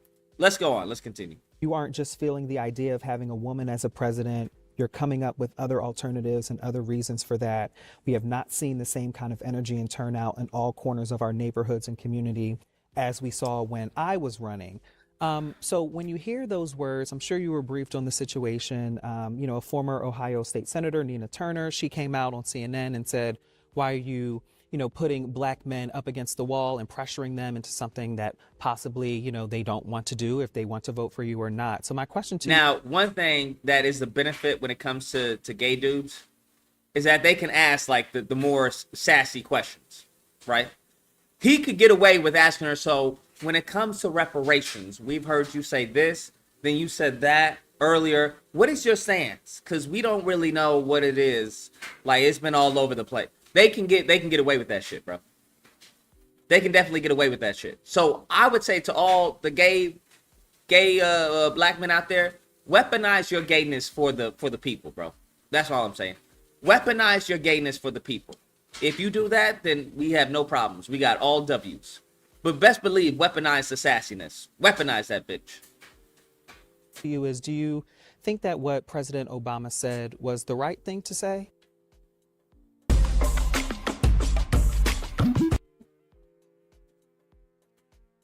That's really the question that they start off with. That means this is going to be a nothing burger interview. Usually, right? Unless this is just a shit editor. Usually what you start off with is like a really spicy question that everyone wants to know. And that's how you get people hooked, right? You get a good hook. Hopefully this is just a bad editor. Because that was not a good hook. I'm Justin Carter on ground here in Greenville, North Carolina with the Vice President Kamala Harris. She's announcing something big, not only for black men, but for all black people. We also talked HBCUs. We talked Beyonce. It's all coming up. Beyonce, Special okay. edition and exclusive TSR News. When do they have TSR President News? Kamala Harris When was that in the building. VP, are you with me? I'm with you. It's so good to see you again, Justin. Thank you. It's been so long. Since Well, not January, really. I realized. Yeah, it's been like several months. Uh-huh. And January 2024, you invited us for an Air Force 2 trip from LA to Las Vegas. You remember that? And it was just with Chef Jeff. We were talking about some policies that you were initiating, and now here we are. How do we get here? You smell good, you look good. Oh, that's better than smelling bad. Thank you. I know. You smell great, you look great. Do you feel great? It has been a whirlwind for you. That's weird, bro. Good. You know, Not gonna lie, that's we weird. have 23 days as of today until the election, and I am in these streets traveling and talking with folks. We're here in North Carolina. It's very exciting. You know what's exciting for me is like the rally we're about to do this afternoon in states around our country. People by the thousands are packing these rooms, but the thing that I love about it is people of every different kind of background coming together. And there's so much about how I feel about our message and our movement, if you will, that is grounded in certain beliefs, including the fact that the vast majority of us have so much more in common than what separates us. And it's so important to me that over the course of this campaign, we must win. That's our first imperative, no doubt. Of course. But that we build up community, right? And coalitions. I think that's so important. One big theme of your campaign has been freedom. Yes. Freedom, right? Yes, yes. Freedom, I can't lose. I'm not going to mess up the words, and I don't want to get sued by Beyonce. And there are a couple of versions that she has, right? I know. Did you call up the queen? I don't like, think how I've did never that heard work? that song. Well, she absolutely gave me permission to use the song. You're I back love on her, track. And, have you met her? I have met her, but not since I've been running just now. But I Focus. have met her, and she's just very special. Yeah. Man, Talk it's about losing freedom and what that means to you. Why that song? It's just imperative. It's crucial right now. What's going on in 2024? This man get off topic with fucking Beyonce. Come on, bruh. Y'all gotta stay focused, man. Come on, bruh. I think that there is so Song much was a hit in about what 2016? is at stake No that idea. is, frankly, the need for us to fight for the things that we hold dear, that we have always had to fight for, but must continue to fight for if they're going to be intact. And frankly, just to be very candid with you, I'm seeing across our country a full-on attempt by some to attack these hard-won freedoms and rights, right? The freedom to vote. In Georgia, for example, they passed a law making it illegal to give people food and water for standing in line to vote, which the hypocrisy abounds. Whatever happened to love thy neighbor? You look at the freedom to make decisions, for a woman to make decisions about her own body and not have her government tell her what to do. The freedom to love who you love openly and with pride. The freedom to just be is under attack in so many places. And the freedom to be safe from gun violence, right? And so there is so much about what's at stake in this election that really is about fighting for freedom, because the difference between me and my opponent, the former president, Donald Trump, couldn't be more different on so many of these issues. And so I'm so proud, and it always just gives me Just turned 21 today? Because Beyonce's Freedom is my walk-on. Well, happy birthday, 415. 21st birthday. Damn, that's crazy. Kudos to you, man. Kudos to you. 21st birthday. Holy snaps. Song in all of these rallies. And did you guys share a moment, you and Beyonce? Oh my God, get off of What's that Beyonce. conversation like? She and I have. I'll tell you, the last time that I saw her was a couple years ago at BT event, and I mean, and her mother though I've been seeing a lot recently because Beyonce's been on tour. She's been doing her thing. Tina is so amazing. Woman of the Year, Glamour. Yeah. She's very special. She's very special. She's been supporting me for years. And she actually, the last time I talked to her, she was organizing hairstylists and women who have salons and, who are incredible small business owners to get involved around getting out the vote. Speaking of getting out the vote, you guys are on an HBCU tour. Yes, we are. That's amazing. Yes, Come on, we HU, are. you know. You know. In fact, I was with a group of incredible, distinguished men last night in North Carolina, and we were all, because they were all, there to support my candidacy and to talk about. There a lot of them are business owners, but then I'm not going to say we digress, but we definitely got into it about who went to which school. Well, that's what I was going to ask you. And had a healthy level of disrespect for each other. Well, oh man, this next question might be, a little controversial. So if you didn't go to Howard, is there another school? I can't imagine a world like that. Would you be a Spelman? Would you be a Spelman girl? Would you go to FAMU? They're very prideful down there in Florida. And they should be. And there is a reason that Howard is called the Mecca. Ooh. And I'm very proud to be a Bison. See, but we all have fun with each other. But you know what? We have fun with each other because here's the thing that we know, all of us. You mentioned all the schools, whether it be Spelman, FAMU, Morehouse, Shaw, all these schools. We have fun banter among us that is absolutely rooted in a collective pride. That's adorable. Great. That we share about our HBCU roots. Because it is a very special experience, and it is something that gives us a kindred, I think, look on life about pride and about the pride in the success that we collectively achieve. A knowledge that we collectively stand on. Didn't I not tell you that this was going to be a garbage interview? Leaders who graduated from each of Please these give schools. us something, bro.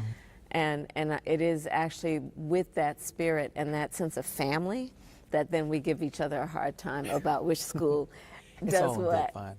It's in good fun. It's good. It's good fun. Awesome. It's good fun. Obviously, we're walking into a week where, you've been talking about really encouraging Black men specifically to get out and vote. And I do want to talk about the numbers. I crunched some numbers at 3 o'clock this morning. Okay. There was a poll on Saturday. It said that almost 80% of likely Black voters would vote for you if the election were held today. In 2020, though, it was 90% of Black voters overall. That was from the New York Times and Siena College.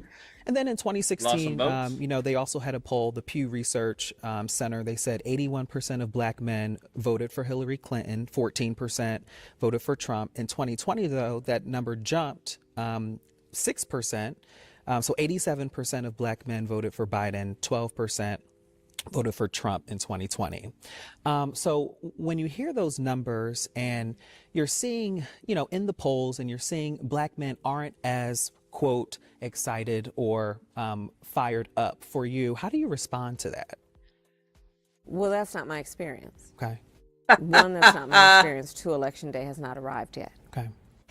And all right. And the third point that is probably the most important point is that She switched that real fast. It went from yes, and I love Morehouse, and that's not my experience. Okay. Yeah, that's not my experience. And 2, the election not today. Okay. Okay.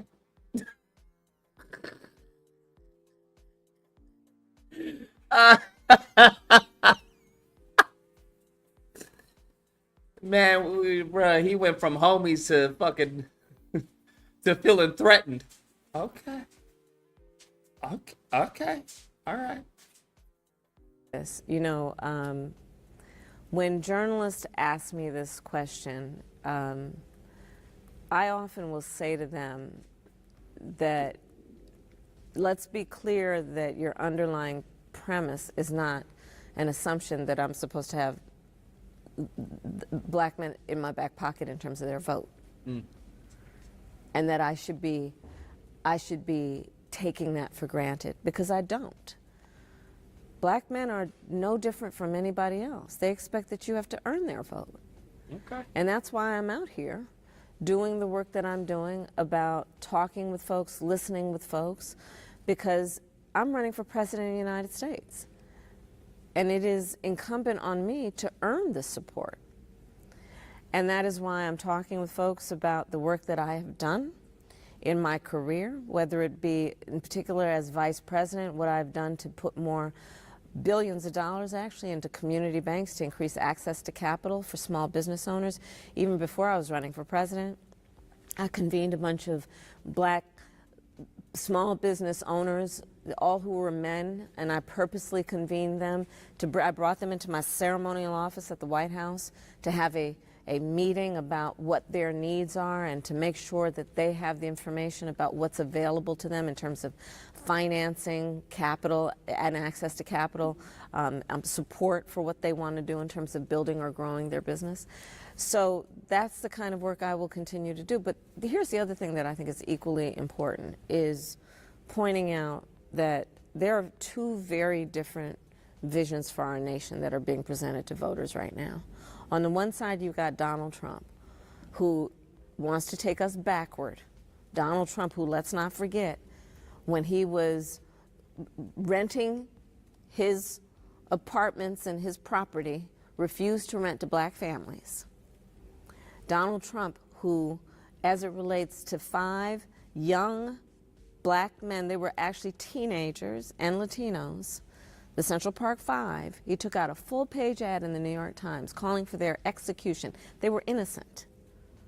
Donald Trump, who referred to the first black president and suggested, remember the birtherism lies, that he couldn't have been born in the United States. Donald Trump, who in his Project 2025, you know, the various things that would happen would include allowing it or making it easier for companies to not give workers overtime pay. We capped the cost of prescription medication at $2,000 a year for seniors and capped the cost of insulin at $35 for our seniors.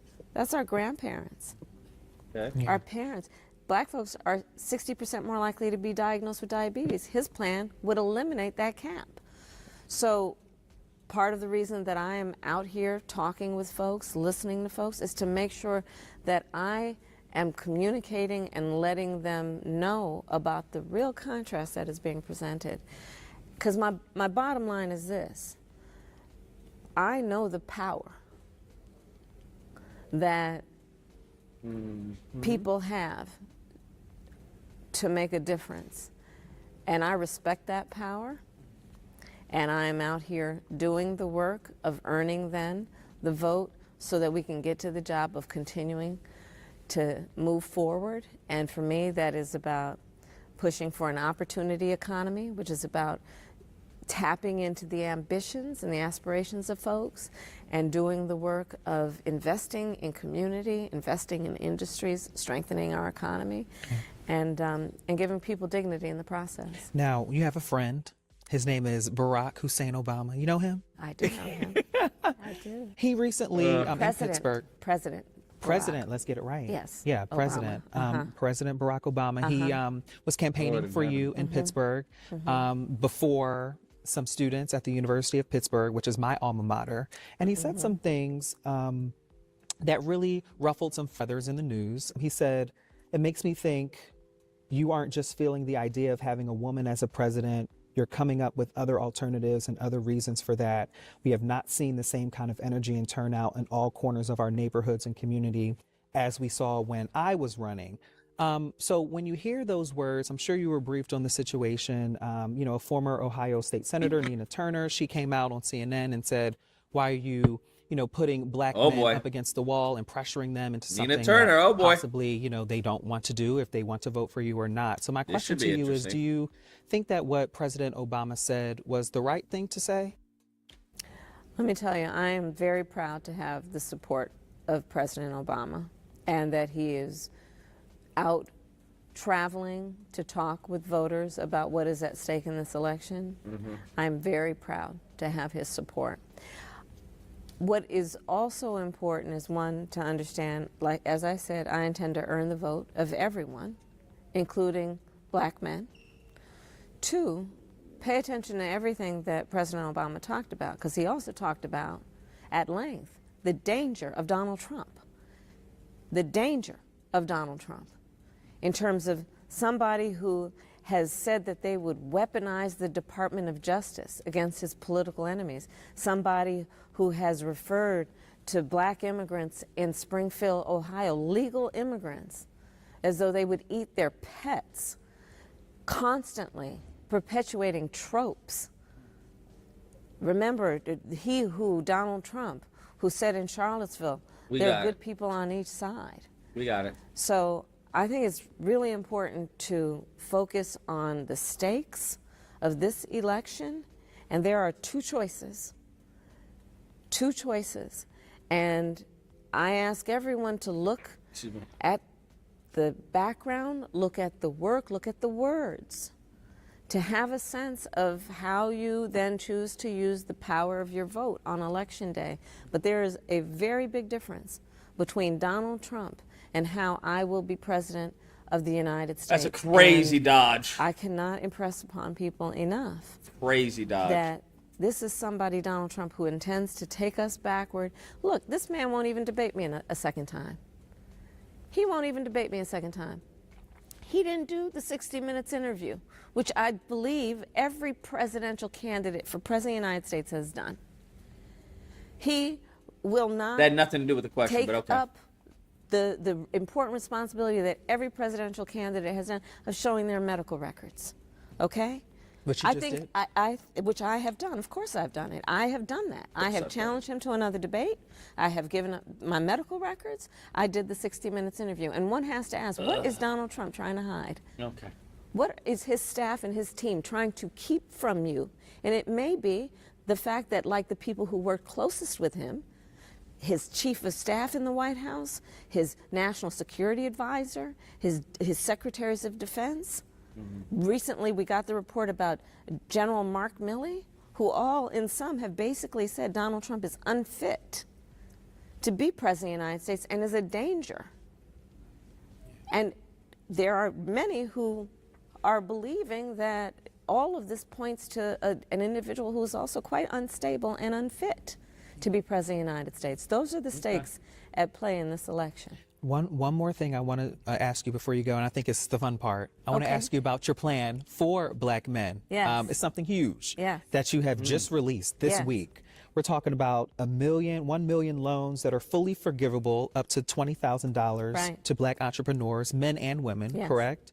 Expanding access to bank accounts, expanding the child tax credit, many things that you're Housing. doing. Don't forget my housing. Lowering rent, making it affordable to buy a house for Yes. first-time home buyers. Correct.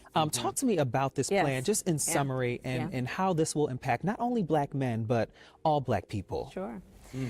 So look, I grew up in the middle class. My mother worked hard, she saved up, and by the time I was a teenager, she was able to buy our first home. So we heard, right? 1 million loans up to 20,000. So 20,000 times 1 million, not 1 million. Right? We understand that, right? We get that math, right? That's 1 million loans up to $20,000. Just so we're clear. But let's continue. I will never forget where I came from. Okay, by the way, my opponent, Donald Trump, was handed $400 million basically on a silver platter and filed for bankruptcy 6 times. So just keep So that. that dude who came called in talking about, I was owed $1 million. Let's go on. Mind about who's coming from where. I know the ambitions, the aspirations, the incredible work ethic that exists in our community. I know the dreams that exist, but not everyone has started out on the same base in terms of being able to realize their goals and their dreams. So my plan is to build what I call an opportunity economy. Up to 20K, which means between $1 and 20K. No, nigga, you're not getting a loan for a fucking $1. Why are y'all so stupid, huh? Between $1 and 20K. Why are y'all so dumb?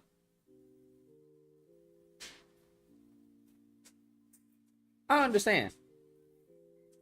Let me guess. 20K? 20K ain't gonna help you with a business idea? 5K ain't gonna help you with a business idea? It's just crazy, bro. The same niggas who don't know how to write a business plan are always the ones complaining about fucking loans for... Yeah, I like a $1 loan. Kamala said that I could get a loan, a business loan. Like, why do you even breathe oxygen? Can you tell me why you breathe oxygen? Because you're not doing anything with it, bro.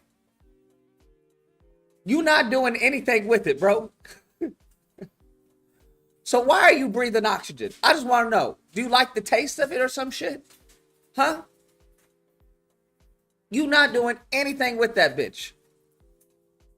You probably produce more carbon dioxide than probably 10 niggas put together with an IQ above fucking room temperature. Just stupid fuck. Just stupid shit. They always finding something to complain about. He complaining, well, it $1 to 20K. Yes, nigga, that's correct. Because you want to know why? Not all business ventures are going to need 20K. That's correct. In order to get your idea up and running or to get a prototype, right? Or to get a proof of concept, you're not going to need 20K. Anyone who's ever created a business or started a business knows that you want to use the least amount of fucking resources to get the proof of concept, to prove that you got something before you invest more into it. You niggas just, fucking so stupid, bro. Why are y'all so stupid? Who told you to talk? That's what I want to know. Who told you niggas to speak? I genuinely would like to know who told you to speak. Because I know y'all don't have that much confidence. I know y'all don't. There's no way you can be this dumb and this vocal at the same time. Shit is crazy, bro. Shit is crazy, bro. It's absolutely insane. Absolutely insane. Well, we constantly talking about, hey, we don't have any capital. I constantly talk about it. Shit. Let her do it. I'll definitely fucking apply for that, for a fucking for a loan that can be forgiven. If they like my idea, absolutely. Listen, I got a plan for the C9000. Okay. You see what Tesla's already working on it. But we're going to start smaller, all right? We're going to start smaller. We're going to do the C9000 via a mobile app. That's what we're working on. The fuck are you talking about? The worst thing they can do is say no. The fuck? Y'all are crazy, bro. At least try. Like, what the fuck? If you don't have a business, come up with some idea to try and get the money. Be at least one of the million people who get a loan. Shit.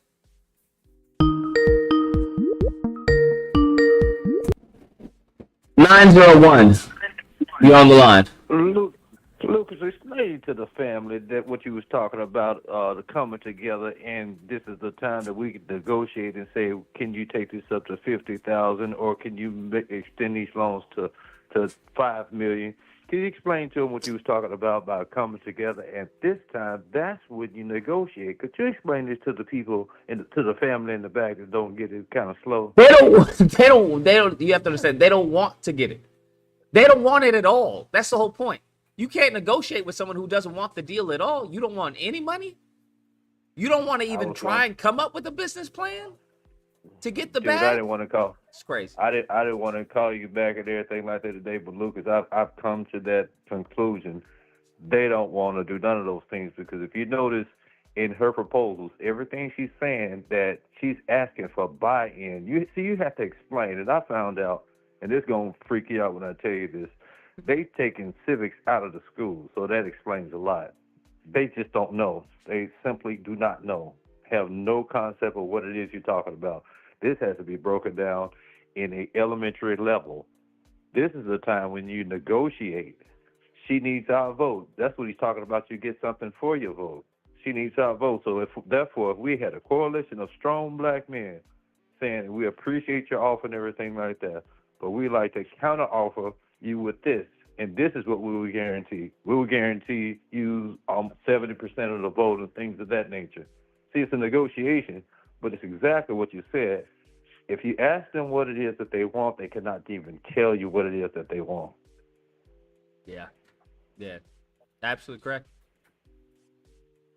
So explain to them again about the power of a pack and coming together in negotiations and things of that nature. Now I keep listening. I appreciate it, bro. We'll do. 407, you're on the line. Hello? Yes. Man, no disrespect to old school, but that's why we in the situation we in now, trying to help each other. Don't say nothing to these fools no more, man. If they want to go vote for Trump, bro, let them vote for Trump. Now, I say if we get together, bro, we put the ones that voted for Trump, they be the first ones to go in and give us time to nothing. Like I said, bro, nah, we don't explain nothing to these fools no more, bro. Let them have Trump. That's who they want. No offense, old head. Thank you for calling in. You nice. But no. Don't explain nothing to these fools, bro. They can't think, bro, to go get a loan that's forgiven, bro. What more can you say? Hello? Yeah. Be honest, Lucas. What more can you say? They can't even think, bro. Let me think of something real quick. Let me put something together. And then she say she's legalizing marijuana. You have a good night, Lucas. You as well. Yeah, I just don't understand. Like, I would think that would be a big one. Federally legalizing weed? And then trying to get you a business in the dispensary?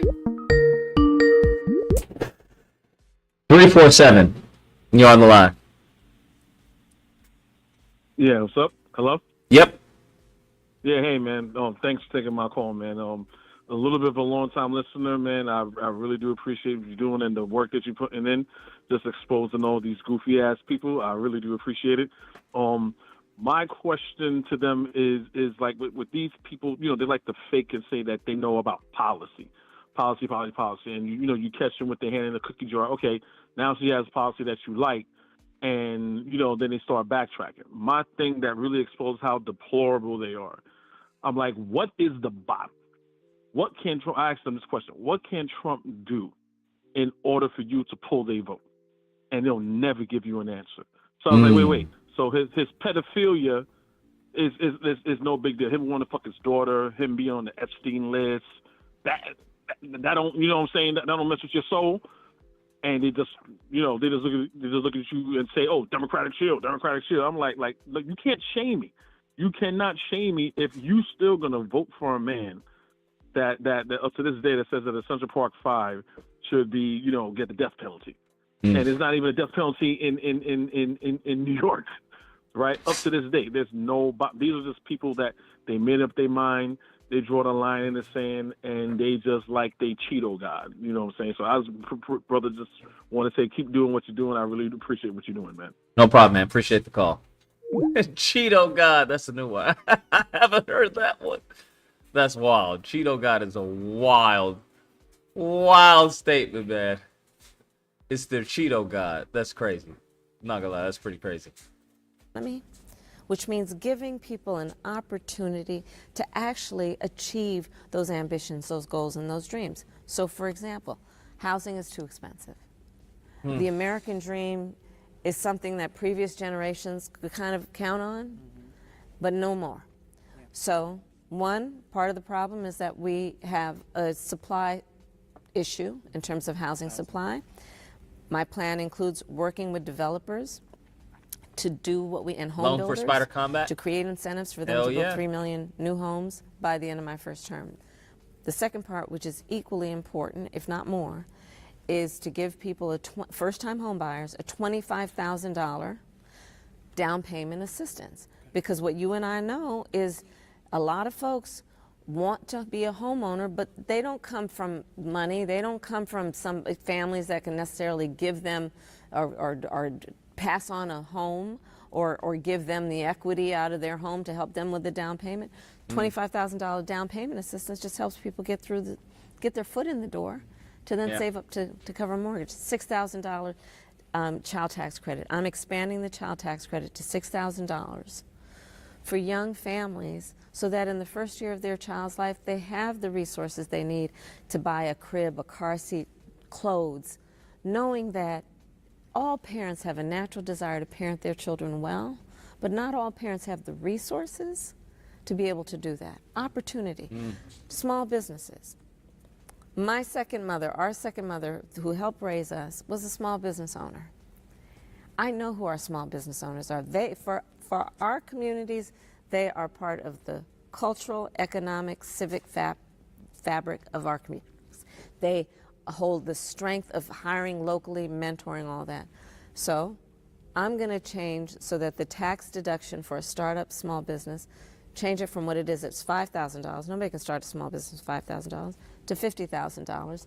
And included in that, knowing that a lot of startup businesses then have overhead around, for example, what they need to do to buy equipment. For those who are startup and don't have the connections historically, a $20,000 forgivable loan for them to be able, for example, to pay to set up a really good website so that their business it might could then intersect with thrive. PPP loans and how, a mess, some people were PPP involved with loans? that, the What the fuck PPP you loans and fraud and all of that. What? Are you afraid niggas are gonna try and scam the system? What does that have to do with literally fucking anything? What? What type of question is that? That's like, hey, are you afraid that people will actually go past the speed limit? Do you think that people... What? That's wild, bro. I don't even understand that. So don't do it because people may abuse the system or may abuse the program. Okay. Fraud, listen, I spent a career prosecuting people for fraud. That's a So stupid-ass we will question. take care of the abuse. Yeah, like what? But that's not a reason to not give people an opportunity. Thank you! Holy hell! Goodness gracious! I knew I wasn't crazy. What type of stupid fucking question is... Bro, you have failed us. You have failed us, bro. This wasn't even entertaining or informative. This was just fucking stupid. You spent half the time talking about Beyonce and whether she knew Beyonce and fucking Obama. And then you ended on... Lord. To thrive. I think there is a real misconception that people just, and only their highest aspiration is to have a job. That's not where I come from in terms of how I think of it. The baseline should be everybody has a job. What we should be doing is creating incentives for people to be able to build everyone wealth has a job. and build intergenerational wealth. But again, knowing that not everybody starts out on the same base. But when you give them a little bit to just compete, they will work around the clock, good ideas, innovative ideas, and when they have just that little bit extra, it gives them what they need to actually get in there, compete, and thrive. That's the 20,000. That's the theory behind the $20,000 forgivable loan for people at a certain threshold, to just give them the resources, like I said, to start up a website, to buy the equipment they need depending on the kind of business that they're creating, so that that's not the barrier to what otherwise is going to be their incredible work ethic and hustle to actually make a success out of their smart idea that actually has relevance to the community. Wow. Wow. We Wow, are indeed. watching. Wow, indeed. She answered your stupid fucking question with a very smart, intelligent answer. Wow, indeed. Maybe that was the game plan all along. I'm going to ask stupid fucking questions so she can look way smart. Maybe that was the game plan. Y'all think that was the game plan? I'm going to ask a bunch of fucking nothing burger questions to pad the interview so, you know, she can look hyper intelligent. Holy shit, man. What a good... Where do they find these people? Where do they find these people? I just don't understand. Where? How, Sway? Tell me how. It don't make no sense. It don't make no sense, I tell you. The people, they be dumb. They just be big dumb. Just big dummy. You just big. You a big gay dummy.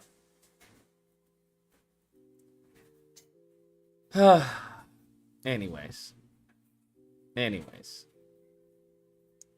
Those are the two newest interviews that I'm aware of.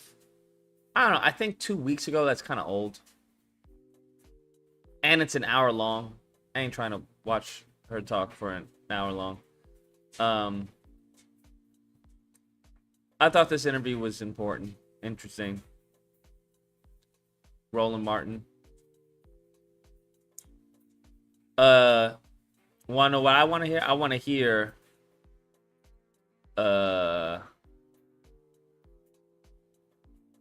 hear Trump on Telemundo, on the Univision. And to hear Kamala Harris on Fox News? Bruh. What is going on? Kamala Harris on Fox News. Trump would never do a CNN interview. Never. He won't even do a 60 Minutes interview. She really, I don't know what got into her. I'm gonna be honest. I don't know what. She must have gotten some compound V from Joe Biden. Here's my last vial. I'll give it to you. Because I'm very interested to know how that Fox News interview is going to go. Very interested. That's going to be interesting to see. Most definitely. But nevertheless, that's... 904, you're on the line. Hey, Lucas, bro, do a panel, man. Yeah, not today. We'll probably be going over to the gaming channel to finish off, to continue Resident Evil. Anyways, that's the stream. Everyone take care. Stay safe. Don't drink and drive. I'll see y'all mañana.